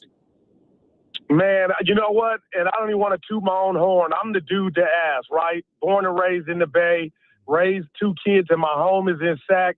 Been out there since 2002. Nobody asked. So I got love for Sac, and I got love for the Bay. But I will say this, and I'm holding no cards. The Warriors, I can understand because you got 4 titles, 4 parades at Lake Merritt. You got to watch, the Splash Brothers, Kevin Durant for a little bit. And now Helen Keller and Ray Charles can see it's over. Guys are getting older. But I'm still not satisfied as a lifelong Dub fan because you want more and you want to be greedy. But as an adult, real quick here, you can't take a step back and say, you know what? It's no more J.J. Evans. The good times are gone. Guys are getting older. We got hurt, but we got the 4 chips. For the Kings, I can remember Eddie House, my guy Eddie House and Bobby Jackson on a fast break at Key Arena against the Sonics back in the day in the playoffs. And I thought to myself, man, when is Sac going to get back? And for Mike Brown and the Kings to eliminate and the Warriors in that playing game and light the beam, which I still think is one of the greatest themes in sports history. I don't know, KD, because I'll put it mainly on Sac, that they didn't do their part because y'all was on the rise, on the come. What's happened? And then Mike Brown gets fired. De'Aaron Fox is gone. So I don't want to not make it about the Warriors because it's right now, but you could kind of understand you had some good times. The Kings, what has happened, man? And I don't know what's happened. I'm on the phone with you, and it hurts to watch because I watch nightly. I listen to y'all every day on the app. You think I'm playing. I'm like, King fans are mad. You said that today with us when you joined us. Yeah. Go, you're the man. First and foremost, there's a couple of flags that were thrown on there. I'll explain it to you later, but there was definitely flags, penalties on the play. and I'll explain. I'll explain it to you later. Okay, right. Okay. It's gonna take us a while to sort this out. We gotta. Okay, wow. I didn't mean to, but yeah, go ahead, baby. Wow. Oh man. But the thing about this, and I know how it was here. I mean, Kyle Madson as well. We lived this when it was going crazy during that playoff series. The energy here in Sacramento was, we don't rock with the Warriors at all. At all. Did it ever reach that type of level in the Bay Area? Or was it more like, hey, we're not worried about those Sacramento. We're worried about LeBron and the Lakers. Did it ever have that same type of energy where it was like, yeah, we don't rock with them either? It is that, but then there's also a yearning among the fan base and at least my friends and family that it's a travesty that these two teams haven't ever met in a playoff series. Just imagine that. That hasn't happened. And when you guys were flexing, doing your thing, Peja, Bibby, Chris Webber, Adelman, Warrior fans were jealous because we didn't have that. And I was rooting for Sac. But, to answer your question, it's always been, to me, and I mean this, more love for Sac as opposed to, because you guys hadn't won it all. So there was never that hatred of, oh, here we go again. It was almost like the Bay's rooting for you, especially when the Warriors weren't doing anything. So just from my vantage point, and I think it's changed now because we got social media and there's banging on the internet and the playoff series, so I get that stuff. But as far as just the history of it all, to me, I think Dub Nation would adopt the Kings in regard to, hey, if we're not in it, go handle your business and represent NorCal. We're talking. It's never manifested, Yeah, we're talking to our guy Guru Burford here on D-Lo and Casey. Wow. More flags. Scott Foster is apoplectic right now. Dude, wow, man. I ain't going to have no bread left, man. Dang. Talking to my man Daryl Guru Johnson right here on D-Lo and KC on ESPN 1320. Talking a little bit about the Kings and the Warriors as they take on, the Kings take on the Warriors tonight at the Golden One Center. I'm going to ask you a couple things about the Warriors. Steph Curry made his return this week to the Warriors for a potential playoff run, man. And I'll ask you a simple question, Goo. Do you feel like it's worth it to bring him back for this Warriors team in this situation, considering he was out for so long with that knee? We had a great question. We had a chance to look him in the face and ask him that same question, and he said to us, and I believed every part of it, all I ever want is a chance. And I'm the same guy, KC, that didn't want him to come back because I didn't think it was worth it. But who am I? I'm a fan. But at the end of the day, he's back. And if he meant what he said a couple years ago, I just want a chance. Well, you got a chance. You got to win 2 road games.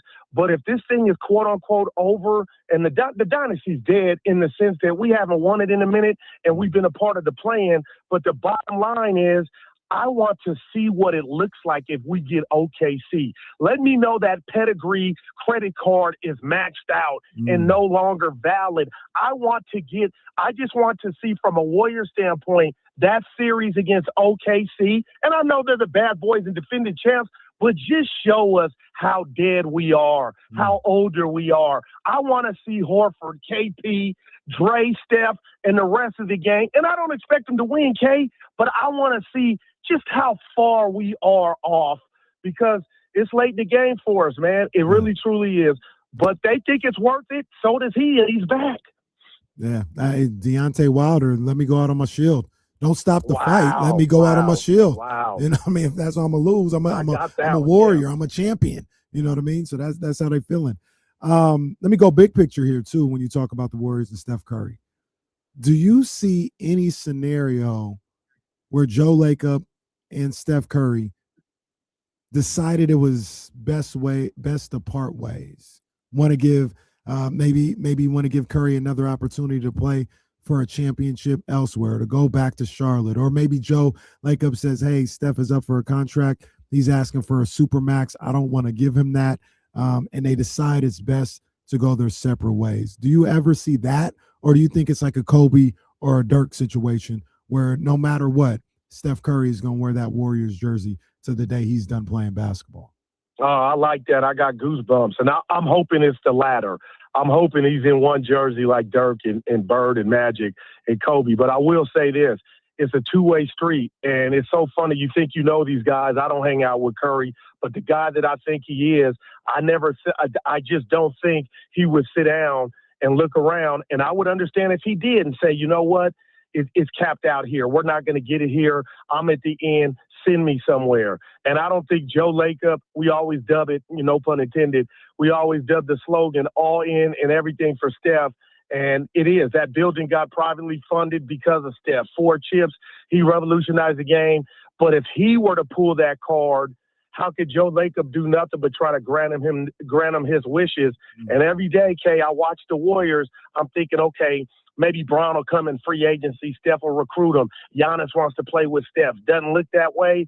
But I would be shocked if that day ever came. But it would have to be Steph telling Joe, it's time for me to get up out of Dodge because I'm averaging 27. I'm not what I was when I was 27. I'm still a problem. I got runner's knee, but you got to send me somewhere else where I'm not the 1-1, like the Warriors are still trying to run him in the ground and give him a chance to get number 5. I feel you on that one. And to be honest with you, Goo, I think it's going to be a situation where Steph retires as a Warrior.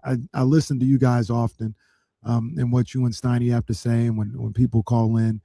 And I think, you tell me if I'm wrong, but Warriors fans are like, man, they almost don't even care if they're good or not. It would hurt more to see Steph Curry in another uniform. I think that's the way Steph is approaching it as well.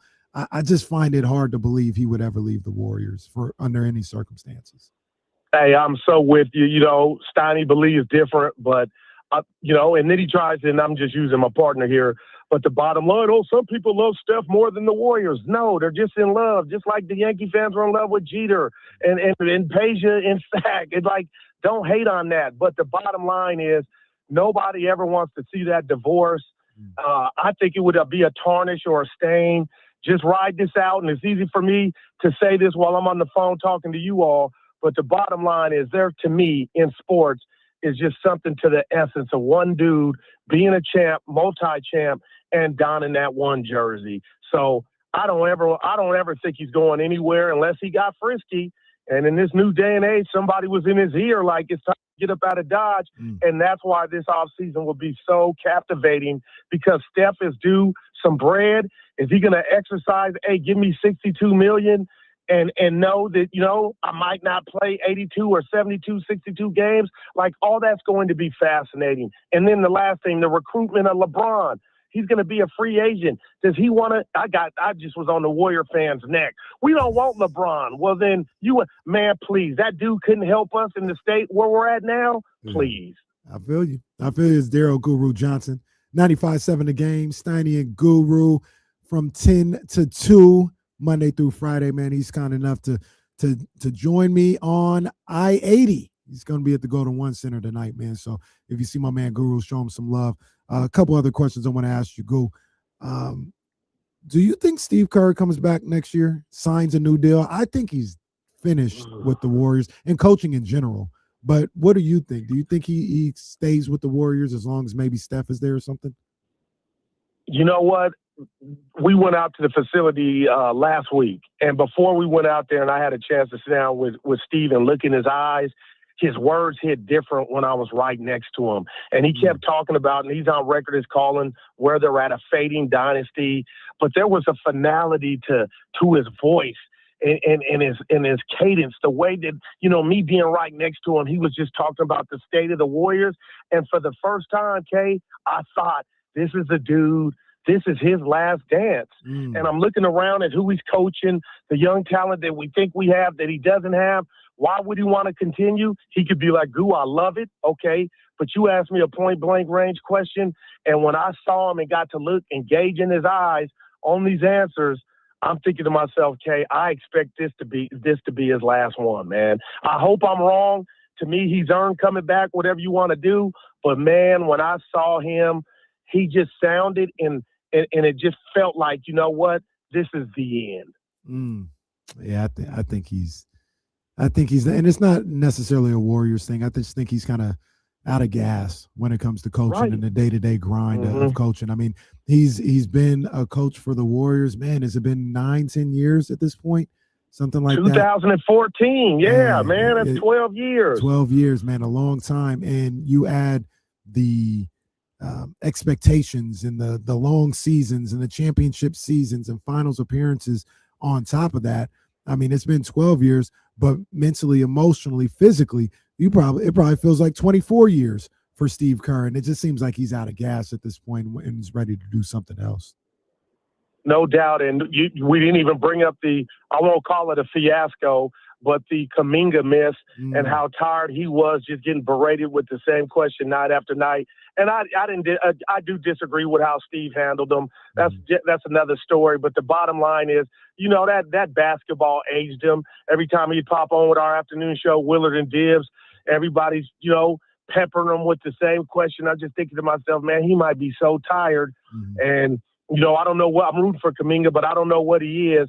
But that didn't help anything either. So it'll be curious to see. But you asked me, I think this might be his last one, man. Yeah, I'm with you on that one. One last Warriors question here, because I want to ask you something about these Giants as well. But let me ask you one last Warriors question. You asked me earlier about what the streets feel out here in Sacramento about Vivek Ranadive. Yeah. And I said his name is Mud. That's just what it is. His name is Mud out here in these streets. I won't say so much about Joe Lacob because I think he's built enough equity where nobody would. I'm assuming here, Gru, and you can tell me if I'm wrong, but he's built enough equity where nobody really has any strong dislike for Joe Lacob. But I will ask you about Mike Dunleavy Jr. How do they feel out there in Warriors land about Mike Dunleavy Jr. and his ability to lead this new era of the Warriors? You know what? Right now, I just think he's being a scapegoat. And I love Bob Myers. That's a friend of mine. And he inherited a mess. He left a mess. He got out of here at the right time. I look at Will Richard, a draft pick. I look at Porzingis coming in, and that was a roll of the dice. Old man Horford, who when he plays, I have no problem with him. But my thing is, Mike's in the first quarter of this thing. And if you want to use him as a scapegoat as to why the Warriors are where they're at, depending on older dudes, and now some are getting hurt and we're acting surprised, we do take the Spider-Man Venom calls towards Mike D. But if you're being true and you're being fair, he is in the first quarter of this thing. He ain't had a top pick. But like I said, Will Richard, pods. So, and he's another lightning rod. But to me, Mike D is not the figure or the person that is the reason the Warriors are where they're at, 4 or 5 games under 500 with 3 left. So, he's still got work to do. And I just, I don't get down with the theme and the fans they call, and they do, K. Diddy, they do. They don't like him and they blame him. I'm like, what has he really had to work with, man? He took over a mess. I feel you. Hey, cool. They don't call me K. Diddy no more, man. I had to put that one to rest, man. Guru is the man. He is absolutely hilarious. Oh boy, Shout out to that's how Goo met me though. I was K. Diddy. I was K. Diddy when Goo met me, man. But yeah, I had to put that one to the side, man. I had to put that. You know what? I was looking at your Twitter and let me go, but I was like K. Diddy. And Evan was like Palms. Goo, I'm like, come on, man. I forgot. Man, you are the GOAT, man. Oh, man, I want to before you go, man. I got to talk about my Giants, man, and just see what the vibe is. A vibe check down there. Obviously, a rough start to the season, getting swept by the Yankees on national TV in 3 games. Got beat down by the Mets at home in a 4-game series, but they bounced back a little bit.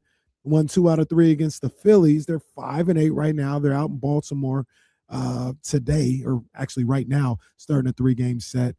What's the vibe with the Giants? I'm a big believer of man, it's 13 games, 15 games into a 162-game season. People are on Tony V and talking about he's overmatched. He's a rookie head coach. There's going to be some things he has to learn along the way. But do you think that what we saw in these first 13 games is who the Giants are, or is it just early and it's just a regular 13-game stretch?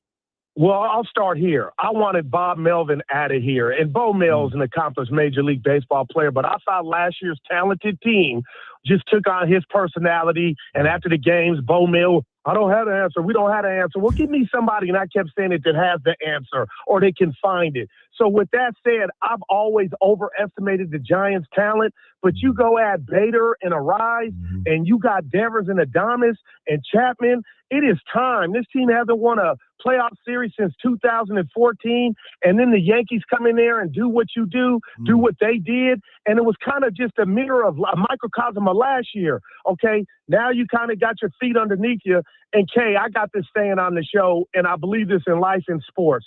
Sometimes there's two scoreboards. So when Buster Posey went against the grain to do something that's never done before with Vitello, there's going to always be two scoreboards in this social media world. And I love Tony. He's got personality, but what I would tell him is you're talking a little too much. Sometimes you don't, but it's always going to be that way. So the best thing the team can do with the bats and pitching and fielding, which they weren't doing early on, is get your managers back so that second scoreboard is dim. But if they keep, sometimey in regard to hitting the ball out the park, like, you know what I mean? Then I got to question what I thought was some top-tier talent. And it's been forever, Kay. You didn't ask this. The last 5 years, I've always like, I'm going Prince Rogers Nelson. The Giants got that look. They got that look. They could get the third wild card, and then they just fall off. So I don't like the way the season started. I like 2 out of 3 series, okay. But this road trip to me is still early. But man, the players got to do their part. And I would just tell Tony, you ain't swinging or missing. You ain't making no errors in the field. So just talk less and let the players and the team have your back, man. But if they don't get it done this year, I would really truly be disappointed in Buster and this Giant team in regard to the players, because I think they got some talent. I agree. I think this is a team that should, at the very least, and I know you don't get participation trophies, but at the very least, we're talking 2 weeks left into the season. They should be a game or two out of that final wild card spot at the worst case scenario. No doubt. But I think this is a team that could be a wild card team with the talent that they have, man. So go, man. I appreciate you. I know you're super generous with your time. I mean this when I say you are one of my favorite people in this industry and in this life in general, man. So same. I appreciate always talking to you, man, and rapping with you. I'm mad I'm gonna miss you tonight at the game. Okay, but we got a link. We got a link. Enjoy. You know that. We got a champagne and campaign. You know that. I know the business. I gotta ask you this as quick as you can. Yes, sir. Reynal and Achua, are they real or are they balling right now because it's easy? I need to know, because when I watch him nightly, I'm like, okay. But what he real as quick as you can? Do you give you check the box or no? They're real in a sense, right? Like they're real. Like I think they're good ball players. I don't think they're franchise, if that's what you're asking, right? Like I think Maxime no Reynal, doubt. I think this is a great find for Scott Perry. Really good ball player. If he gets that shot going and he's able to shoot that ball more consistently from range, I think it changes his whole ceiling and who he can be.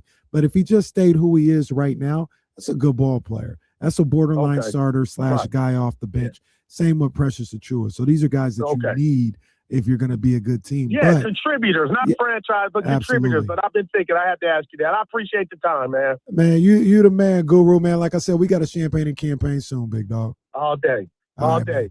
Daryl the Guru All right, Johnson. talk to you later. 95.7 The Game. Steiny and Go 10-2 on 95.7 The Game. That's my guy, man. He's hilarious, Kyle. Like he is hella funny, and it's just natural. Producing a show for that guy, I gotta tell you, my guy rolls in before the show, sits down. Everybody else gets out their computer. Steiny has a yellow notepad with 45,000 pens. It's too many pens, and he's got his notes in all these different colors. He's looking stuff up. He's laying stuff out. He's like, all right, we're going to open with this, and then we're going to move to this. We got this guest, so I want to make sure we hit this. We're laying the show out. Guru walks in, opens the printer, grabs a piece of printer paper, slaps it down, and he'll write like Curry shoes, Devers ? Underline. And then he's ready to go and cooks. And that dude, gets on and cooks. Yeah. That's what you call natural right there, man. Dude, that's what you call it's natural. he throws 100 miles an hour every time the mic turns on. No, He's amazing. That is my guy, man. Like I said, I'm mad I'm gonna miss him at the game tonight. I'm out missing everybody at the game tonight. Last home game of the season. I love going to the Kings games. I really do. So but I got an appearance. I know we gotta go, Yeah. but I have a very brief piece of bad news. Oh no. Yeah, league office. Note from the league office just came down. Guru suspended for the rest of the year. Hey, it's an unbelievable performance from our guy. Hey, man. Yo, that was crazy.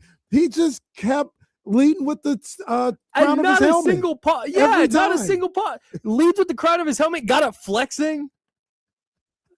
Show some remorse, man.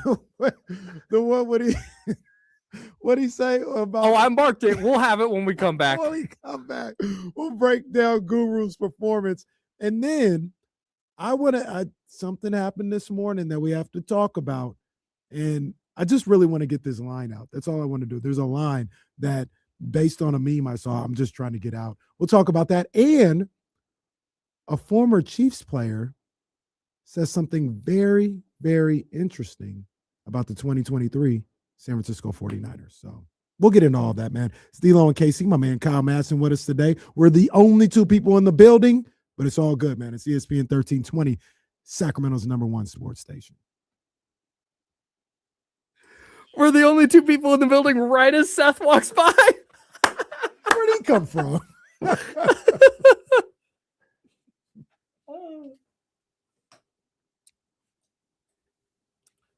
me get some Fritos. There's hell of them.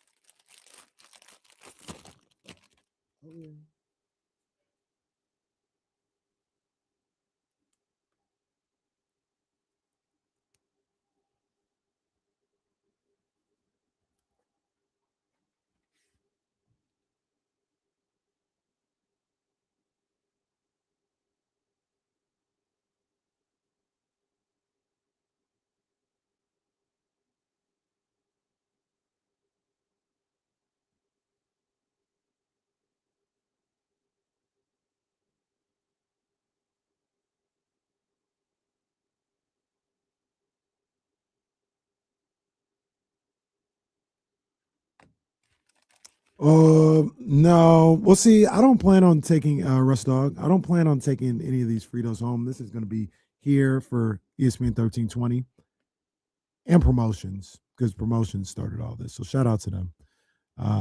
Yeah. I might take some of them home. Because I love me some Fritos. And there's literally 120 bags of Fritos in here.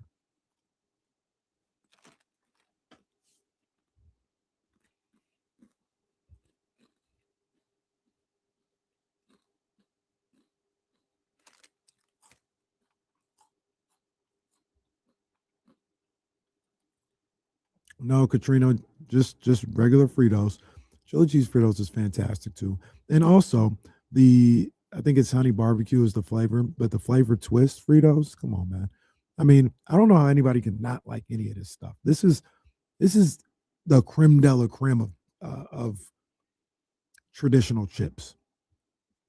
I say traditional because I'm not into like, oh, the Taco Bell Doritos. Like I'm not saying they're good or bad. I don't venture there. I just go with the traditional Fritos, Lay's, Doritos, Cool Ranch. You know what I'm saying? I just keep it there. Just keep it there.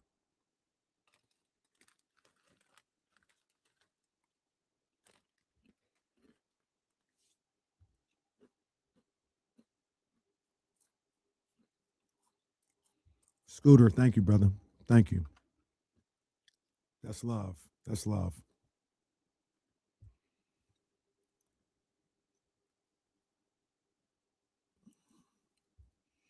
All right, Chris, settle down. We don't need to do that. I mean, we don't need to do that. You have the sandwich, you have the chips right next to you. I don't need to put the chips in the sandwich. I'm not saying it's bad, right, or wrong. I'm just saying we don't need to do that. Just me.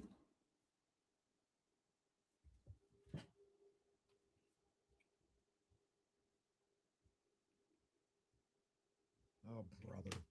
Hold on, guys.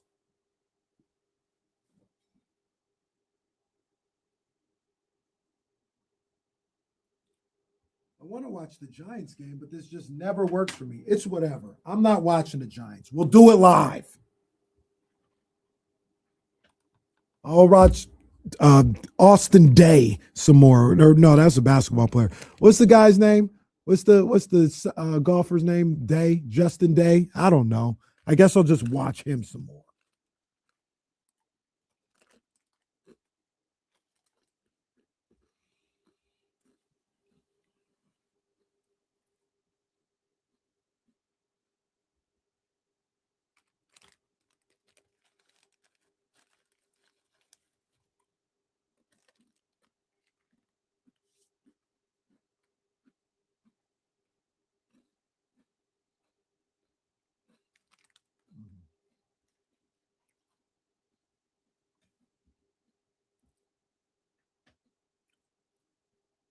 Okay.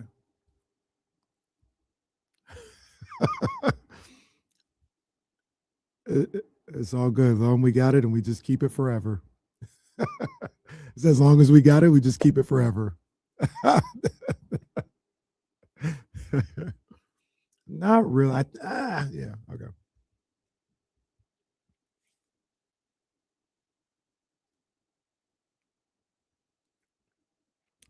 Yes, sir. It's your boy KC, man. It's Friday here in the city of trees, Sacramento, California. D-Lo and KC on ESPN 1320. D-Lo got the day off. I'm just vibing. KC and friends is what it is. And so I'm not going to get on my soapbox about Carlton anymore. I don't plan on doing that. I'm going to leave Carlton alone for the most part. But I do want to talk a little bit about what happened this morning when my guy, Jesse Tapia, got bombarded with boxes of Fritos. Just the wake-up call just comes in and just assaults him with Fritos. Now, this is one of the best bits I've seen in this building in a long time, where the streets were telling me that the wake-up call told them, don't get Fritos no more because nobody eats Fritos. I'm sorry. I'm somebody. I eat Fritos. I love Fritos. So the Chatty House, shout out to John Bull, shout out David Jackson, shout out Scooter. I think he might have had something to do with it too. Have sent us 120 bags of Fritos. Unbelievable. And on top of that, we went to the wake-up call with one of the boxes, and we put all the Fritos on Kevin, my guy, Kevin. That's my guy. That really is my guy. Go check out Cooking with Casey and Kevin, or Kevin and Casey, however it went. Sky River Casino's Instagram page. Good stuff, man. Good stuff. But he's wrong in the sense of not liking Cheetos. Like, he's just dead wrong. Or Fritos. So we put him on his desk. Good times. And then they came back, and I wasn't here. Jesse caught the stray because I wasn't here. And they just assaulted Jesse with about 80 bags of Fritos this morning. Crazy, crazy. Now, Kyle, I saw a meme earlier from Dr. David that had you in the role of the kid in the Bronx Tale when he identified who, I forgot what they did, but he identified who it was. And then you're looking at us in the meme and saying it was those guys who dumped the Fritos. Is that accurate about what happened today? Yeah, it's 100% what happened. I snitched. Okay.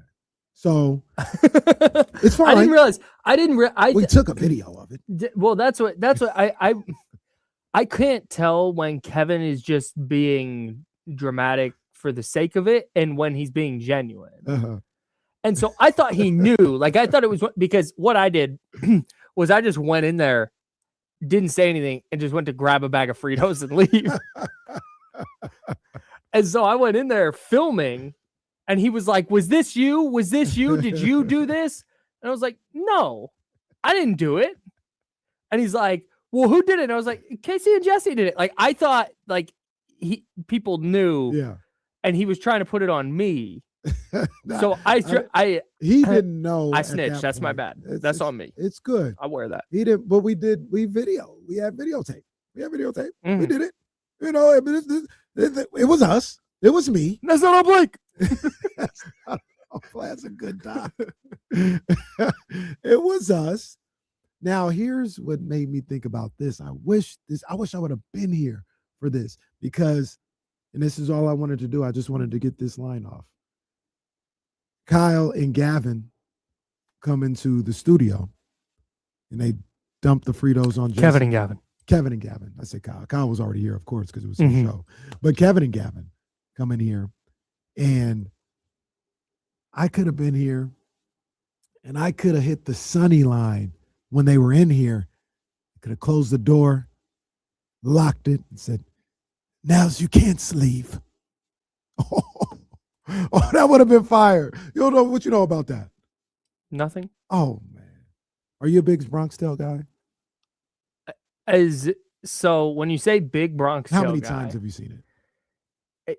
I'm whatever a big Bronx Tale guy is. I'm the opposite of that. Ooh.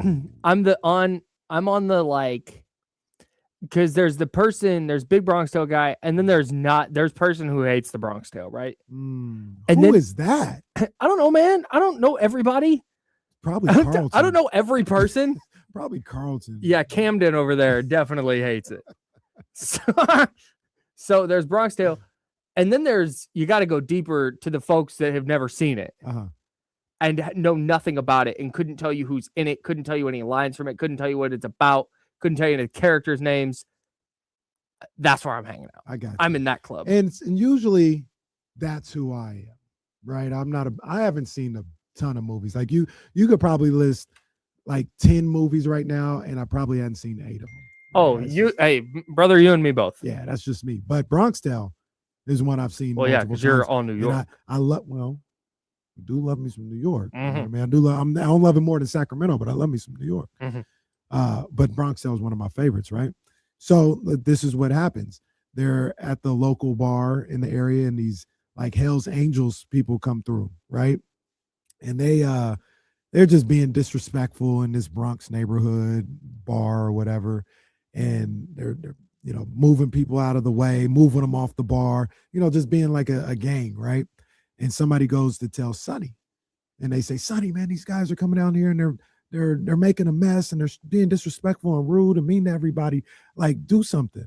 So Sonny goes over there with his suit and he goes to the leader of the Bronx Tale or the Hell's Angels group, and he says, "Hey, I think you guys, it's time for you guys to go. Like, it's time for you to leave. Like, you guys are being a little disrespectful, and yeah, it's time to go." And the guy does something disrespectful, like maybe spits on his shoes or something like that. And he might have told him twice. I can't even remember, but it was probably just once. So the Hell's Angels guys does something disrespectful. Sonny goes over there and he closes the door and he locks it. He says, "Now's you can't leave." And they beat the crap out of the Hell's Angels people. They just get baseball bats and just beat the crap out of them.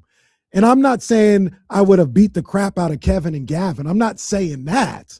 I'm just saying when they came in here, assaulted Jesse with the Fritos, if I was here, I would have locked the door and I would have said, "And now you can't leave."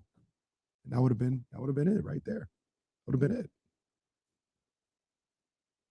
That was honestly, sorry, I'm doing a million things right now. I know. I'm That was talking to you while honestly, you got no, a that lot was going on. honestly a strong, that was a strong enough description that like, yeah, that would have been tight. Like, I get it.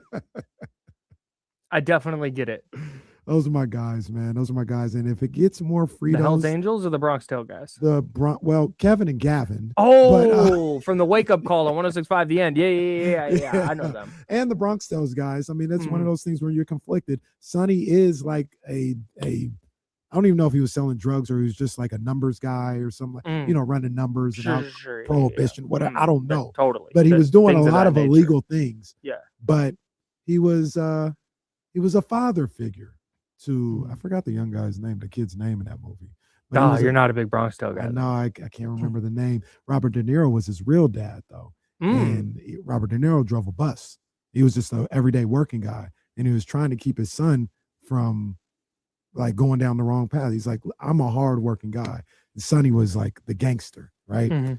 But they both were looking out for the kid. And yeah, conflicting character, but got love for Sonny. Got love for Gavin and Kevin. Don't have love for anybody like Carlton. I don't have it. Okay. But can I talk to you or the people, or because I know you're busy? Yeah, what's up? Just real quick about this. I thought this was interesting. Help me out with the name a little bit because I want to make sure I get it right. But Charles Omenihu? Yeah, 49ers legend. Yeah. Did you see him on that on the Emmanuel Acho Shady McCoy show? It's funny because I was just talking to somebody about this. And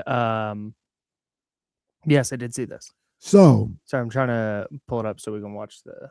Yeah. That'd be even better because instead of I didn't check it out. I don't think he says anything. I don't think so either. Yeah, I don't think so.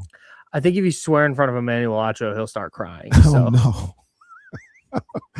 that's not good. That was me.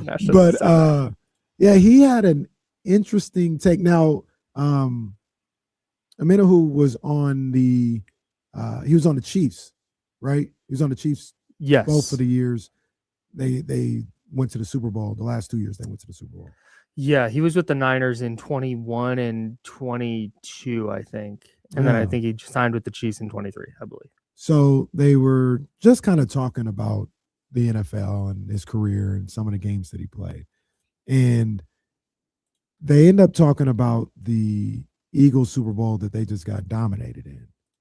And Charles said something that I was actually, like, I agree with him, but I was surprised he said this. This is Charles Omenihu on the Speakeasy. That's what it was with Emmanuel Acho. Shady McCoy's usually on here, but he's not on here. But here's what he had to say about just the last 2 Super Bowls he played in. When y'all went into the Super Bowl versus the Eagles the second time. Look at this guy, man. You know what, though? His breakdowns sometimes on Twitter of like a football play is actually really, really good. Like I've seen it maybe 3 times and I've learned something. Sure. Oh, that's actually really good. Yeah, he's a very, very smart person. Yeah. It's crazy how quickly he went from this, because Emmanuel Acho was not like a consequential football player. Don't remember him. He went from inconsequential football player to this like media superstar, like overnight. And now he's whatever he's back doing. Right. It's been a crazy, crazy career arc for our guy, Emmanuel Acho. Okay, here we go. This is his show Speakeasy, by the way. Did you know, like, our roster is severely outmatched? No, I thought we were going to dog them. I'm not even going to lie to you. But you saw they had Saquon, they had AJ, they had Smitty, they had Goddard, they had Lane, they had Mailata. Man, okay. I thought we was going to dog them. I thought it was going to be a slugfest and we was going to get it out at the end, to be honest. Because I knew the only matchup I was like, our line is a little banged up. But beyond that, I wasn't tripping on nothing else, to be honest. He said so many awesome players. He was like, man, like Saquon and Jalen and AJ Brown, and just list off these dudes. Charles, he was like, no, I thought we was gonna dog him. What? Oh my god. Okay, continues. They had AJ, they had Smitty. I don't think you heard me. They had Saquon, they had Lane. I don't think you heard me. They played the 49ers the year before, who had Ayuk, who had Debo, who had Christian McCaffrey, who had Fred Warner, who had George Kittle. That 49ers Super Bowl team was better than that Eagles team. We can stop it there. Yeah. I don't know how I feel about that. I don't agree. That Eagles team was really good, bro. I agree with him. Yeah. I agree with Charles. Oh, you agree with Charles? Yes. No. I'm gonna tell you like this, Kyle. I don't want to speak in hyperbole. That Eagles defensive line would have been a problem for the 49ers. Like if the 2023 49ers played the 2024 Eagles, they'd have had a real problem blocking that front. They would. I mean, that was crazy. Mm-hmm. That was crazy. But I think that 2023 49ers, we talked about it at the time and just kind of kept it specific to the 49ers franchise. I thought that was the best 49ers team since 1994. If they would have won the Super Bowl, that 2023 team would be in the discussion for like top 5 49er team of all time. That team was that good. Man, that's super interesting because I feel like this goes a little bit back to the DeMar DeRozan conversation and rings and how much they matter. Because that 2020, and this is not to like the 2023 Niners team was very, very good. Like, I don't want that to get lost. They were one play away like 3 times from beating a really good Chiefs team. So I don't want the 2011 and 2012 49ers to get lost in this. So I just don't, because I know they didn't win it all, but man, those were some good ass football teams. That's the one. That's the one specifically. I guess it would be the 2012. Yeah, that was the cap year. Yeah, that team was the team. That they team could was go. sick. Dude. I think this team was better though. I think the 2023 team was better. But that I was thinking back to the Harbaugh years, and that's the one team that jumps out as far as like can make a claim. But yeah, those TO year teams, the Steve Young, late 90s teams, I think 2023 jumps all of them. I think so too. That team, that's a really, really good squad. Really good squad. And that the question I had though, and I was trying to ask you, anybody that's listening, does that make you feel better or worse about that team? Like the respect that he just showed right there, like, yo, that team, I think we'd have our hands full with that team. Like, that team was better than the team that won the Super Bowl. To a certain degree, it's like, oh man, my eyes weren't deceiving me. This was a great team. But then it just strikes another chord of like, they didn't win. How could that team not win? Yeah. And that's maybe where I get hung up, because the Eagles did win by like 50. So that's where, and that Chiefs team wasn't quite as good as the year before, but I have, and that's not to say that the 24 Eagles would have beat the 23 Niners by 50. Like, I don't, that's not that, I don't think that's necessarily the case. Especially because the year between that, the Niners dog walked the Eagles in Philly. Yeah. So like that I think matters. Jalen Carter was not on the 20. No, he was on the 23. He was on the 23 Eagles, wasn't he? Jalen Carter, yes. Yeah, the team the Niners beat in Philly in the regular season. Yeah, that was the 23 Niners. Okay, yeah. Because I was trying to think of like if he would have been the big X factor. No, he was there in 23, and they would have. I think they would have beat them. Nah, because and they added. Well, remember that 23 Eagles team. That team was a mess after that week against the 49ers. They were a disaster the rest of the way. 10-1 going into that game. Something like that, yeah. And then they added Cooper DeJean. They added, oh my God, Quinyon Mitchell. Yeah. Like, those are 2 difference-making players on the defensive side. And I just think the Niners' offensive line in particular would have really, really struggled. If you're putting these teams head to head. Yeah. I think the Niners' offensive line would have really struggled to block the Eagles. Prime CMC. Is that the best version of CMC's career? That 2023. Yeah, that's prime. Yeah. That's prime machine. That's CMC. one of those, like, he might have been that good in, was it 18 that he had the 1,000 season? 2018? I think it was, yeah.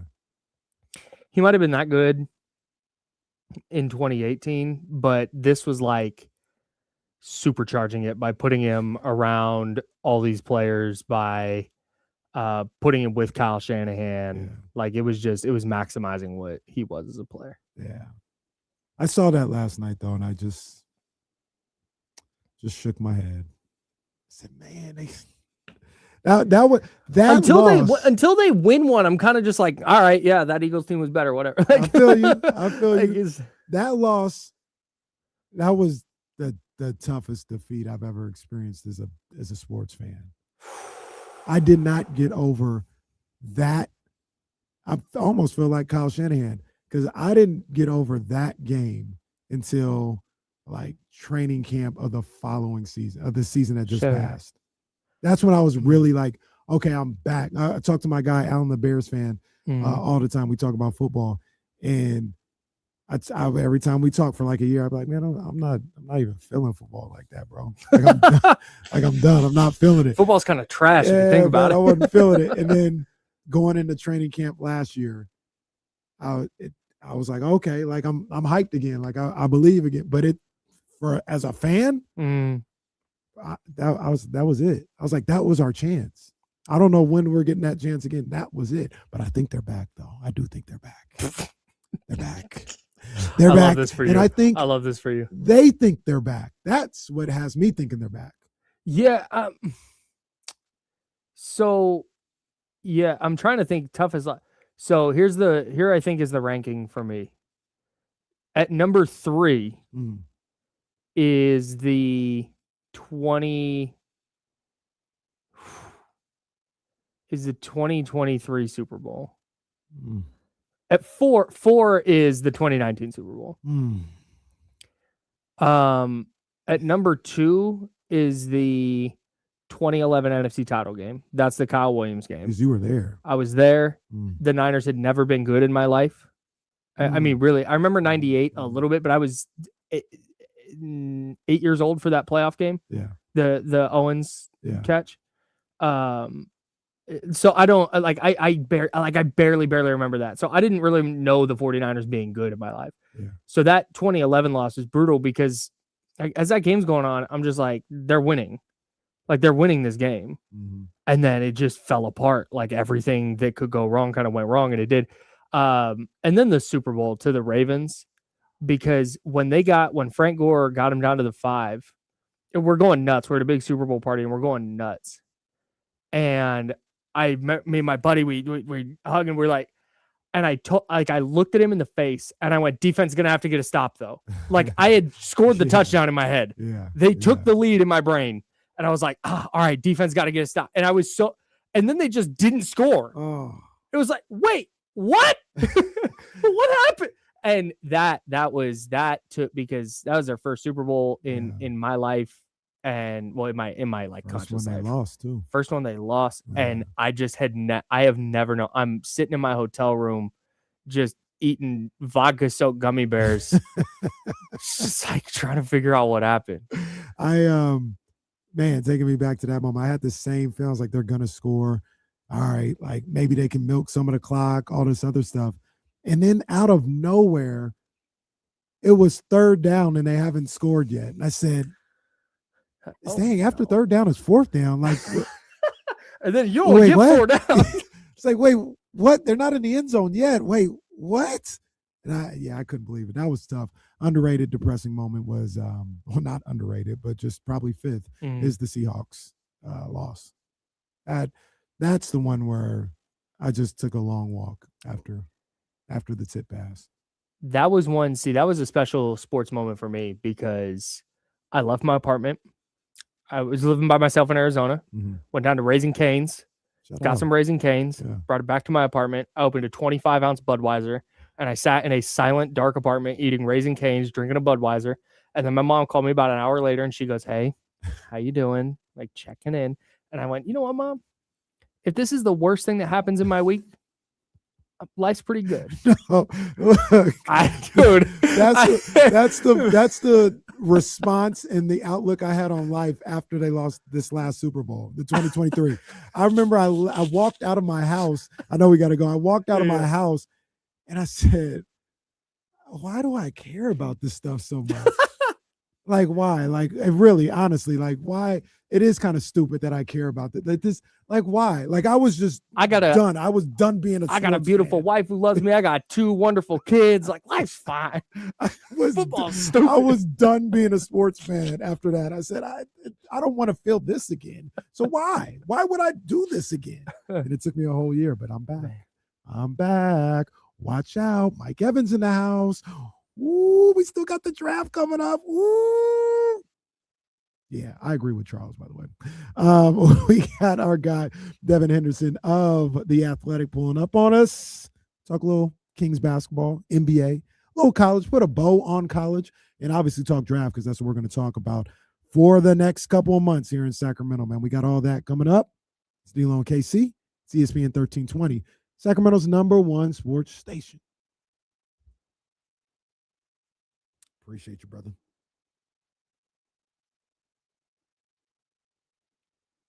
He's on the stream. I got a email for you. My bad. It was Keisha. It was Tanya.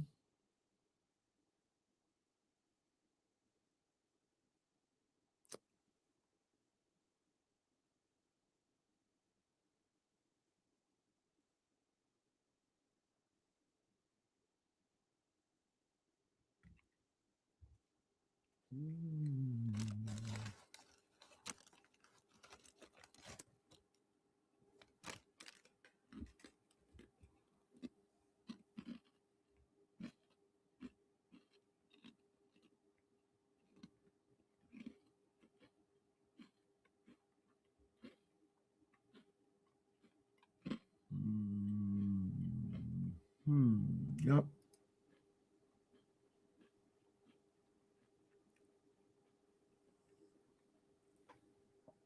Yeah.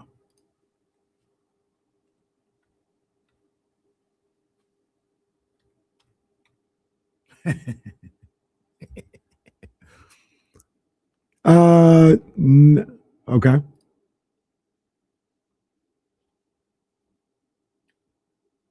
Hotkeys. Oh, there we go. Yes, sir.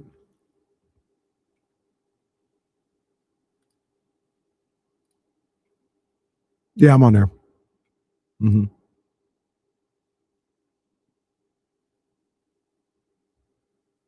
Okay.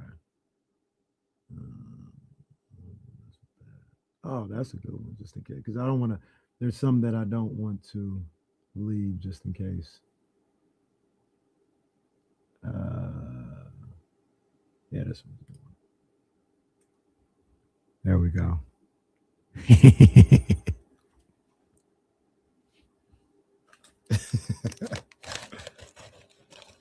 let me see here. Uh-oh. Nope. Cancel that. I didn't take off the edit. There we go. Because y'all was on the rise, on the come.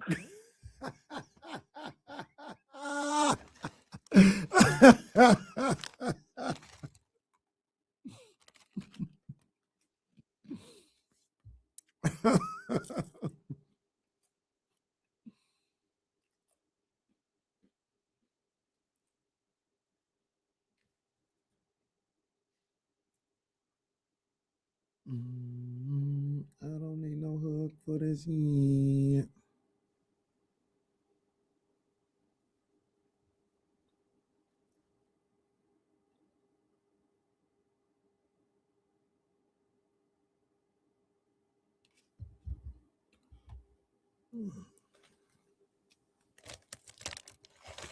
For sure. I got you.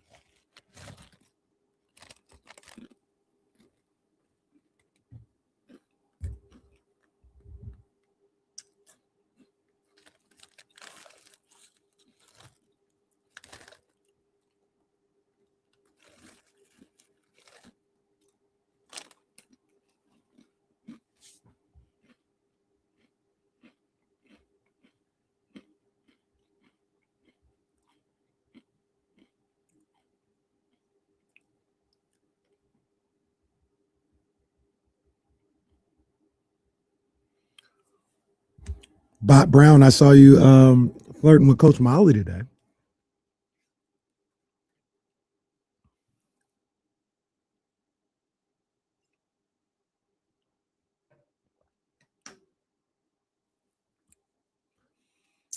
There he is. Dad, what's up, man? What's good with you? I can't call it. We in a commercial break right now, probably in about 15 seconds. We'll be back. Oh man, are you a golf guy? Actually, don't say that because we're about to come back. Right.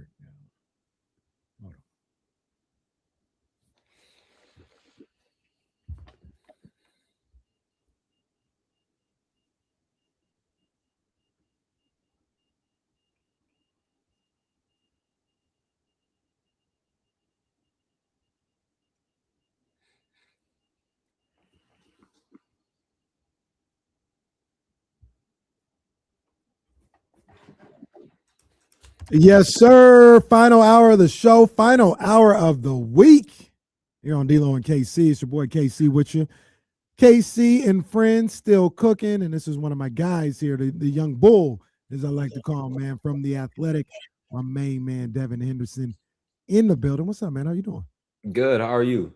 I'm good. I'm great. I asked you a question before we came back on the air because the Masters or highlights of the Masters is on right now. Are you a golf guy at all? You do like all sports, but are you a golf guy? I would say casually. I know more names than somebody who don't ever watch golf, but I'm definitely I don't got it on right now. I could tell you that. But I do know my homie hit me up. He said that Rory built up like a crazy lead today.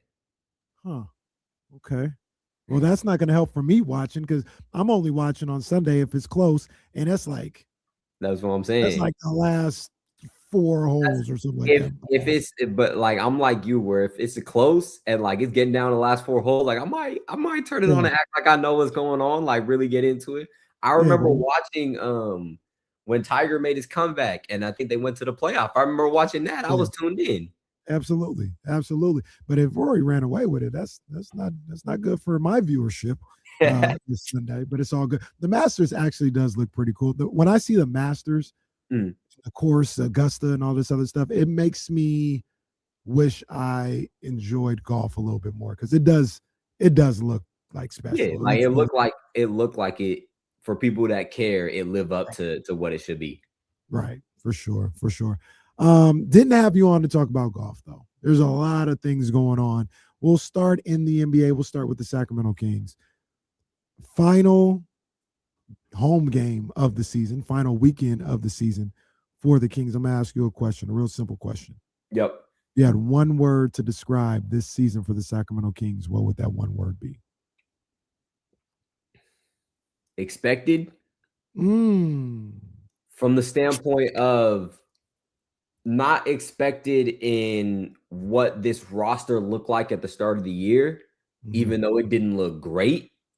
I think expected in the unfortunate truth of being in Sacramento my entire life and being a Kings fan is, right in the middle of the worst teams in the league. And this is the lifespan of the Kings. And this is where the Kings have been for most of my life, for much of your life, outside of the 5 years that Chris Webber was there with Bibby and all of them, where it's just they're one of the worst teams in the league, not bad enough to where they're looking at this point of getting the number 1 pick. They're right in the 5 to 7 pick range. So I think expected from the standpoint of just disappointing. I think disappointing would be another word, but I don't want to say disappointing because it's the Sacramento Kings that we're talking about. Disappointing is a word that you use relative to expectations. Yeah. And relative to expectations, they're right where they've always been. So I will say this, though. Do you feel like they're doing what people have been wanting them to do for a little while? It may not result in the number 1 pick. I mean, that's tough. There's literally a system in place where you can't guarantee that you get a number 1 pick, right? Right. But just to kind of bottom out, be bad, and have high draft picks, at least for a couple years, wouldn't you say that's what people have they're finally getting, which is what they've been asking for a few years at this point? What have they gotten with those high draft picks? They got one really good year out of Keegan. Devin Carter has been on the team, I think. De'Aaron Fox was the number 5 pick. Say it again. De'Aaron Fox was the number 5 pick. And he took them to the highest they've been in 16 years, 17 years, and then they traded them along. So there wasn't any staying power there, right? There wasn't hey, we're drafting like OKC. Hey, we're drafting our superstar, and we got our super. Or then they traded for him a year later. But even with Jalen Williams and Chet Holmgren, it wasn't hey, we got our superstar early, and then we committed. We are putting all of our chips in on this one guy. They didn't do that. I think it's definitely, and I said this the last time I came on, it's definitely frustrating seeing some games that they have been winning where it's don't try to win now. You putting all that extra effort in now. Although I will say, to be fair, it is hard to ask professional athletes to tank, right? Especially young guys. And DeRozan. But I think there's excitement from the standpoint of there's a lot of good players coming out. This is one of the best draft classes we've seen in recent years. And so there might be some casual optimism that, hey, we got to get somebody good, right? There's no way the Kings mess it up when there's 11, 12 deep of really, really good players coming out in this year's draft. I'm going to talk to you about the draft in just a second, but I want to stay on the Kings for just a quick moment. Been disappointed, been expected. Those were the words that you used. Frustrating for a lot of people. Are there any positives that have come out of this year watching the Sacramento Kings?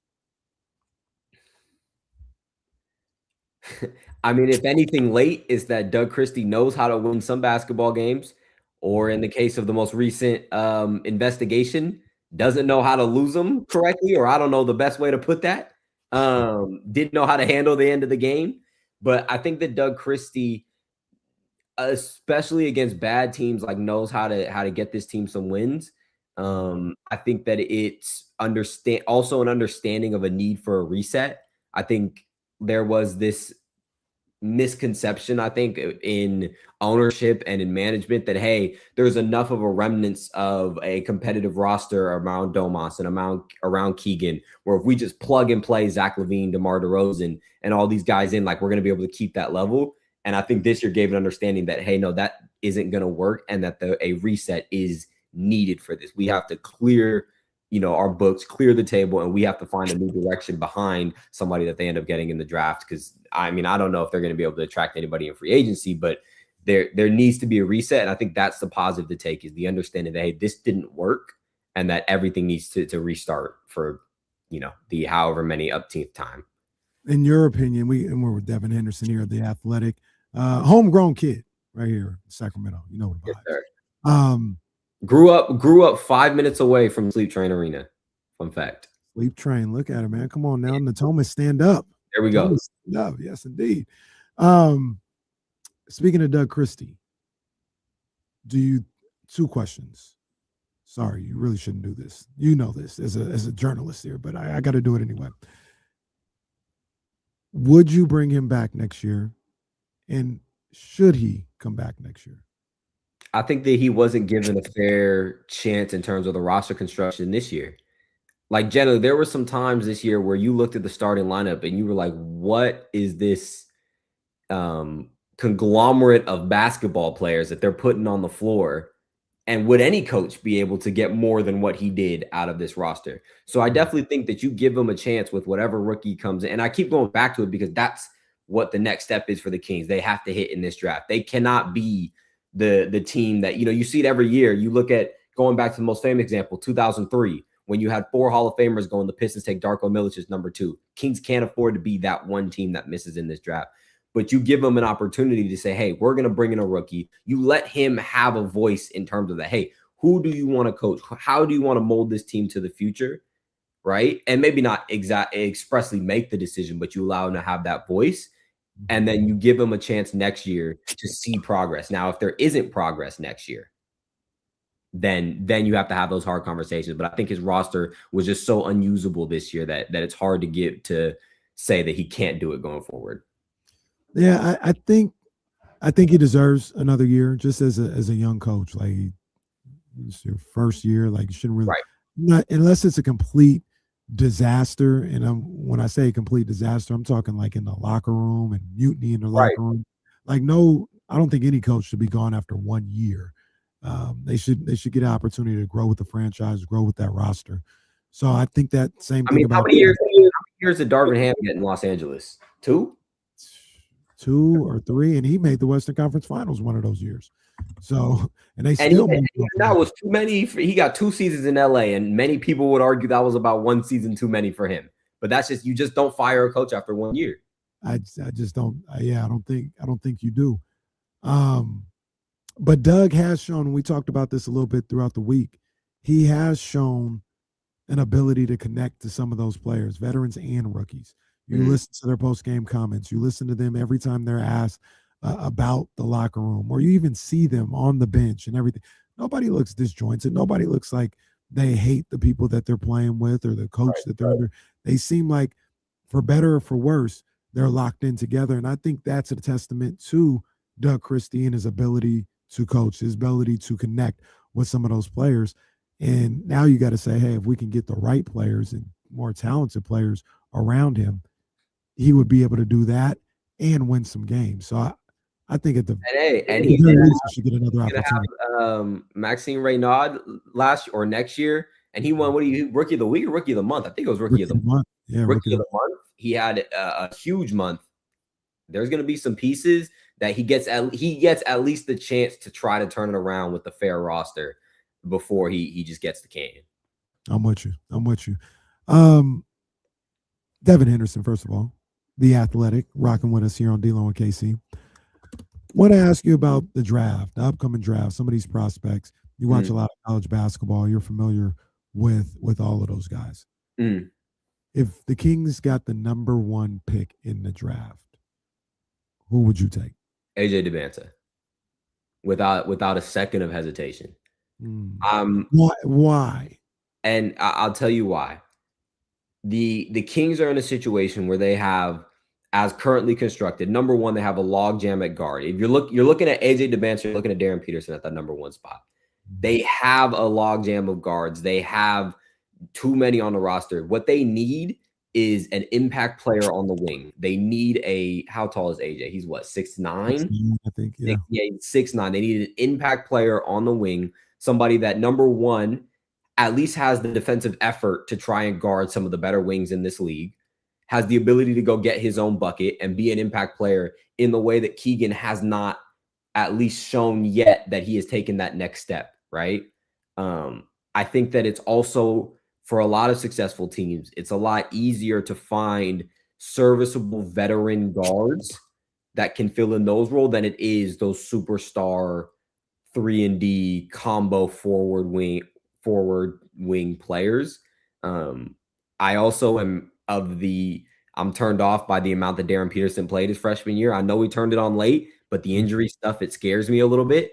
The competitiveness down the stretch, it scares me a little bit. And I know he had his issue with cramps and stuff like that, and we're not in those locker rooms, so we don't know exactly what's going on. But I know AJ DeBanza showed up every single night and he hooped. And that's the type, and he hooped when the team was losing. He hooped against Texas when they were down 10 with like 2 minutes left, and he was still doing everything in his power to try to get a win in that, I think it was round of 30. No, it was the first round of the March Madness tournament. That's the kind of mentality you want coming into a situation that you know isn't the most favorable for guys, right? They'd much rather go to teams that have kind of been more up and down than the Kings just being down, right? And so he's somebody that's going to come in, he's going to endear himself to the fan base, he's going to take the reins of the team, and he's somebody that's going to take kind of the responsibility on his shoulders. So that's why I'm taking AJ. If the Kings at the number 1 pick, or they had any pick, and were able to draft AJ DeBanza, man, there'd be a party in Sacramento for me, and it would start at my house. I'd be hyped about AJ. Like, I mean, AJ willingly went to BYU. He didn't go to a blue blood. Like, he's willing to take that responsibility on of leading a program. So, he got that too, but he gonna get that in the league. He got 7 million reasons to choose BYU or somewhere else as well. But I love AJ. I absolutely love AJ DeBanza. I would take Darren Peterson. I think the Kings need the best player. And I think you think Darren Peterson is the best player? I think he's the best player. It's not by much. I think AJ and Darren are on a tier of their own. Shout out to my guy Kyle Madson. They're on a tier of their own in this draft as far as being the best, the most skilled players in the draft. And I'm not as worried about that stuff with Darren Peterson. I mean, the things that I've seen, the things that I've heard, the things that I've read about Darren Peterson is this is a hooper. He'll tell you himself, all I want to do is play basketball. That's it. I don't care about none of that other stuff. Not that AJ doesn't. AJ, the reason why he's as good as he is because all he wants to do is play basketball. Like, you don't become that skilled by not loving the game. So I think that's the same thing with AJ. But Darren, I think he's the most skilled player in the draft, man. And if I had the number 1 pick, I think the safe pick is to go with AJ DeBanza, because I don't think you can lose with AJ. But I think the higher ceiling is Darren Peterson. So let me ask you about that ceiling, where you're looking at Darren Peterson, and what you're hoping from him is eventually he's as high as a 30-point scorer a game in this league. That's his ceiling, right? Mm-hmm. But when you look at those streaky score first guards in the league, how many have bottomed out? How many haven't turned into that 30-point a game consistent scorer that leads to winning, right? And this is a bad example because I don't think he was as good in college as Darren Peterson was, but you look at guys like Cam Thomas, right, who's shoot first. And again, I'm not saying Cam Thomas was Darren Peterson in college, but at that player type of that shoot first, score first scoring guard, right, there is a much lower floor for that style than the 6'9" guard that, like, even if AJ isn't a 30-point a game scorer, even if he's a 25, even if he's a 22 a game scorer, he's going to get you 8 rebounds a game, 8 to 7 rebounds a game. He has a high motor defensively that you can lean on. I just feel like there's more there that raises his floor more than for Darren Peterson. Fair enough. Like I said, I'm not going to make an argument against AJ DeBonsta because I love his game. I love who he is. But I think Darren, and I know you were just doing it for comparison's sakes, but I mean, he is a way better player than a guy like Cam Thomas. I think he's got all the goods. Like, I would not be shocked if he's a top 5 scorer in this league at some point. He scores so effortlessly, so easily. I think one of the things that kind of gets overlooked a little bit with his time at Kansas is Kansas doesn't really turn out pros like that. Like, Kansas is not a place to go that these guys get prepared for being pro basketball players. It ain't Duke. No, and the system that Bill Self, while it's successful on the college level, it's not something that kind of lends itself to allowing these guys to show all their skills all the time, because it is a system of a college system. And I think Darren had to work through that a lot of the times. I also think a lot of the times people kind of lost sight of the fact that I don't think Kansas was that good this year. Like, they looked at it as like, oh, Darren Peterson is there and it's Kansas, it's Bill Self. This is a top 5 team. Why are they not ranked, or why are they not winning as much? I didn't think that team was that good. Like, I think BYU, when they were healthy, was a better team than Kansas. They had a, it was just they lost to Kansas in the regular season.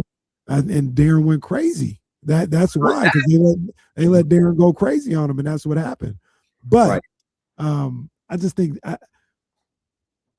it'd be tough. It would really be tough. Like, for me, it would come down to Darren Peterson's interview if I was Scott Perry, because I know AJ, I'm going to talk to him. He seems like a great kid, and I think he's going to do fantastic in the interviews and the workouts and all this other stuff. The one thing that I don't know, none of us really know about Darren Peterson, is the feeling that you'd get from him after having a conversation with him, and what you would feel he could be as a professional after talking to him. The skills, I don't doubt. I don't think you doubt the toughness. I don't think you can doubt the love for the game. But having a conversation with him, that would be one of the X factors for me with Darren Peterson. And if he passed that test, I'd go with him number 1. Yeah, I mean, I get that. I think the better and more realistic question is, if they don't get a top 2 pick, then what do the Kings look at of that next tier? That's really, I think, the curious question. That's where I was going to go. I was going to say, if the Kings land with the number 3 pick, right, who would you select with the number 3 pick? Last time I came on and said I'm off of Cameron Boozer, so I wouldn't touch him with a 10-foot stick.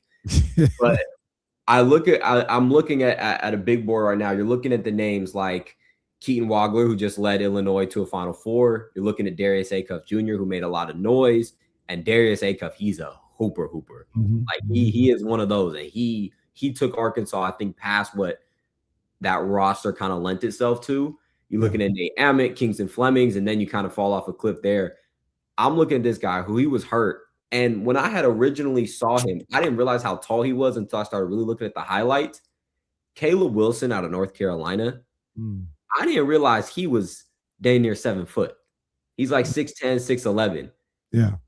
And the explosion that he plays with, the dexterity, the ability to put the ball on the floor that he plays with at 6'10", 6'11", the aggressiveness that he gets to the hoop.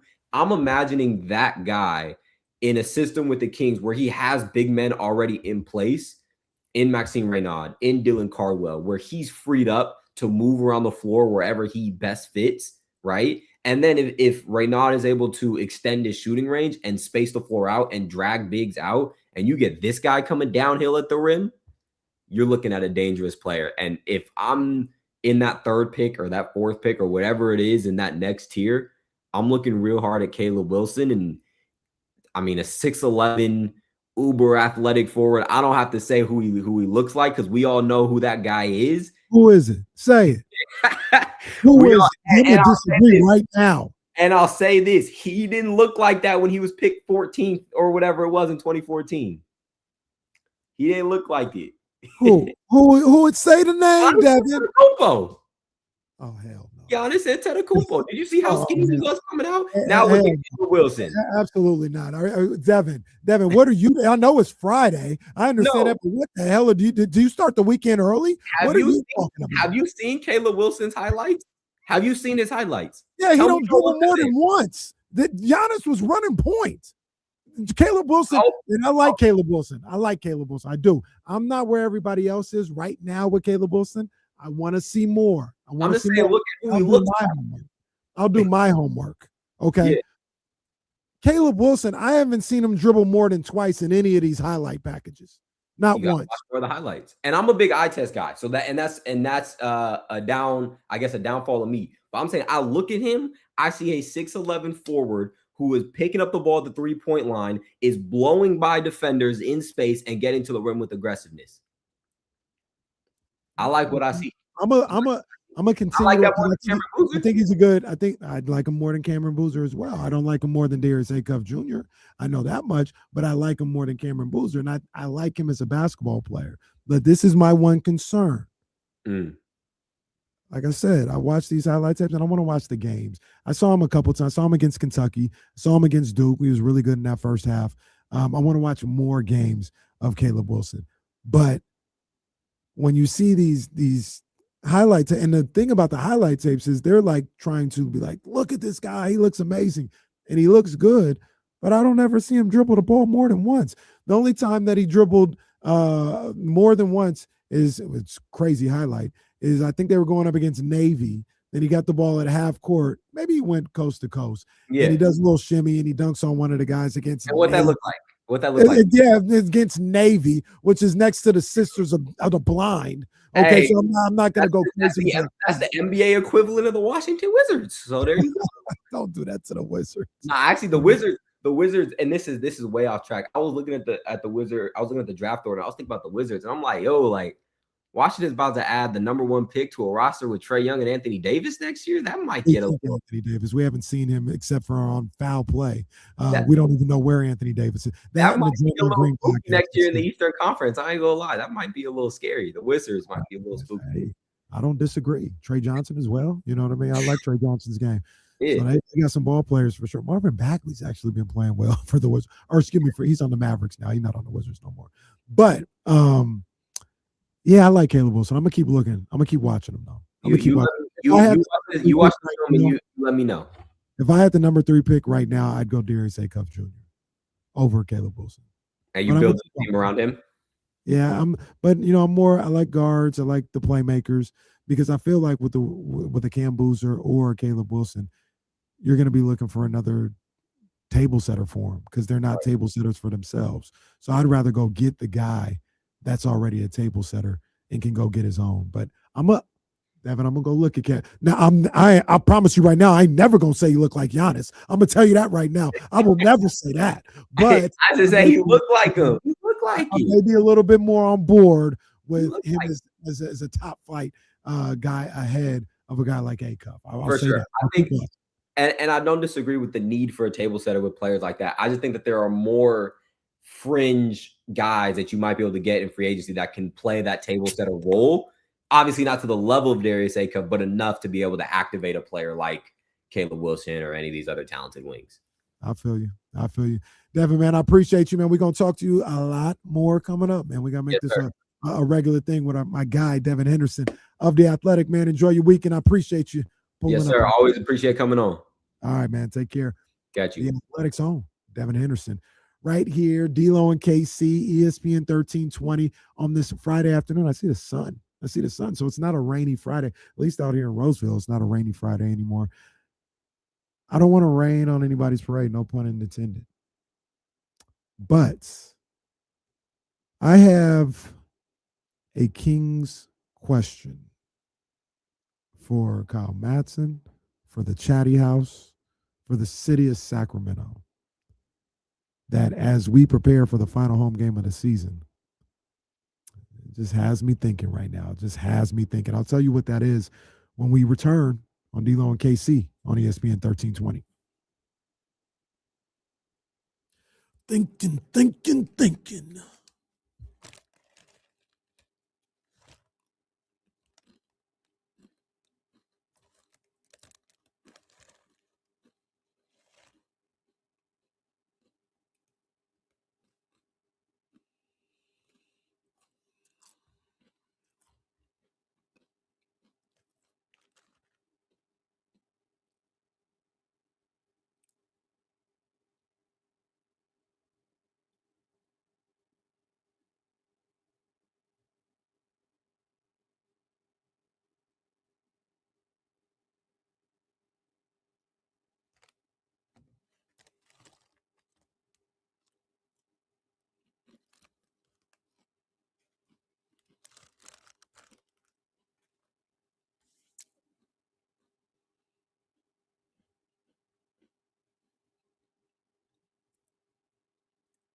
Oh, John Paul, settle down.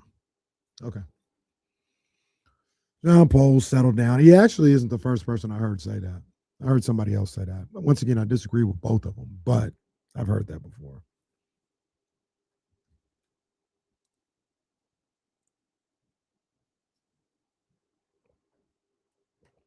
And look.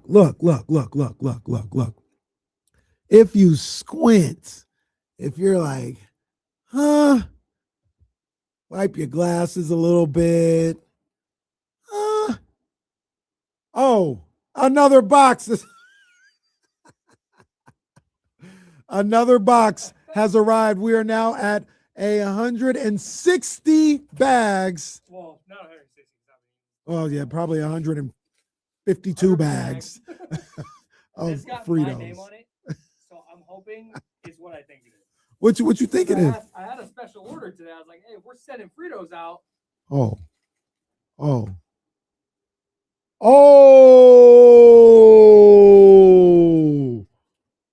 it turned up. It just turned up. Oh, it just turned up. Oh, it went crazy. It went crazy. Oh, it went crazy. Oh my gosh. Oh my gosh. It went crazy. Oh, we got the barbecue. It went crazy. They said she ain't have no nipples. Oh, this is one of the great Frito deliveries of all time, if not the greatest. Because they, You want a flavored Frito? Hell yeah! Give me a chili cheese. Oh no! Give me a flavor twist. Give me a flavor twist. Yeah. Flavor twist. Shouts to whoever sent these. Big ups. Big ups. This is crazy in a great way. Wow. I got to take a picture of this. Matter of fact, video will be coming up soon. What a day. What a week. Rory McIlroy doesn't have anything on me.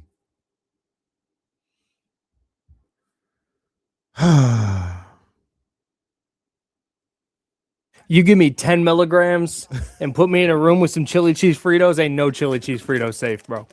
I heard what you guys were talking about this morning about what they call it, the boat, the Fritos boat. Yeah, Frito boat. Yeah, or Frito pie. Never had one. Sweetie used to do that a lot, or still does. Yeah, dude. Fritos. You put some taco meat, cheese, lettuce, tomato, onion, whatever you're into. I know you can do this at home, but where can I get this here? Where can I go get a You Frito don't. boat? You, like at a snack bar at a high school sporting event. Somebody's got to do this. Does anybody know where Is it at the fair? Like, can I get a Frito boat somewhere? Hold on, listen to this promo.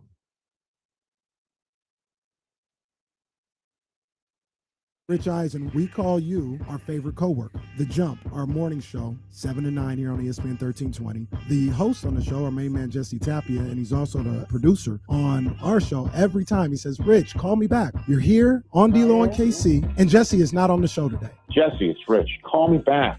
You're my favorite coworker. Where are you? D-Lo and KC from 2 to 6. Baby, let's go. On ESPN 1320. This is D-Lo and KC on ESPN 1320, brought to you by Sky River Casino. Oh, man, what a day. Rich Eisen in the building. He actually called Jesse back, and Jesse wasn't here to answer. That's crazy. D-Lo and KC here on ESPN 1320. Oh, also, by the way, what a day today on D-Lo and KC. Because y'all was on the rise, on the come.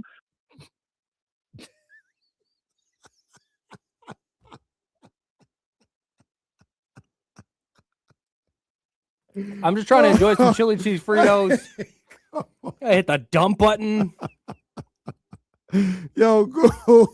Oh, shout out to my man Guru. That's crazy. By the way, you mentioned enjoy some chili cheese Fritos. The streaming audience saw it, but we got another box of Fritos here in the studio. Let's go. This one is a special one.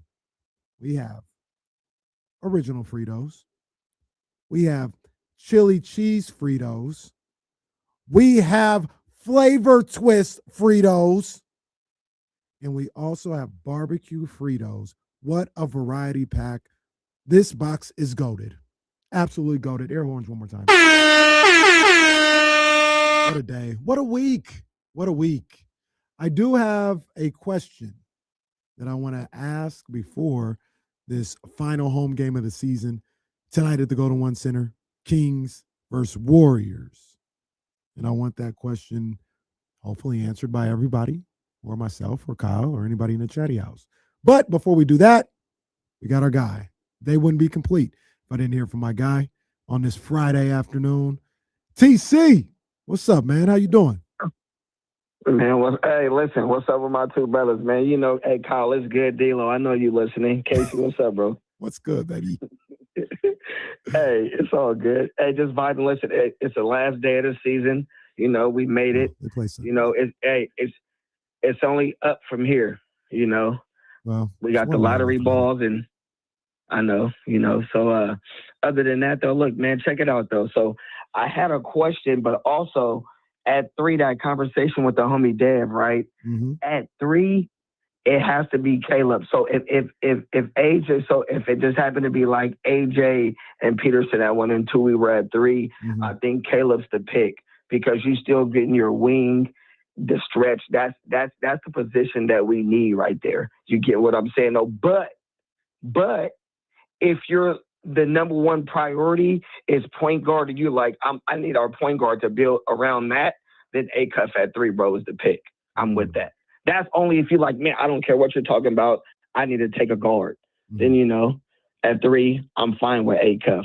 But also think about this. I got a question you guys answer honestly. Okay. If the ping pong balls didn't fall our way and we fell to number 9, because that's the lowest we can fall, would you think about trading out with OKC at 15 and 16?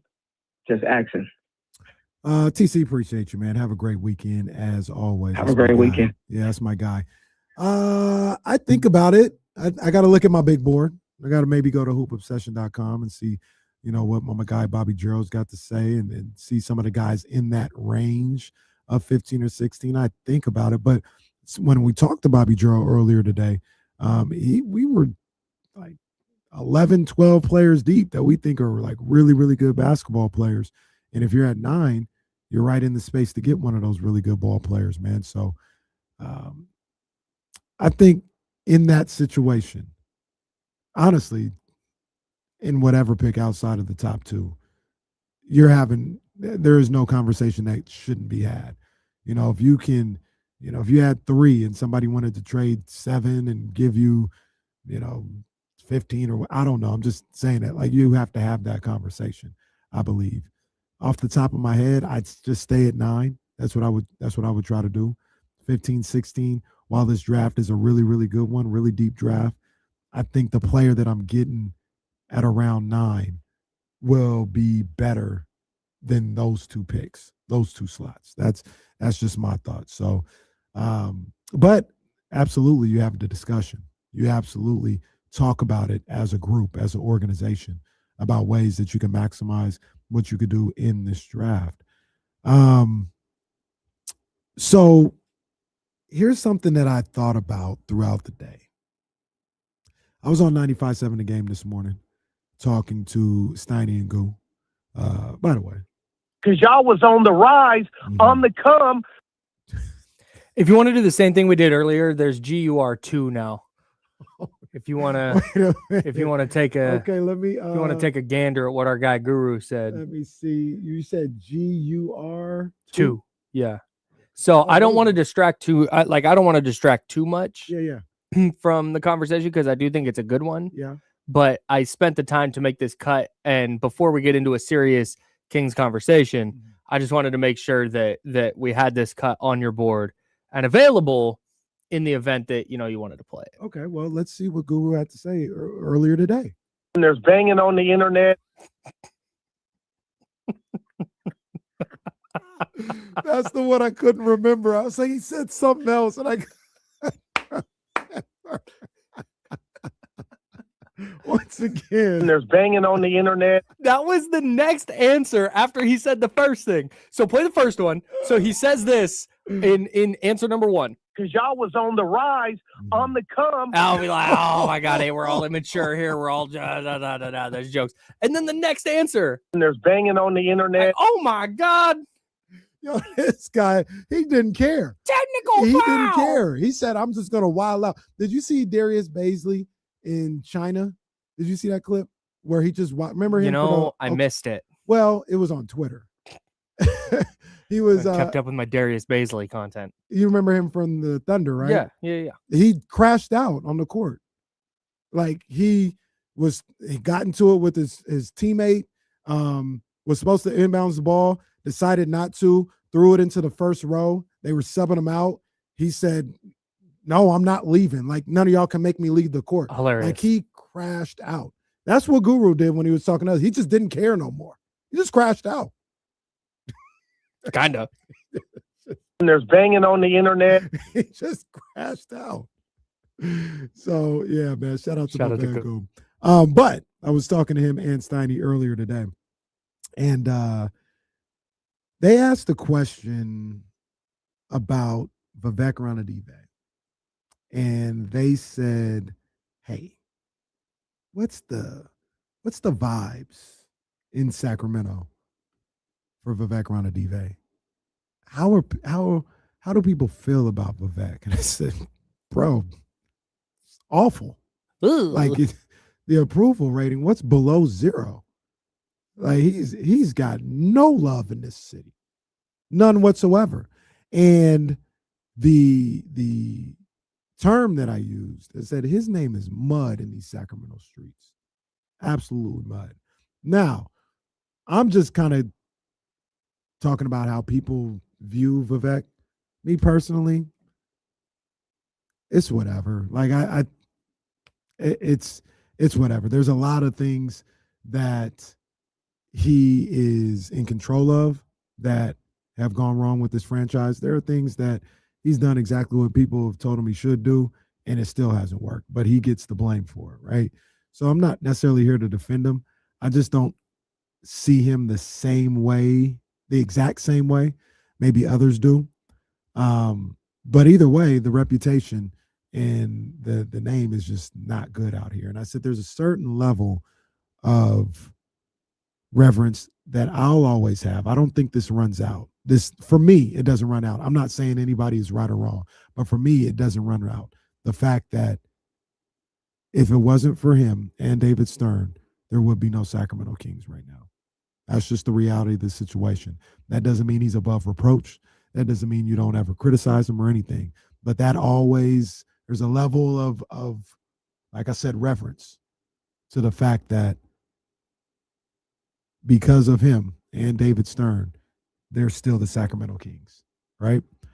You look at the Golden One Center, the premier arena in the NBA, in my opinion. If not the premier, it's got to be a top 3 arena, new arena in the NBA right now. You look at Doko and what's going on there with the Sawyer and down K Street and everything that's going on there for this city. He did that. He did that. So for me personally, that always stays in the back of my mind. I don't agree with him, and I don't agree with the things that the way he moves sometimes. But I always remember that. But there are people who just don't care about that no more. They say that has run its course. That is finished. The Kings, they're here. Like, we don't have to worry about them leaving. They're here. I'll enjoy them here, and I want to enjoy a good basketball team. And I don't enjoy anything that he does as an owner. That's how some people feel. I got 2 questions for anybody out there that wants to answer them here. 916-909-1320. The Chatty House, Kyle Madson, anybody who wants to answer it. Number 1, is it accurate what I said, that his name is mud in Sacramento right now? The streets are not feeling Vivek Ranadive, and you can't find 5 people. It feels like you can't find 5 people who feel differently. I wouldn't say, and this might be semantics, I wouldn't say his name is Mud. John Fisher's name is Mud in Oakland. Everybody knows John Fisher's name. Everybody who's an A's fan has some kind of opinion about John Fisher, right? I don't think if you went to Golden One, if we just interviewed everybody who walked in the door and said, Vivek Ranadive, thoughts? You're going to have some people who for sure like sell the team, get him out of here, will never be successful. I bet it's a lot of people that just be like, eh.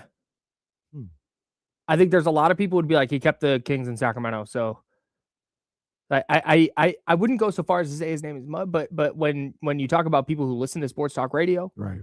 People who do sports talk radio, people who are really tapped in the way we all are.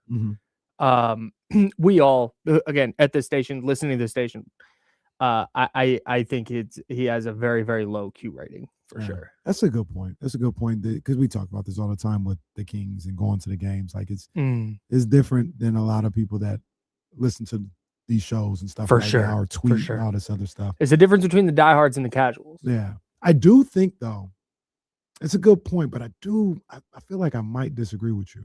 I think even the happiest Kings fan would be like, but yeah, I don't like him. He's messed up. If he just get out the way, that's what you always hear. Just get out the way, then everything. Like the happiest, go Kings, like the beam tonight, not caring about if they win or not. I do think that person at least would have a eye roll when you brought up the name Vivek Ranadive. Maybe that's the happiest person out there right now. So, but we won't know until we go out there and figure out what the people at the Golden One are saying. You know who I'm going to ask? I'm going to ask Joe Brazil.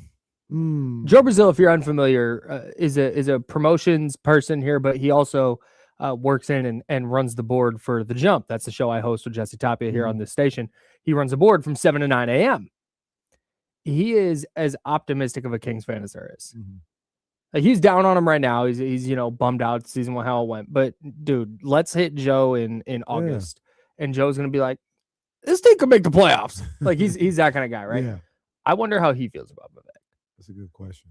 Joe is that type of guy too, where I feel like Joe, he'd have to be pushed to the point to say something negative. Yes. About Vivek. Yeah, I wonder what Joe's got to say. I'm gonna text him right now. Okay.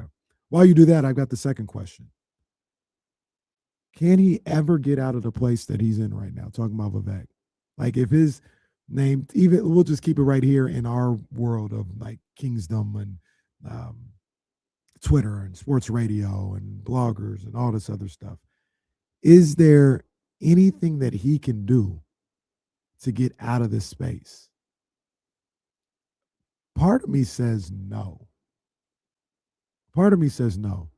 Because I look at 2 examples. Robert Sarver, the former owner of the Phoenix Suns, and James Dolan, the current owner of the Knicks. Sarver, because in the Drew Down says win a title. Eric in the chat says win. All this other stuff. I agree. Sarver got the Suns to the finals, and I don't think anybody was like, he's a good owner now. Yeah, but Robert Sarver was like a bad person. He was a bad person. Like that was the issue. Robert Sarver sucked personally. Like that wasn't. It wasn't just that. Oh man, the Suns aren't good, and it's Robert Sarver's fault. Like no, they had like problems that went beyond. Oh, the team is bad. Yeah, understandable. I think when you get away from that, I think winning cures literally everything. Look what happened. I think we could look right down the road, and maybe this isn't what you're saying. So stop me if it is. No, you're good. You're good. Do we? When Joe Lacob bought the Warriors, when Peter Guber and Joe Lacob bought the Warriors, their first major move was trading Monte Ellis, who was the Malik Monk of the mid to late, the mid 2000s and early 2010s Warriors. He was the Malik Monk. It was like Monte was the guy, and then they traded him for Andrew Bogut. It's like, what? Oh my God. He got booed at Chris Mullin's retirement ceremony, jersey retirement. There were boos, and it's this. It was an iconic moment. Iconic moment. Yeah. Thank you. That's the word I was looking for. It's an iconic moment of him getting booed. And then they won a title in 2015. And then they won 73 games. And then they signed Kevin Durant. And then they won another title. And it was like Joe Lacob was untouchable. Everybody loved Joe Lacob. You win, it cures everything. Now, that's a good point. And also, Rick Barry says, this is ridiculous, people. Come on. Come on, people. He goes, this is crazy. That's what he said. Good knowledge. Joe, so how that's always been kind of depicted, and I think accurately, was it wasn't so much Joe Lacob. It was X amount of years of being bad. And that was like the final straw. Like, I don't know if people thought Joe Lacob was a good or bad owner because he was relatively new, but they just knew this new guy did the same thing that who was it? Chris Cohen? Was that the owner? He did the same stupid thing that and now we're dealing with this again. And they just kind of had all the frustrations of a decade plus heaped upon that moment, right? And tell me if I'm wrong, but no, that's right. I think people look at Vivek as a bad owner.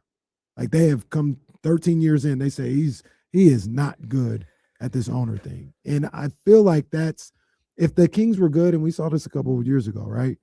It wasn't Vivek as a good owner now. It was in spite of Vivek, or he got out the way. And I even think if he won a title, that's how people will look at it.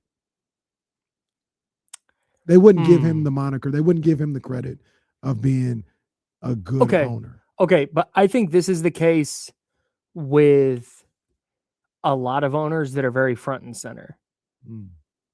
I think when you're going to be an owner who's as front and center as he is, literally front and center at games, and he's out there at the lighting the beam and like doing all that. When you're going to be the face, when you're trying to be the face of your organization and you're the owner of the team, like, yeah, a lot of it is going to get, but I mean, the Kings make the playoffs 3, 4, 5 years in a row. That culminates in a title, and they're winning a bunch, and they're signing this guy, and they traded for that guy, and they drafted this. It's like, wow, Vivek finally put the guys in place and got out of the way. Salute. Like, that's what happened with Jed York. Very true. Jed York shut up for the most part, got out of the way, got the right guys in place, and now everybody's like, yeah, Jed. He's like I'm not saying this would be Vivek, but like, is Jed like top 5 powerful owner in the NFL right now? He feels like the new generation. You obviously you got your Jerrys, you got your Robert Krafts, but it feels like it's either Jed or what's the guy in Philly? They're like battling for supremacy. Jeffrey Lurie. Yeah, they're like battling for. Lurie's got Howie Roseman though, and they're just kind of cooking. They are. That's a good GM. But like decision maker. Yeah. in the league. Yeah. Or like the whole room looks at this guy and that's what we're doing. Like they do with Jerry right now. Or Robert Kraft. Feels like Jed out of nowhere, like to your point, has turned into that guy, or at the very least he's top 3. Like he's What makes you say that? Because Jerry still runs the league. Jerry does still run the league. He does. No, I think Jed is next though. I He's think going to Martin's. sorry. Go ahead. Well, I'm glad you understand this. I'm glad you understand that I still run this league. Dadgummit, I'm still him.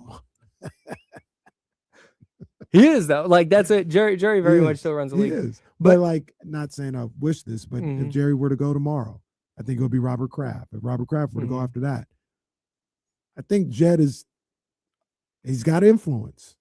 I think he's got influence. Just, owners meetings. He's the one always talking. He was the one that stood up to Jeffrey Lurie, right?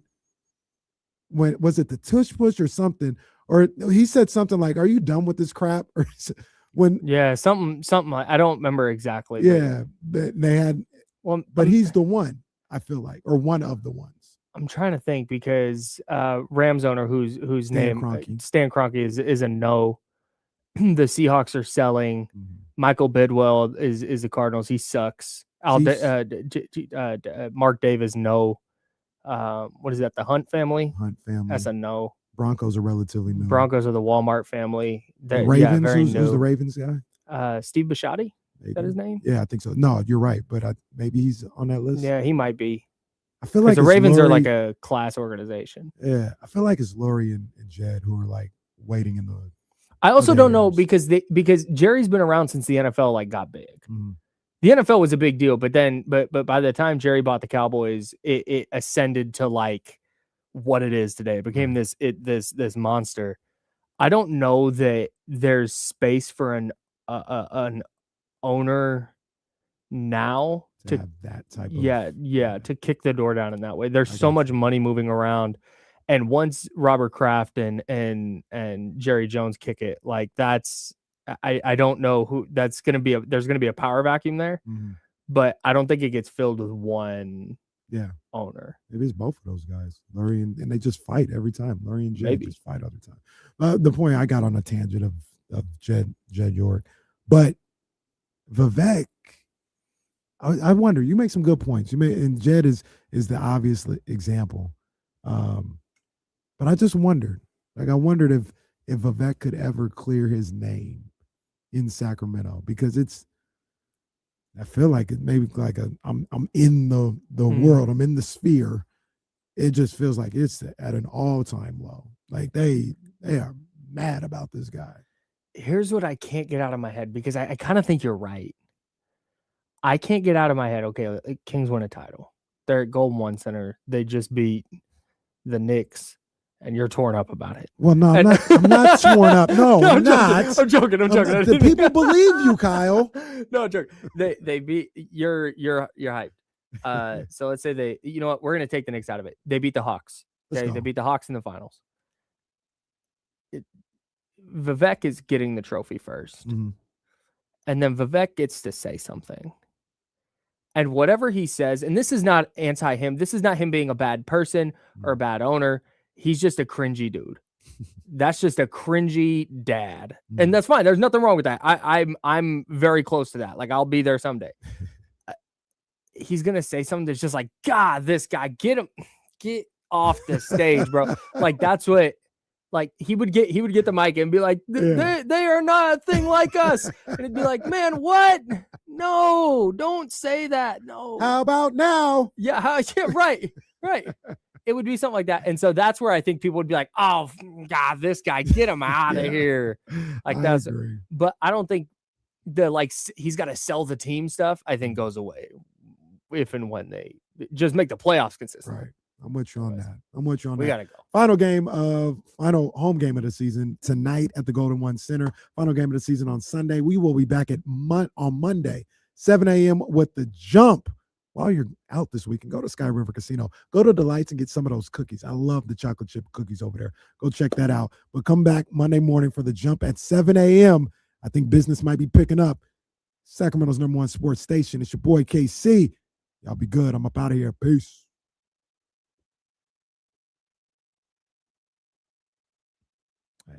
rushed out of there. My bad. Oh man. Oh. Appreciate you guys, man. Chat was popping. Chat was doing their thing. Okay.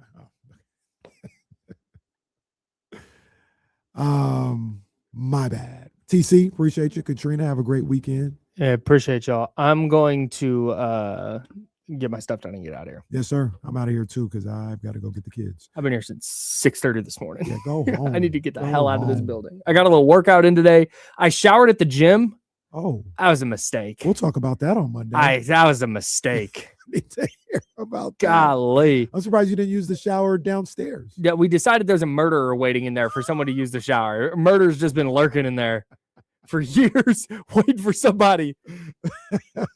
But next time, that's going to be the move. Oh man, because the gym shower, it was just nasty. That's all bad. I got it. No, we're gonna talk about that. Yeah, Later, y'all. We'll see y'all, man. Y'all have a great weekend, man. Take care.